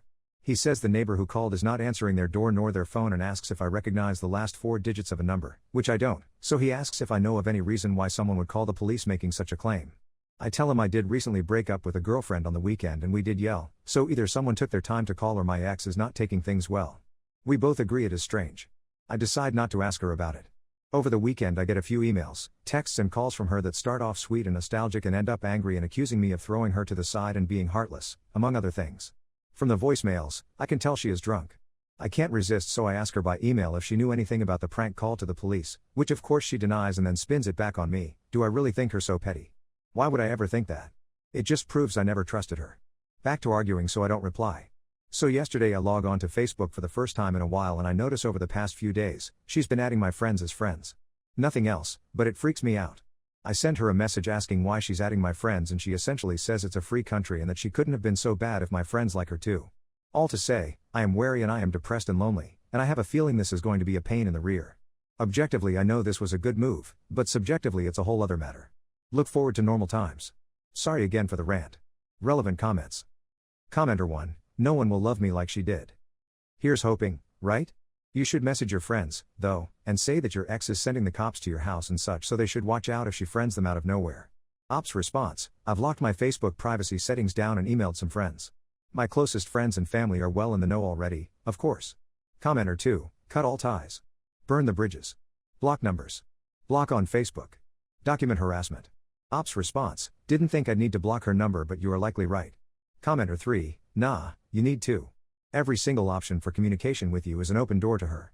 She is going to try them all one by one until she finds an open one. She's like a raptor, systematically checking the electric fence for weaknesses so she knows where to attack, is what I'm saying. So do the right thing and turn the entire fence on so she can't get in no matter what. Edit. I thank you all for the time, replies, support, and even a few laughs. I feel much better going forward. My boyfriend kept me from meeting his kids for 2 years with every excuse under the sun, but when his child randomly showed up at a family party, he admitted to his relatives that he was intentionally dragging his feet, so now he gets to drag his feet all the way out my front door. Posted by u/bunny_rabbit3910. I, 34F, have been in a relationship with my 32M boyfriend for over 2 years. I have a child from a previous relationship, he has 2 from his, and my child and my boyfriend get along great. But after all this time, I still haven't met his kids, and it's been a real point of frustration for me. Each time I've asked about meeting them, he's had a different excuse. The first time he said he wasn't sure where they'd sleep, and I responded by offering to go half with him on beds for them to go in my spare bedroom. Another time he said the timing wasn't right, and I tried to be understanding, and suggested we plan a play date out somewhere for all of the children. When he mentioned the long drive being an issue, I started getting frustrated. The drive is 30 minutes, he travels farther for work. And lastly, when he said he didn't want to deal with his ex's complaints, everything started to click and I lost it. No matter how I tried to address each excuse, it never seemed to change the outcome. His ex is in a new relationship, and her new partner has already met their kids. Knowing that her boyfriend has been welcomed into that part of their lives just highlights how excluded I feel. I've told my boyfriend how all of this makes me feel like we're not on the same page, and that our relationship is stagnant. Knowing all this, he keeps reassuring me that it will happen eventually, but he never gives a clear timeline. And it's not just about meeting his kids. We're not on the same page about the future either. I want to get married and have another child someday, and while he says he wants marriage in theory, we never really have a serious conversation about it. As for having another child, he's made it clear he's not interested, and that's a big deal to me. On top of that, he has child support obligations from his kid's mother, and while I understand that's a financial strain, he's not doing anything to adjust it. He won't talk to his ex about renegotiating, he won't pick up extra work, and I feel like I'm left carrying a lot of the load. So here I am wondering, do I cut my losses and move on, or do I try to be more patient and understanding, and see if he'll step up? I'd really appreciate any advice on how to navigate this. Relevant comments. Commenter 1, sounds like he doesn't see a future with you. Commenter 2, or she's his side piece. Whoa, hold on. Though I agree he may have not seen a future with me, I was definitely not the side piece, honey. Please do not project that energy on me. We were together nearly every day these last 2 years, except if we had to go to work, or he had his children, even then we would be on the phone the entire time he was away. If I was the side piece, there is no way his main would be okay with him constantly being around me, or on the phone with him, and not notice or say something. There was no indication of this, so please stop projecting. Commenter 3, cut your losses. You have fundamental differences in the current and future state of the relationship that he has no interest in discussing or changing. He doesn't see a future. You can't make someone want another child. Please move on. Commenter 4, you literally do not share the same goals, or you haven't had a conversation where you both agree on the same plans. There is no real compatibility if your visions for the future don't match. How can you expect reassurance if he doesn't want marriage or kids, hasn't encouraged you to meet his, and isn't planning for the things you want? Sometimes I wonder, and I don't mean to be rude, but have you considered this? From what you said, it sounds like he spends time at your house when he isn't busy, but has no intention of doing anything beyond a casual relationship. You let him be around your kids for 2 years without meeting his, and that seems really odd to me. He either doesn't have custody to take them overnight, or he doesn't want it. That is not the behavior of an active dad. You want to marry and have more children with someone who doesn't want those things. This doesn't seem sustainable or real. Update, 3 days later. So the day after I posted this, him and my child went to one of his family gatherings. Usually I don't bring my child because it's normally for adults only, but I didn't have anyone who could watch my baby for me. He called one of his family members and asked if any other children would be there. And get this, his oldest child was gonna be there, and he wasn't aware of this. Long story short, we went to the gathering. I met his child, and to be expected it was awkward as heck, but I did my best to try to interact as much as I could. I felt good about the encounter, and I couldn't wait to meet his youngest child. On the way home we talked about it, and he let it slip how crazy it was that she was there. He said that he was just talking to one of his family members about how I haven't met his kids and why. He admitted to this family member that he was intentionally dragging his feet, but wouldn't tell me more than that or why. When I tell y'all, that really annoyed me till no end, but I didn't say anything. I stewed over this information on top of everything else I told y'all, the lack of being on the same page as far as the future. I came to the decision I wanted it to be over. So I ended it. He told me that he hasn't done anything, i.e. filed for custody and other things I suggested, because if I left today or tomorrow he would have to face the consequences, and I could go out and live my life. I thought I was making a mistake breaking up with him, but once he said that, I knew I made the right decision. Thank you so much for the advice. I completely appreciate it. Relevant comments. Commenter 1, you were a placeholder. I'm sorry, but glad you ended it. Ops response, you saying that really hurts my feelings, but thank you nonetheless. I appreciate your input. Commenter 2, can just find someone else on the same page as you with regards to the topic at hand. I know easier said than done, but this ain't changing. This isn't a fix-it thingy. Ops response, I'm realizing that now. I hope I can find someone on the same page as me. Commenter 3, not wanting another child should have been a deal breaker. That alone meant you weren't compatible, but the rest is just weird. If you weren't in the car, he probably would have had someone remove the child from the party. He's a loser, and I avoid dating single dads even as a single mom because of stuff like this. There is a reason the mother of his kids decided raising 2 kids alone was better than doing it with him, and he showed you for 2 years why. Ops response, not defending him, but he broke it off with her. When she found out about me, she did not take it well at all. From that point on, she made sure to make both our lives a living heck. Once he saw that, it's like our relationship got put on hold.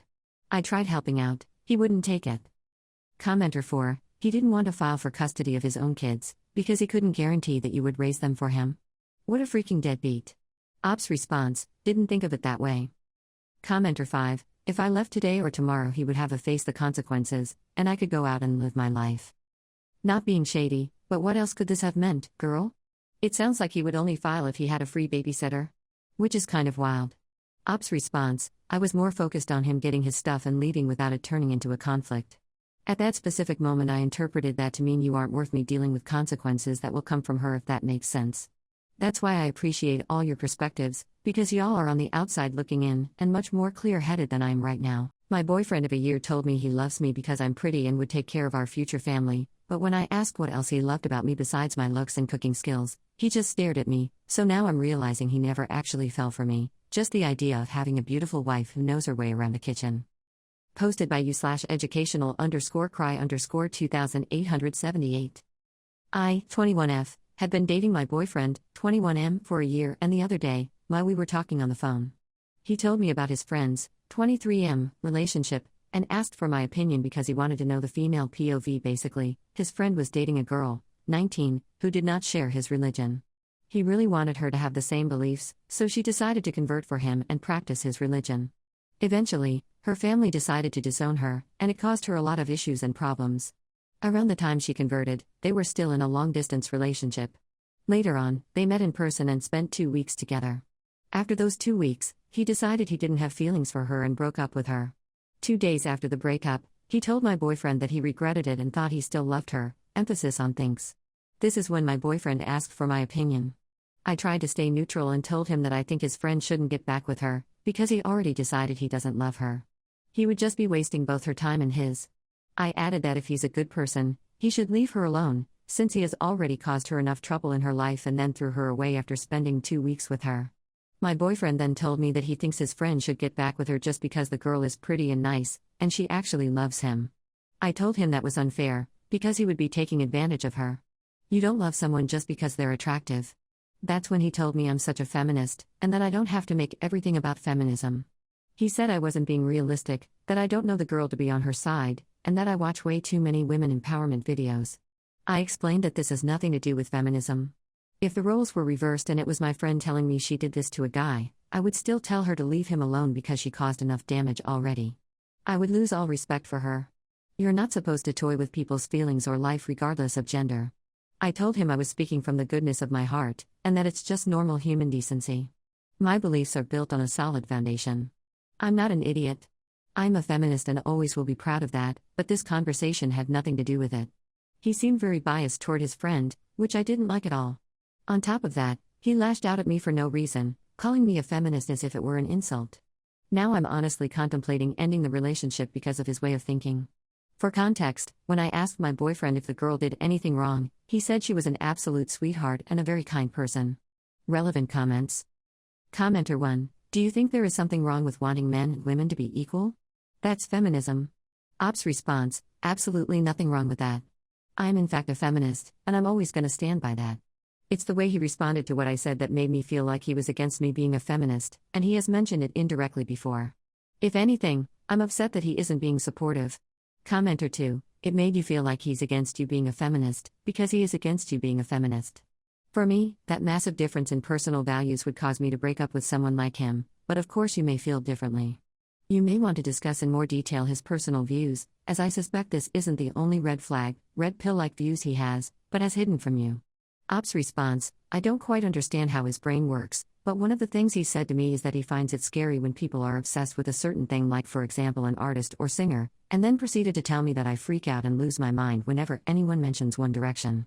He said that it's an unhealthy obsession when in reality all I've ever told him about One Direction is that I grew up listening to them, and I enjoy their music to this day. The other time that band was mentioned in a conversation was when I was in a car with him and my sister, and she chose to play a song by them, and literally all I said was, "Oh, I love this song." It wasn't like I was jumping up and down and going all fangirl mode. I said that like any other person would. Commenter 3: I think he just told you how he views you as a person. You're just a pretty face that loves him. Take that pretty face somewhere where you will be loved. Ops response: Oh my god, no, because thank you so much for saying this. The main reason why he fell in love with me in the first place is because he found me really attractive, and for the longest time it was the only thing he complimented me on. My looks only and nothing else. Almost like I lack depth as a person. Commenter 4: Does he always want you to just agree with him and not actually have an opinion? Dump him. What is female empowerment about not wanting one person to emotionally manipulate another? You don't need to know them to know it's not a good situation, and the person manipulating the other is not a good person. But yeah, make it about boys versus girls.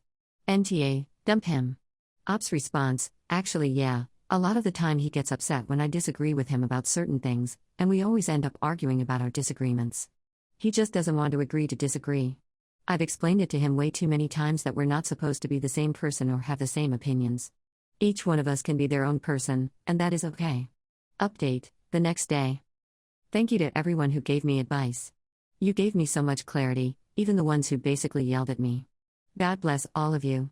Also, I want to apologize for my grammar mistakes. English is not my first language, and I speak 3 languages, so please go easy on me. I have decided to break up with him. Right now, I told him we should take a break because I need time to figure things out, but honestly I just need that space to build the courage to end things. My mind is already made up. When I told him I wanted this break, he kind of freaked out and asked if I knew what happens when people take breaks, but I insisted. In my last post, I know he came across as a terrible person. He was not the worst boyfriend on earth. He was actually a good boyfriend in many ways. I loved spending time with him because he is funny, sweet, loving, and fun to be around. The main reason I want to end things is because he does not truly see me for who I am. He does not understand me, and he never really tried. I know he loved me in his own way, but it always felt shallow. One thing I should clarify is that I never got intimate with him, and he respected my wishes. From the beginning, I told him I was not willing to do anything physical beyond holding hands and hugging, and he never complained. If I told him something made me uncomfortable, he apologized immediately and did not repeat it. He always listened when I needed to talk and tried to comfort me in his own way. I'm saying this not to change anyone's mind, but because I feel like I owe it to him to admit that he was good to me in many ways. I also genuinely loved him and once saw a future with him. Unfortunately, I do not see that future anymore. I realized he only valued me for my looks. I remember once asking him why he chose me. My answer for him was that I liked how honest, kind-hearted, sweet, supportive, and respectful he was, and that he celebrated my achievements. I said he seemed like the type of person I would want to grow with. His answer to me was, because you are beautiful, and it is hard to find girls like you nowadays. You are everything I want in a wife. You would take care of our future family. You know how to cook, and you genuinely care about me. At first, I laughed, thinking he was joking, but he was not. Something broke inside me then, though I tried to excuse it by telling myself he just did not know how to put feelings into words. Over time, I realized it was not just poor phrasing. He really only cared about how I looked. I could never have a deep conversation with him because he simply lacks depth. He hated feminism and even called me weird for being strong opinionated, saying it would not benefit me because I am not struggling and no one is bothering me. That is not true. In university, I often get treated like I am an idiot because of how I look, even though I work very hard as a med student. Some professors treat me with disrespect until they see my exam results, and then they are surprised I did well. People assume I am shallow because I am pretty. He knew all of this, but he dismissed it, telling me I should not fight for my rights or try to earn respect. He also often hated it whenever we disagreed on something.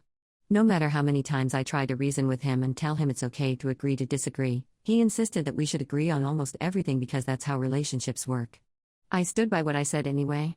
During arguments, he often tried to twist my words, put words in my mouth, or flip the situation on me, but I always called him out and refused to fall for his manipulation. Only then would he apologize and own up to his mistakes. He once told me that he thought he was the only person in the relationship putting in effort and that I didn't contribute at all, which completely blew my mind because it was way far from the truth. I also realized that he took my forgiveness for granted. Sometimes he wouldn't take our arguments seriously when I tried to resolve things maturely, by talking them out and hearing each other. Because he knew that at the end of the day, I would forgive him. That was something I could never overlook because I only offer that kind of forgiveness to people I truly love and care about. It's a form of vulnerability for me, and seeing him take it for granted broke my heart. That was the breaking point for me. I know now he will never truly understand me or see who I am. Relevant comments. Op's best friend has made an appearance in the update. Best friend, I am Op's best friend, and I would like to also clarify some things. For clarity, I am not defending either parties. Both are my friends at the end of the day. He was also a close friend of mine, and I know he is a good person, and he has so many good traits that could not be denied. I was involved in them both getting to know each other, do not attack me I plead, and I was really rooting for them with my whole heart. He is inexperienced, and I did not know how he would act in a relationship, since I have never experienced anything romantic with him, and he has never told me about his past relationships. I couldn't have known he was going to act this way because he did not appear that way to me. He is genuinely a man, and as Op mentioned, he is kind-hearted, kind, generous, and loyal. The way he sees her superficially is genuinely concerning and has raised my eyebrows multiple times. After Op has had the conversation with him about why do you love me and what do you love me for, multiple times may I add, Op and I thought he was just a man of few words. I decided to have a conversation with him, after Op's permission of course, asking him why do you love her and what do you think makes her different. I was expecting him to talk about her personality or mention her characteristics in any way. He literally said in a matter-of-factly way because she is pretty. I told him to go on, what else do you like about her? He said those exact words because she is the prettiest girl in uni. I then started to mention things that I personally like about her and why she is my bestest friend for years, and how funny and sarcastic she is, and she has so much depth to her personality that it is under the level of his understanding. He kept mentioning her hair and how pretty she is. I encouraged Op to come and say this on Reddit because I didn't want her to see my opinion to come off in a way that seems like I'm attacking him just because Op's best friend and that I love her. I was also worried that we were reading too much into things.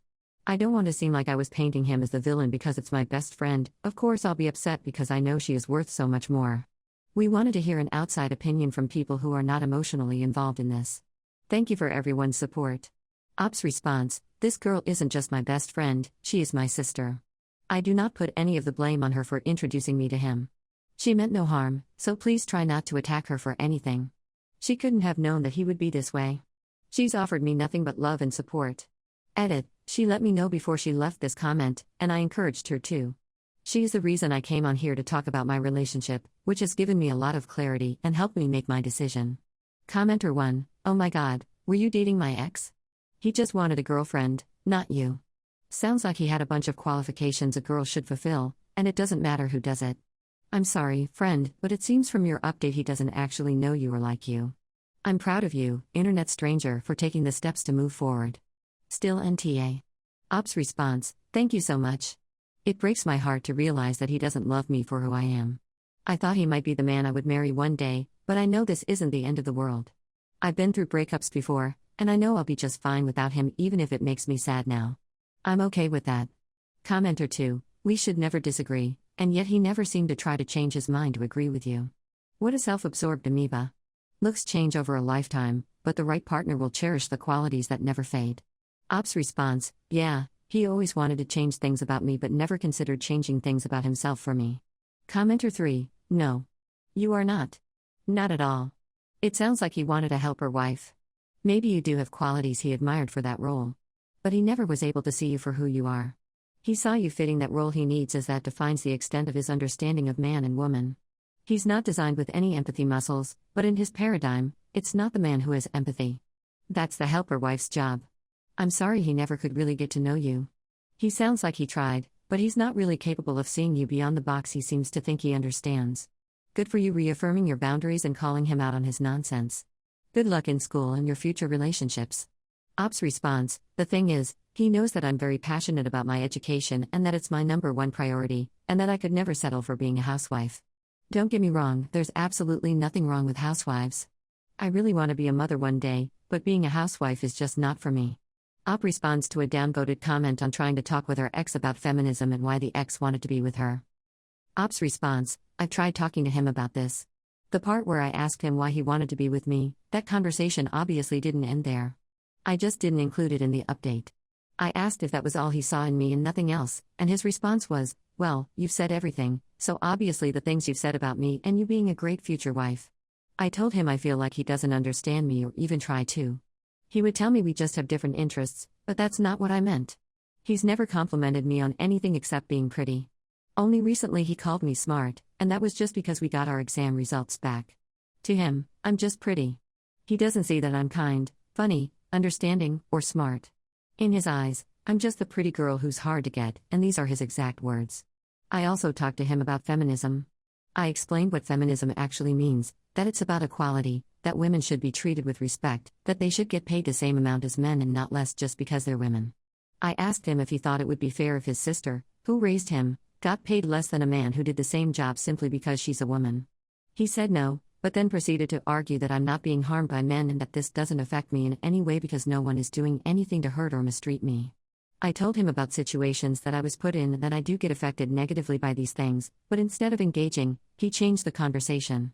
I've tried to talk to him so many times, but he genuinely cannot have a serious or deep conversation. He always says he doesn't know and shuts down anything that requires him to think for more than a minute, because he's simply a shallow person.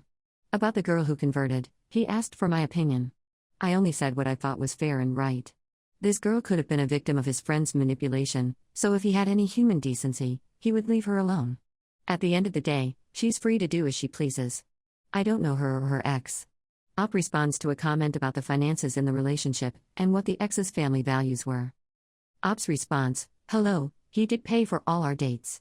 He was very generous, always showered me with gifts, and never let me pay for anything. He even referred to himself as the provider and said we should wait until 30 to get married because he wanted to make enough money to cover the wedding, the house, and everything else.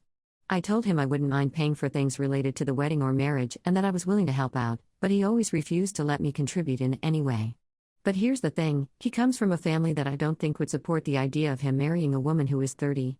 They would want her to be younger. Also, I want to get married before 30, maybe around 25 or 26. That's something I've always wanted. I know some people might think it's too early to get married at that age, but honestly, it's just what I'm aiming for.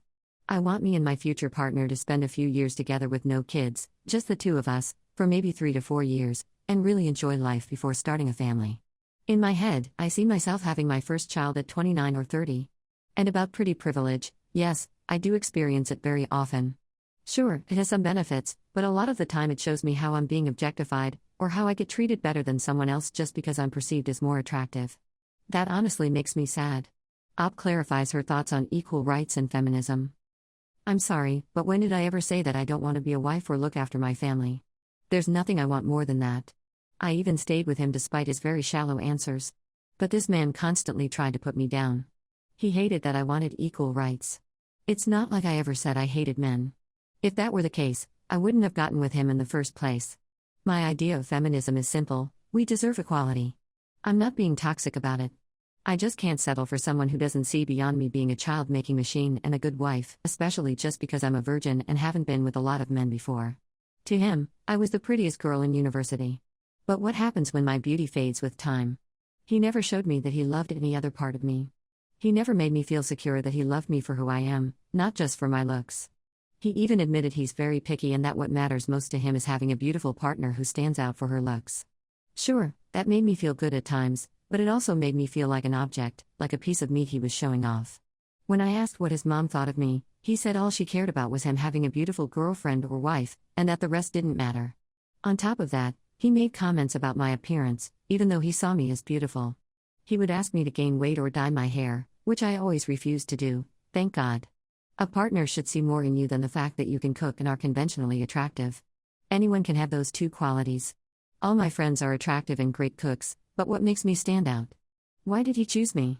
Why couldn't it be because I'm kind, caring, smart, funny, loving, and someone with depth? Someone he could have endless conversations with about anything, because I'm always trying to educate myself and grow. I try to be the best I can be, not just for myself but also for my future partner, so I wouldn't cause problems in the relationship. I want to be as understanding as possible, so things can be healthy and smooth. Instead, he took all of that for granted far too often. Edit: I do not view him as an ATM. I'm studying to be a doctor, and I come from an upper-middle-class family, so no, I'm not expecting anything from him or waiting for him to spend his money on me. I have great parents who always took care of my needs and gave me everything I wanted. They also taught me that I don't need to rely on anyone but them and myself. They pay for my education, and they want me to grow into a smart, independent woman. So I'm not looking to marry someone just to take advantage of them being the provider. I was raised better than that. I'm looking for a partner. My wife made me text her constantly during bachelor parties to prove I wasn't cheating, then lied about her own wild bachelorette with teasing and touchers touching her all night. So now after 20 years of marriage I'm discovering that trust was apparently a one-way street this whole time. Posted by you/independent, Drive 544. This is long, but I want to share my story and hear your thoughts. I, 46M, have been married to my wife, 45F, for 20 plus years. We have 3 teenage kids. Until recently, I would have said we had a wonderful marriage. But as I look back, I think out of pure love and obsession, I've been looking at things with rose-colored glasses. We met in college. Her best friend went to the same college as me, and that's how we met. She had a tough upbringing. Her mom was very young when she was born, and her parents were never married. She didn't meet her biological dad until she was in her 30s, which is a story for another day. Her mom isn't really a good person, and they are no contact with one another. Until my wife was a teenager, she shared a bedroom with her mother in her grandparents' house. They were more like sisters. When she was a teenager, her mom got married to another awful person. She had an affair with a married guy. Eventually he got divorced and married my mother-in-law. He had 2 kids, who were slightly older than my wife. Imagine what that was like, merge 2 families with teenage kids, their dad cheated on their mother, and then shack them all up in one house. I can't imagine. There are countless stories of the horrors my wife went through as a child. Her mom told her she should have aborted her, tried to push her out of a moving car, there were smacks and slaps. My wife was never complimented growing up. I have never heard my mother-in-law compliment my wife.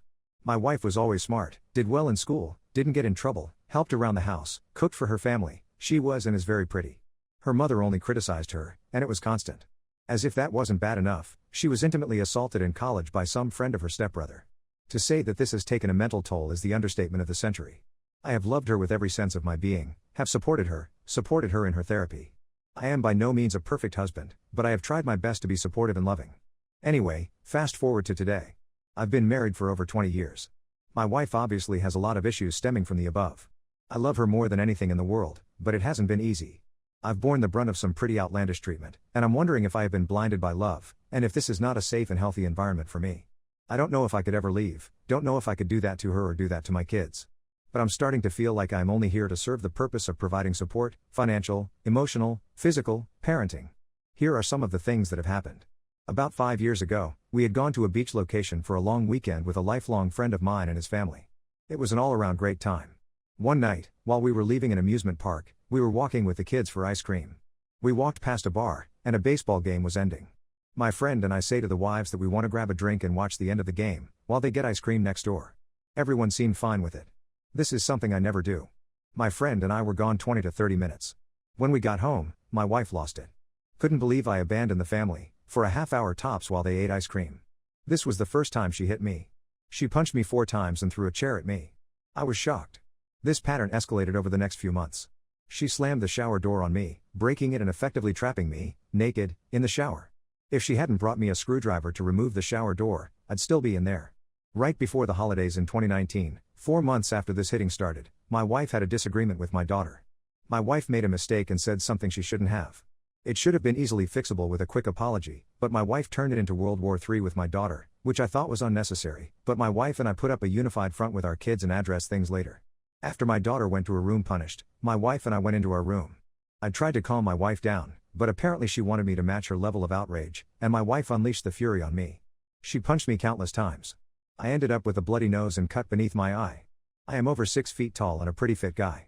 My wife is almost a foot shorter than me and maybe 80 pounds lighter than me. I sat there and let her punch me countless times. I remember being frozen and also being afraid. I didn't even want to grab her hands out of fear I would be blamed for the fight and arrested.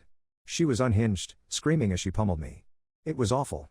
It was really fun to coach my daughter's basketball game with a badly bruised and cut up face the next day. After this, I freaked out.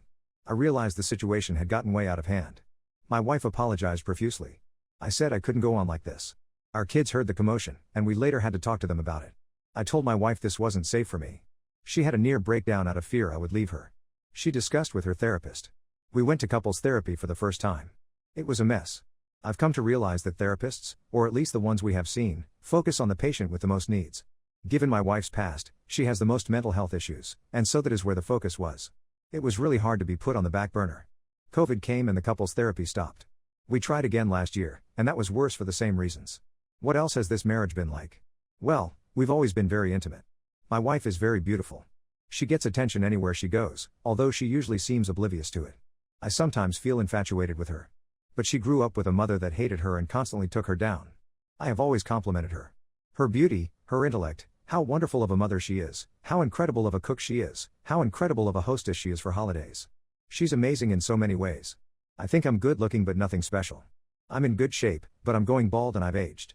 Most people would say this guy is punching above his weight. I was good with this for a long time, but I think as I started to feel somewhat insecure as I aged. I'm not particularly vain or anything, but I looked for reassurance from her about my physical appearance. For the first time in my life, I felt insecure. I almost felt embarrassed. She didn't come through for me, quite the opposite. She had never really complimented me about my appearance our whole relationship. Maybe she's just brutally honest, I don't know. One night after we made love, she told me how small I was. This was a completely unsolicited comment after 15+ years together. I think I'm average down there. I have measured myself, and I'm just under 6 inches. I always thought she was pleased, so hearing a complaint in that department was quite a blow. She later admitted she said it to hurt me out of some sort of anger. She wasn't even sure what she was mad about. She's tried to walk that back, but it's been tough. Not long after that, I asked her what was physically attractive about me. I was just looking to feel better about myself. She told me there was nothing. Those were her words. And she was kind of shocked that I was taken aback by that and hurt by it. Hey, I asked, so I guess I deserve it. She's tried to walk that back a lot over the years as well. Around that time, we went to dinner, and I sort of said, hey, I'm over 40, and for the first time ever, I'm feeling anxiety and stress over work, the kids, and life, etc. I asked if she could try to be more supportive and caring. She said no, that she was a good wife already and was providing support already. She couldn't do any more. We actually talked through a lot of it. I expressed how it made me feel. She apologized for what she said. She's actually way more giving of compliments than she has ever been. She has improved there. But it feels forced. Only being said cause I asked her to. Doesn't always feel sincere. I have discussed it at length in therapy, and I'm basically good with my appearance and what I can or cannot control, but I still think it was unnecessarily mean of her. My wife has a massive fear of abandonment and has massive trust issues. She regularly accuses me of cheating. I have been nothing but faithful. I have to travel some for work, on average about 3 days a month, some months more and months less. She regularly wakes me up in the middle of the night to FaceTime to see if anyone is in my room. There has obviously never been. One night last year, I had to travel to give an important big presentation. Had to give it first thing in the morning. I prepared for weeks, and it was stressful. I am presenting the work of my team, so pressure is on me to show the good work everyone has done. My wife and I spoke around 10 o'clock, talked for about a half hour, and I went to bed. At 2 a.m., I woke up to banging on the hotel door. She had somehow convinced the hotel manager, huge national hotel chain, so I'm not sure how this is compliant with their policies, to check on me because of an emergency. I realized I had maybe 10 missed calls and maybe 30 text messages from her. I had been asleep. So we FaceTime, we confirmed there is no one there in the room with me. She wasn't sorry or anything. She was mad that it took her so long to get a hold of me. I was now wide awake and had to give this presentation. Then had to work a full day, attend a work dinner, on basically 3 hours of sleep. My wife has always been insanely jealous of other women. My first boss after college was like 4 years older than me. Her husband worked at the same company. My wife hated her, I guess cause I would talk about her. She was the person I worked closest with. I basically gave up any female friendships that I had, not that I was particularly close with any other women. One thing that was a particular issue for her was bachelor parties when all my friends were getting married. She hated the idea of me going to a strip club. Okay fine, I don't particularly enjoy strip clubs.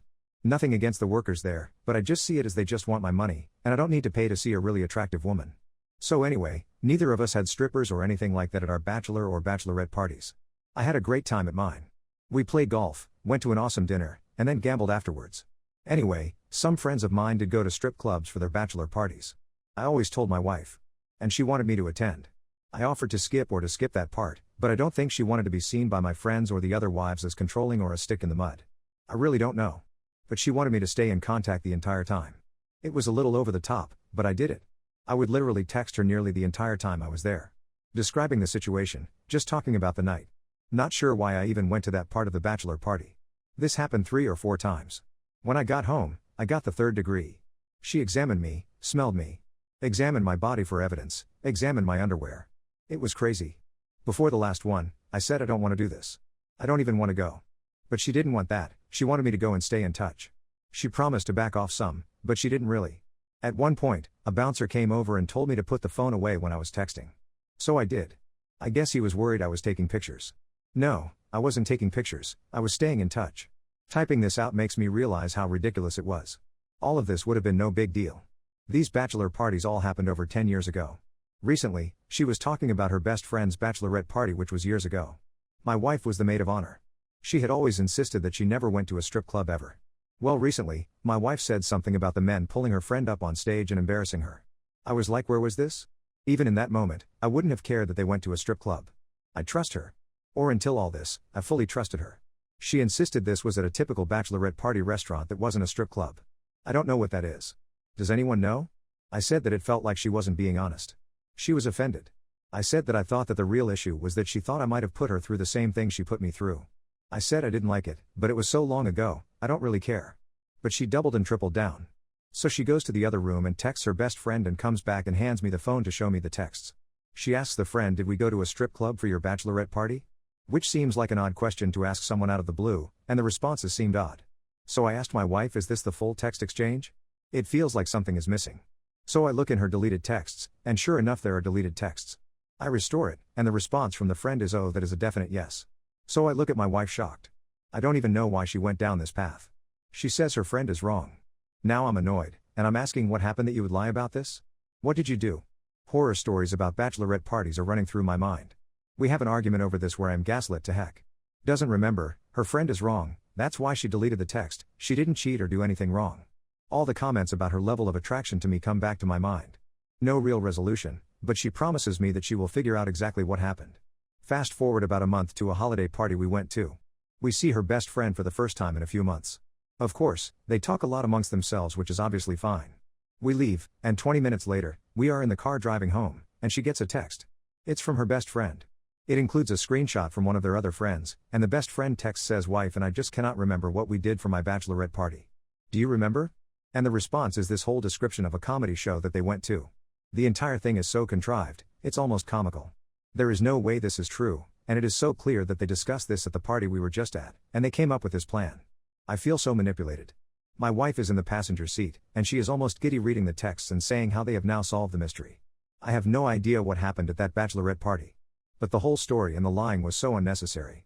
She's still holding firm to her story, whatever it is. I wouldn't have even cared if they went to a strip club cause I trusted my wife. But this story has made me lose trust. And now all the abuse over the years is coming back to me and making me see things differently. Have I ever been loved? Is my wife capable of love? Did she cheat on me? Am I the world's biggest fool? I love her and the family we have created.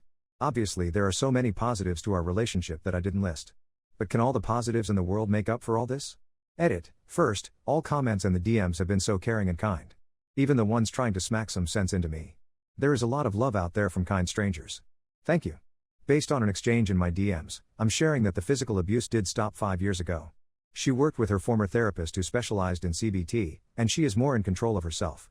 I'm not sure she fully acknowledges the pain this has caused me, and the kids. And all this other nonsense has continued.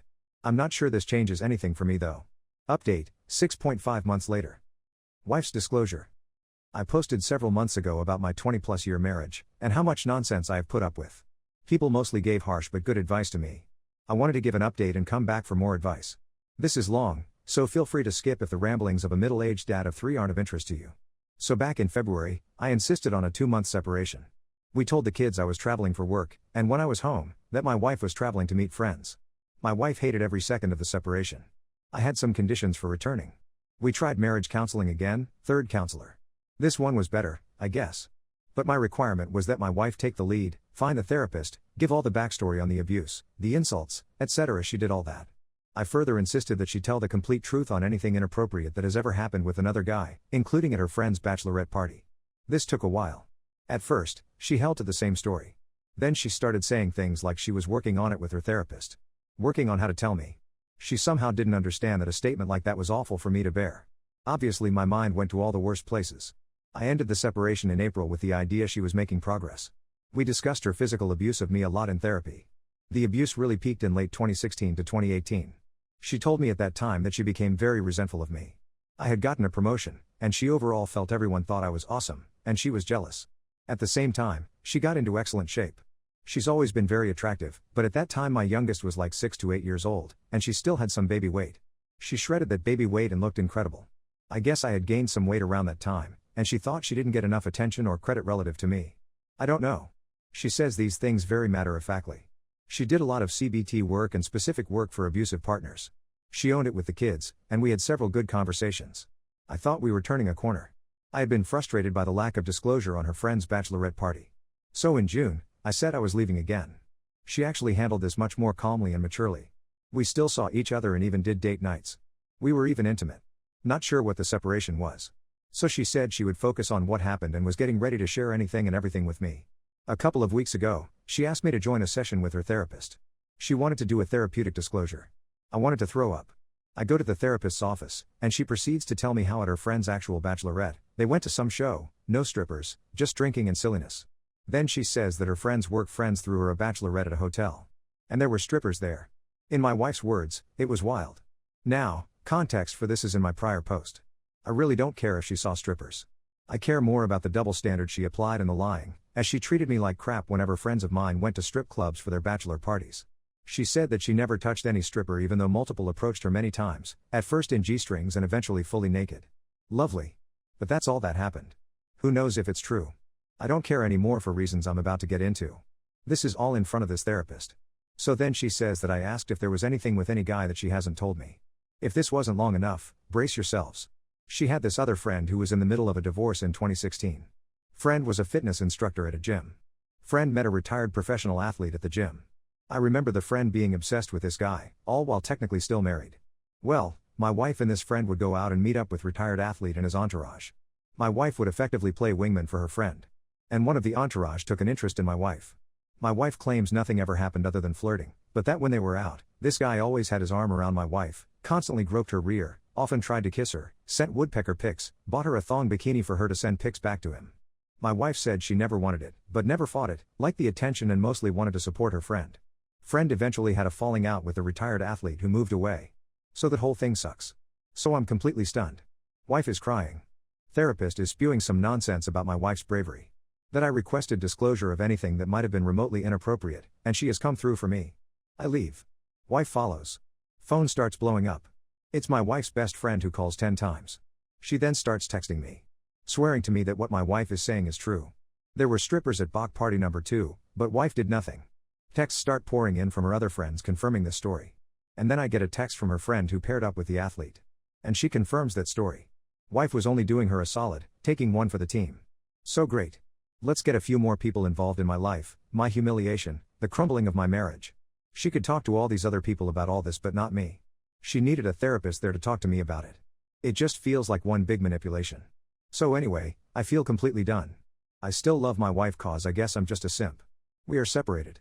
I have spoken to a lawyer. My kids know and are furious with me cause I am the one leaving. Be kind to your partner's people. Love them and respect them. I adored my partner and still do, but it wasn't enough. My brother wanted to use my wedding as his backup plan to propose because he was scared his girlfriend would dump him, but after I refused and he threw a tantrum, she found my Reddit posts, realized what he was planning, and dumped him anyway, so now he's crying that I ruined his big chance when it was never really a chance at all. Posted by you/soon to wed throw a.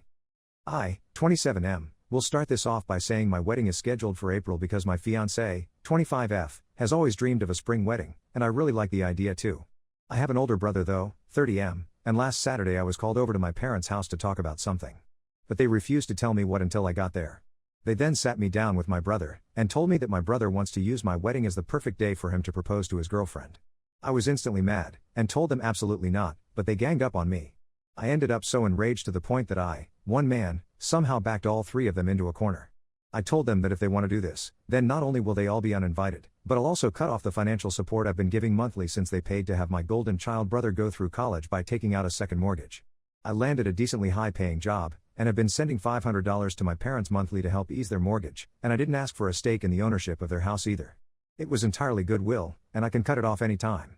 I left without speaking anything more to them, but my brother came to my home the next day to yell at me that I ruined his big chance because now our parents are siding with me, and say they'll evict him if he tries to propose at my wedding. He said I was financially blackmailing our parents, and that he just wanted a good chance to propose because he was afraid his girlfriend might leave him soon. I said that was his problem, not mine, because my wedding day is not about him, and if he tries to propose at my wedding, I will have him thrown out. That's not a maybe, but a definite, and I doubt his girlfriend would appreciate her proposal followed up with being tossed out by a bouncer. He yelled a few choice words at me, then went crying to our only surviving grandparent, our maternal grandmother. And she called to try and ream me over the phone. No surprise my brother heavily embellished the version of the story he told her, but she still sided with him after I gave her the real story. She tried to hold her ground, but the verbal backlash I ended up giving her left her crying. That got back to my parents, who are now angry at me for taking things this far, but I told them I only went that far because I had to when they were all trying to get me to let my brother use my wedding as his springboard for a proposal. They ended up agreeing with me, but still stated they feel like I'm crass, and my brother showed up at my home again to scream at me that I'm a jerk, and I hope I'm happy with myself for not allowing him the opportunity. I thought I was entirely in the right at first, but maybe I really did take it too far with my brother. So I thought I'd come here to ask for an impartial ruling. Am I the jerk for everything I did and said to my brother and everyone else? Edit, my fiancé knows what my brother tried to do, and she's very angry about it. She's almost ready to have him uninvited if he pursues this any further. Also, I won't justify making my grandmother cry. Normally I have a very mild temper, but when it comes to certain people like my brother, parents and grandmother, I can easily get short with them because of all the past favoritism. My grandmother especially. She always sided with my brother, and believed his lies no matter what he did. She's the biggest reason my parents favored my brother too. She kept trying to convince me over the phone to let my brother propose at my wedding that I ended up losing it on her. And for those wondering why I've been sending my parents money, well, about a year ago they were on the verge of losing their house because of extra debt they took on paying for my brother's college 10 years ago. They were too prideful to ask me for help, but I didn't want them to end up losing their home. I personally don't want the house in the future, but I want my parents to be able to keep their home. We have a plan for me to continue payments till I'm 30, and I have sent them to a financial advisor to help them get things settled. But my lazy brother isn't helping. He only pays $300 a month for rent, and doesn't contribute to utilities. Years ago he also dropped out of the college my parents paid for, and they couldn't get the lost tuition money back. So they are finally starting to get angry with him themselves. Edit 2. Yes, my brother dropped out of college, but a few years later he got an online college degree, and barely passed to get it. I have no issue with online college. However, after what my parents spent on him, it feels like a stick to the eye that he did that, but the online college degree got him a better job. He's never really changed though. As soon as he got that degree, he wanted nothing but praise for months. My brother has no bad habits like gambling, high spending or substance issues. He's just a jerk, and always has been. Added info/small update, 12 days later. My fiancée knows what my brother tried to do, and she's very angry about it. She's almost ready to have him uninvited if he pursues this any further. Normally I have a very mild temper, but when it comes to certain people like my brother, parents and grandmother, I can easily get short with them because of all the past favoritism. My grandmother especially. She always sided with my brother, and believed his lies no matter what he did. She's the biggest reason my parents favored my brother too. She kept trying to convince me over the phone to let my brother propose at my wedding that I ended up losing it on her. I ended up speaking with my brother again, and threatened to tell his girlfriend if he was still intending to propose at my wedding without permission. He took it poorly, and called me an awful person. So I pointed out that my wedding isn't about him. Our parents were there for this, and they backed me up. I think my brother did a double take when they did that. My dad pointed out that he'd raised my brother wrong, and that was on him. So from now on my brother was to show them real respect, and they wanted to get an official lease drawn up for him to pay proper rent and utilities. He was only paying them $300 a month without contributing to any utilities or food, and if he doesn't want to pay, he can move out, and they'll rent his room to someone else. My brother turned to our mom for help, but she just agreed with dad. He looked like he was having a conniption, and then left the house. He came back a couple hours later, but spoke to no one, and locked himself in his room. 2 days later my brother announced he was moving in with grandma because she invited him, and our parents basically told him that if he wants to live with her, then to go ahead. My brother responded to this by saying we all hate him for just wanting to propose to his girlfriend. My parents pointed out that it's not that he wanted to propose, but where he wanted to do it, and he'd get no support for it. He's refusing to talk to our parents now. My grandmother did try to call me again, but it ended up with me telling her that my brother will not be allowed to propose at my wedding, plain and simple. So he can get over it, or not come, and the same goes for her. I ended up calling her out on her favoritism towards my brother since we were kids. Which she tried to deny at first, but couldn't keep doing so because of how much I'd pointed out. She ended up crying again while I told her that if she keeps trying to insist on this, then she won't be coming to my wedding. She begged me not to rescind her invite, but still said she doesn't understand why I couldn't let my brother have his way before ending the call. My fiancé is 100% on my side, and is fully ready to remove my brother and grandmother from the wedding. My grandmother hasn't called again, and she's not talking to my parents either. My guess is my brother went crying to her again to tell her mommy and daddy weren't enabling him anymore. So she offered for him to move in with her, but there's literally nothing she can do to sway me, and I think my last conversation with her made her realize that.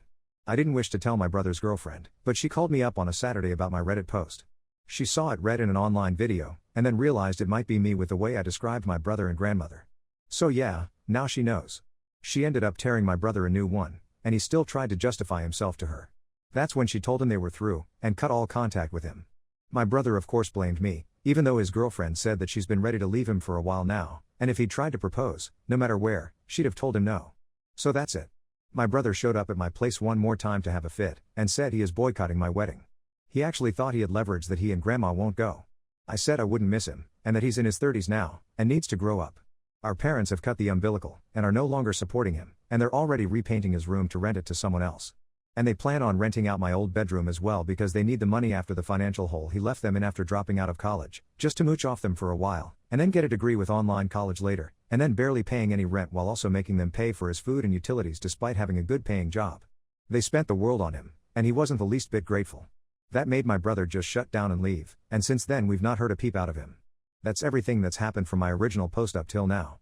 Edit, yes, I have very good security hired for the wedding, and they'll toss my brother out like bouncers in a heartbeat. Update 1, 3 days later. Well, my brother and grandma are officially uninvited for my upcoming wedding. My grandma called me again to berate me even more for refusing to let my brother propose. Apparently he's beside himself with grief over his ex. Yeah, so beside himself with grief that he's already on Tinder looking for a date, or so his social media says. Which I pointed out to Grandma. She claimed that was just his way of coping. I said I didn't care. He's no longer invited to my wedding because I can't trust that he won't do something crazy if he's there. Then she gave me her classic line of "I don't understand why." That's what she always says when I won't do something for my brother after he'd screwed me over. For example, I once gave my brother a loan back when he was still doing online college. He didn't want to repay it despite promising he would. Even after getting a good job, he hemmed and hawed about it when I wanted him to pay me back. He had the money, he just didn't want to give it up. So I said I was never going to loan him money again, and Grandma gave her line of not understanding why. Even when I told her it was because I knew my brother would never want to repay me, so he's not going to get another penny. Her response was to say she still doesn't understand. So just hearing her say that about the issue of my brother being banned from my wedding made me lose it. I yelled at her that she does understand.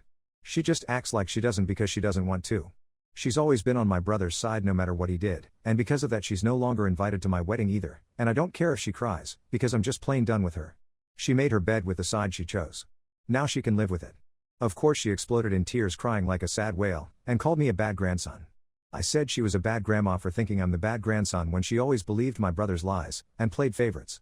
Everyone else knew it too, and I'm sick of her pretending everything was rosy when she used to beat my butt, and then tell me I'd be a bad boy if I told my parents she'd spanked me. I then told her not to call me again unless it was to admit the truth, and give me a genuine apology, and then I ended the call. It went right back to radio silent from her. I also preemptively told my parents about what happened, and their response was that they don't care I yelled at her anymore, because she's never going to stop siding with my brother no matter what. My parents are actually doing so much better since my brother moved out. They've got 2 rooms ready to rent out, and on the market waiting for a tenant. My dad is also working on clearing out the attic to make another room up there for someone to rent. They're basically turning as many rooms in their house as they can into livable space. They're gonna need that rent money to help pay off their debts, and they're still thanking me a lot for helping them with the money I've been sending monthly. My parents sat me down a while ago, and apologized heavily for everything that went on from my childhood till now. They said they can offer no good excuse as to why my brother was the favorite when they shouldn't have been playing favorites at all, and that what they did was completely unacceptable, and the fact that I was still willing to help them out, even after everything they'd done, made them realize how horrible they were as parents. And from now on they'll do their best to be better people. They've basically stopped caring about what my brother and Grandma think too. They haven't been talking to them either. I've heard nothing from my brother's ex. She wants nothing more to do with my family, and I don't blame her. My fiancée is super happy about me standing my ground because she wanted my brother and grandmother out much sooner. Then she admitted something to me I never knew. Apparently the few times she was alone with my grandma, she was told all sorts of lies about me that my fiancée never once believed. She couldn't recall much, but basically Grandma said a number of things that I remember my brother did that were pinned on me. But the gist of it is that my grandma was trying to tell my fiancé that I was a bad egg as a child, and that she better watch me closely in case she decided not to marry me. So yeah, Grandma was trying to poison the well with more lies. One story my fiancé remembered my grandma talking about was one I knew right away. It was the story about the broken lamp. My grandma used to have a beautiful handcrafted stained glass lamp. My brother threw a football in the house straight at it, and the lamp fell and broke. It was old and frail, so it basically shattered. My brother said that I was throwing a football in the house, and that he tried to stop me, but it was actually the other way around. Grandma refused to believe me, and spanked me bare-bottomed with a wooden spoon. My grandpa knew my brother was lying, and even told my parents so. My brother was grounded, and I was told I didn't have to visit Grandma anymore if I didn't want to. And after my grandpa passed away, I stopped going. The fact that old hag was still talking about that stuff to people like my fiancé when I'm not around infuriates me. So I'm beyond glad that I've cut the tumors that are my brother and grandmother out of my life. I don't need them anymore. Update 2, 8 days later. Well, my brother came pounding on my front door again a few days ago, and this time he was intoxicated. He drunkenly told me he found out about my Reddit posts because he tried to get back together with his ex, and she told him how she found out what he was planning. So his dumb butt thought it'd be a good idea to get wasted, and then confront me. He even vomited on my porch step, and then did something I didn't see coming. He curled up on the ground crying. I figured he was gonna attack me or something because he was acting so deranged, but instead he just got in a sort of fetal position, and cried in the grass while blaming me for his problems in between swigs from the bottle he was carrying. From what I could get out of him, he recently went to see his ex, and begged her to take him back. But she told him he was a man-child, and she'd never want to marry him, and then explained how she knew he was planning on proposing. He went home, and searched online till he found my Reddit posts, and read them. He went through a lot of the comments on my prior posts, and when he realized next to nobody saw things from his point of view, he broke his computer monitor, and started pounding a bottle of vodka while walking over to my home since I only live a couple miles from my grandma's house. While he was sitting on the ground, He was drunkenly cussing at me, and saying it's my fault that everyone but Grandma hates him now. I had no sympathy, and told him he did all that himself. Sure, I aired our dirty laundry online by telling everyone, but he was still the entitled jerk who never really grew up, and goes crying to Granny like a spoiled brat when he doesn't get his way. Time to grow up and man up. He called me a few more things that I could barely understand, and then pretty much stopped talking to just sit there, and keep drinking and crying. I ended up taking away what was left of his bottle of vodka, and said that maybe when he's sober he can see some common sense. Then I called for a taxi to take him home. I wasn't about to drive to Grandma's house because I don't want to see or be anywhere near her. My brother didn't even thank me for calling and paying for the taxi. Just flopped himself into the back seat, and told the driver to get going. I got a call the next day from the taxi service stating my brother had vomited multiple times all over the back seat in the short time he was in the cab, and it took $200 to thoroughly clean it because it was everywhere. I apologized, and mailed them a check for their trouble. It's been a few days since that happened, but the crap didn't end there. So I'll be making another post very soon. Update 3, 2 days later. I knew it. I just knew it, and some of you called it. My grandma couldn't leave well enough alone. She and my brother were already both uninvited from my upcoming wedding, and borderline ghosted, but now she's gone and made a huge scene about it. She took my brother over to my parents' house to show them my Reddit posts. Thing is, my parents already know about, and have read them because I admitted it to them after my brother drunkenly came to my home to yell at me, and my parents no longer care because the situation opened their eyes some time ago. I wasn't there to see it, but my grandma laid it on thick to my parents about how she has been thoroughly humiliated by me, and that she didn't understand why I'd do this over something so trivial as my brother proposing at my upcoming wedding. Well, this next part I never expected. My mom, ever the passive doormat to her mother for as long as I can remember, finally lost it on Grandma about how she's a narcissist, and how her influence made her and my dad seem like ones too, and they were idiots to let that happen. Then they told Grandma and my brother that the whole wanting to propose at my wedding thing was a completely stupid and selfish idea, and then reiterated reasons I've stated as to why, with it likely being my brother wanting to put his ex on the spot in front of the whole family. Then my parents told them both to get out. My brother especially they admonished because he'd used them as a veritable ATM for years, and barely contributed financially after landing a good job, and then me, the son they'd regretfully ignored, was someone they were far more proud of because I helped them start to undo the damage they'd done to themselves, and thus far I've asked for nothing in return. Grandma, I'm told, left in hysterics, and my brother was silent most of the time. The next part is from my own experience, as Grandma called me again to yell at me. I let her have her rant while my fiancé and I just let the phone sit on the coffee table while on speaker mode. After a while Grandma realized I wasn't saying anything back, and yelled at me to speak to her. So I said something one of the commenters I've had here pointed out in a prior post. That she's a coward who thinks she's in charge, but she's not, and never will be. She can't boss me around, she has nothing to leverage over me, and she always acts like she doesn't understand my reasoning when I know she does, but she doesn't ever care to admit it. Then I called her out on the lies she spewed about me to my fiancé. Which Grandma immediately denied, but then my fiancé spoke up, and said she'd told me everything Grandma had said to her. Then asked why she would do that. Did she not want me to be married, and be happy or something? And that's when it came out. Grandma yelled that she was angry I'm getting married before my brother. She'd wanted to see him married first because he's older, and her favorite grandson, and she believed the least I could have done was let my brother try to save his relationship by proposing at my wedding. I said that wasn't trying to save a relationship, that was trying to trap that poor woman in one by hoping she wouldn't say no in front of a crowd, but I've already spoken to my brother's ex before she cut contact with all of us, and I know for certain she'd have said no to him anyway, and she'd been ready to break up with him for months. I doubt the relationship would have even lasted long enough to make it to my wedding. Then I said I knew she was going to call me selfish. So I pointed out all the things that make her selfish, and me not. I'm helping out my parents financially when I didn't have to. I didn't ask for money from anyone when I went to college.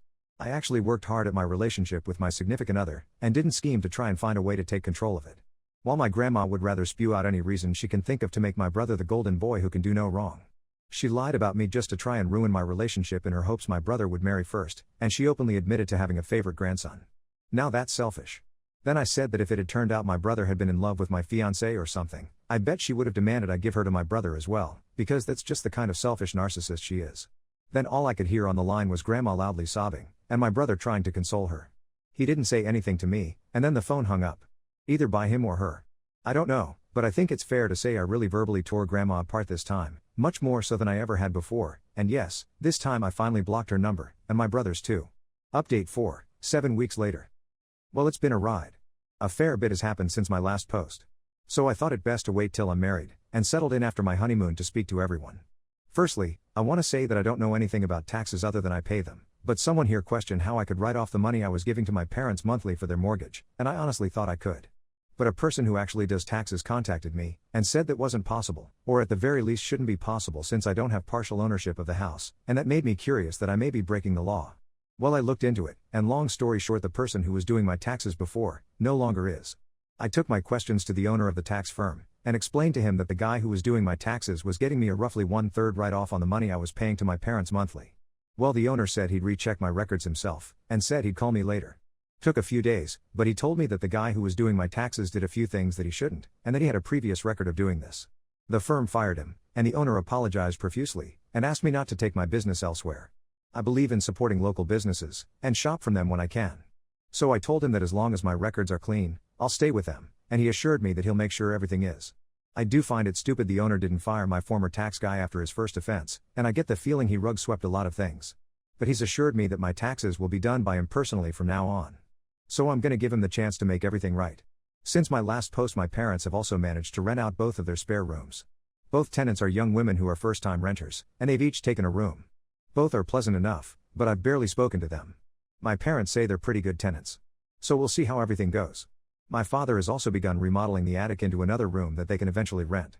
It's gonna be a slow process as he doesn't have a lot of time to work on it unless it's on weekends, but he's determined to get it done. Now on to the period before my wedding. Well, my grandma went mental. Apparently after I told her off over the phone about a month ago, she went off her rocker even further, and actually lashed out at my brother. Which is something I thought she'd never do with how much she loves and enables him. After about a week, a neighbor heard all the commotion, and ended up going to check on her, and she attacked him over it. Police were called, and took grandma into custody for a psych hold, and she tried to attack one of the officers as well. But she's a frail little old lady with false teeth. Not a lot she can do to one of them. My parents went in to see her, but visitors weren't permitted until the 3 days were over, and when they were, my parents met with her, and told me she was hamming it up playing the victim, and trying to get my parents back on her side. My mother said grandma was still blaming me, and also saying that she still had a right to be at my wedding. Well, my mother let her have it by saying that she lost that right after everything she said and did. All the lies and gaslighting, and being mad at me for something as petty as getting married before my man-child older brother that she outright said was her favorite grandson. Meanwhile, my brother was chilling in her house because he had it all to himself until my grandma was allowed to return home.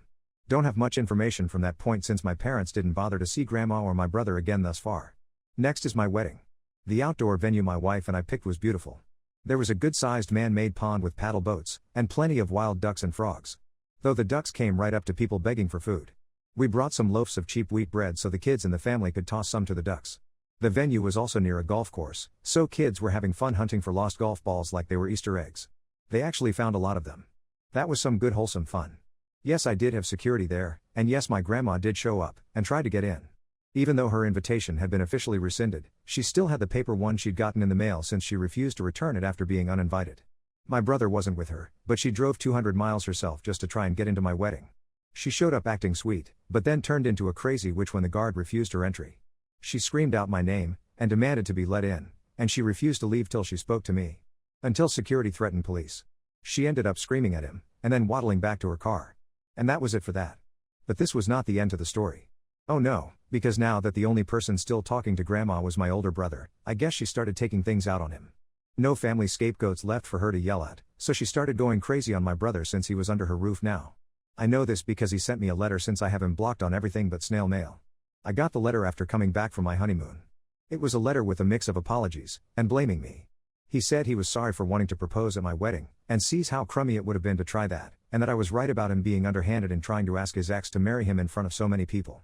But then said he was angry he didn't get to go to my wedding because I couldn't overlook his traumas. Then he said he was sorry for letting grandma treat me the way she did for so long because now he's getting some of that himself. Then blamed me for getting grandma so worked up in the first place over yelling at her, and then not letting her into my wedding. Then went on to blame me for our parents kicking him out of their house, and being stuck with grandma because she's driving him up the wall. They didn't kick him out. He left when they wanted him to pay rent properly. So now he's apartment hunting. He did apparently ask my parents to move back in with them, but they outright refused, and told him to get his own place. And that's about it on that. And on a side note, my brother's ex-girlfriend still has not reached out or spoken to anyone in my family since she last spoke with me. Not that I blame her. I barely knew her anyway, and we have no mutual friends. I checked her social media recently though, and she seems just fine without my brother in her life. So if she reads this, I'll just say good for you, live well, and don't ever let crazy like my brother back in again. And to my brother, whom I know will likely find, and read this soon, get a life, man. Stop blaming your troubles on me, and grow up. You're on your own now, and the rest of us aren't gonna hold you up anymore. And if you do manage to date again, don't screw it up like last time. You and I both know why things didn't work out with your ex, and I hope you realize now that running to Grammy, and getting intoxicated won't help you anymore when you're 30 years old. The world doesn't revolve around you. So let it go. As for me, my honeymoon was great. We went on the road, and made it all the way to the coast. My wife also insisted we go cycling. I'm not much of a bicycle rider, but it was fun to go a couple miles down a coast road. Ended up dead tired though. Need to get in better shape. Anyways, I'd like to thank everyone here for listening to me, and offering their advice. It really helped. Update 5, 10 months later. Content warning, threats and actions of self-harm.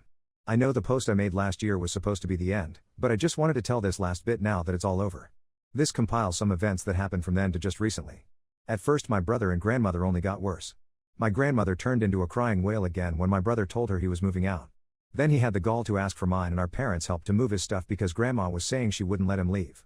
But our parents just reminded him of the troubles he'd done to end up in his current situation, and rather than act like a rational human being, he decided he'd do just the opposite.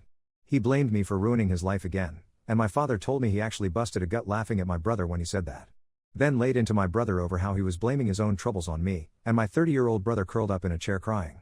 He refused to leave our parents' house that night, and stayed curled up on the couch with a bottle of booze until the next day, in which he was kicked out by our parents with a raging hangover. Our father told him he needed to apologize to me for real face-to-face, and that they'll no longer consider him their son if he doesn't. It took my brother a couple of days, but he showed up at my place with a piece of paper in hand, and read out an apology he'd pre-written. He said he was so sorry for everything he's done. He's been a crummy person, and an even crummier brother. He looked for any way he possibly could in his own head to make me the bad guy, but the excuses just aren't there anymore. He can't ever undo the things he did, but he wants to move forward, and try to mend our relationship as siblings. Starting with getting out of grandma's house. He told me he understands why none of us want to be there, and that he'll hire help. We ended up shaking hands, and having a hug, and thus far he's actually been working hard to improve on himself. Even cutting down on his drinking by a lot. As for my grandma, she did try to keep my brother from moving out, and she refused to let the movers he hired in. He had to get the help of a police officer to keep her at bay. They only had to move out one room's worth of stuff, and with the movers and my brother working at it, they got all of his stuff out of there in record time. My grandma ended up threatening to unalive herself while he was leaving, or so my brother said. But I'm pretty sure that was the exact truth because she did actually try, but in the most attention-seeking way possible. She took a bunch of pills, and then called 911 on herself. They took her to the hospital, and got her stomach pumped. Which was a bit redundant as she'd thrown up before the ambulance even arrived, but they wanted to be sure. My parents ended up getting APS involved as grandma ended up on another psyche hold, only this time in a hospital bed. During her stay they did several tests on her because she avoided doctors for years, and she was found to be in bad health. Her kidney function was low, her lungs weren't in very good shape, and she was at heavy risk of diabetes. So grandma had to be put in a care facility for her own health and safety. It actually didn't surprise me much. She was a little woman, but had some weight on her, and all her teeth had to come out when she was in her 50s because the only thing she would drink is soda, and she ate a lot of sugary foods. She especially loved chocolate. She also used to be a heavy smoker in her younger years, and I guess that did some lasting damage to her lungs. She'd been having breathing trouble for some time, but somehow hid it from us all. Doctors found that she needed to be put on oxygen, and that she can't live alone anymore. She wanted my brother to come back, and become her full-time caregiver, but he refused, and said that he just can't. He's got his own life to live, and he's got a lot to make up for with the rest of us. Well, my grandma went crazy crying, and throwing things in the hospital while screaming at us all to all get out. After she was out of the hospital, my parents worked to have grandma put in a care home. They moved a few of her personal belongings into a room there to try and make her more comfortable, but that didn't really do much of anything. She was there all of a week, and said she was incredibly miserable. All the employees treated her like a child, and she had to have an oxygen breather attached to her at all times. She also said she hated being there because, in her words, the place was filled with old people, and she hated being reminded that she's old too, and would rather be alone. She was there nearly a month before trying to unalive herself again by refusing to wear her oxygen breather, and saying she'd hang herself with the tubes. They had to put her on close observation 24/7, which only made her even more miserable. Each time we saw her, she begged us, even begged me, to take her out of that place. She missed her home, and she missed her old life, but she wasn't going anywhere because she was considered a danger to herself. Well, eventually she just seemed to accept her fate that she would spend the rest of her life living in the care home, and my grandma pretty much just shut down. She became that bitter old woman that hardly talks to anyone. We paid her regular visits, but she was never happy to see us. Me especially, and the months just blurred together with this routine. Things seemed to change a little when we told her my wife was pregnant, and she perked up at that. My wife reluctantly let her feel her belly when we visited, and that seemed to make her day. If anything, it made grandma a bit nicer to all of us, but she was generally still her mean old self. Then some time ago we found out grandma had a stroke in her sleep, and passed away. The funeral was a bit lackluster. My mother was really the only one who cried. Most of us were just really quiet the whole time, and then we had a small family reunion at my parents' house. But if anyone here was thinking we'd be singing Ding Dong the Witch is Gone, well, no. It was mostly just awkward conversations, as a lot of us didn't have much good to say about her, and she'd already passed away, so what good would it do any of us to talk about how toxic of a person she was in life either?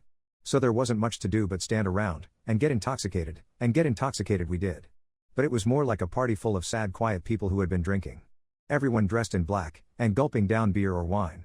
Anytime someone wanted to do something fun, it just got really awkward till they shut up or decided to stay quiet or leave, and my wife wasn't there since she stayed home after the funeral because she couldn't drink, and didn't want to be surrounded by people drinking. My brother is showing some genuine improvement.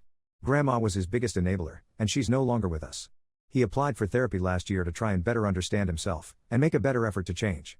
For now he's trying to help out our father with remodeling the attic in his spare time, and things are still awkward between us anytime we see each other. Right now I can't say how things will go in the long run at all, but without Grandma's toxic influence, hopefully everything will change for the better. As for Grandma's estate, well, her will was surprisingly fair. We were all certain my brother would get everything since he was her favorite, but instead my parents got her house, and they are working to get it ready to be rented out. The rest of Grandma's money and assets were pretty evenly distributed. Well, mostly, I didn't get much, but I didn't want it either. I'm doing fine. I didn't need it. I guess that concludes everything.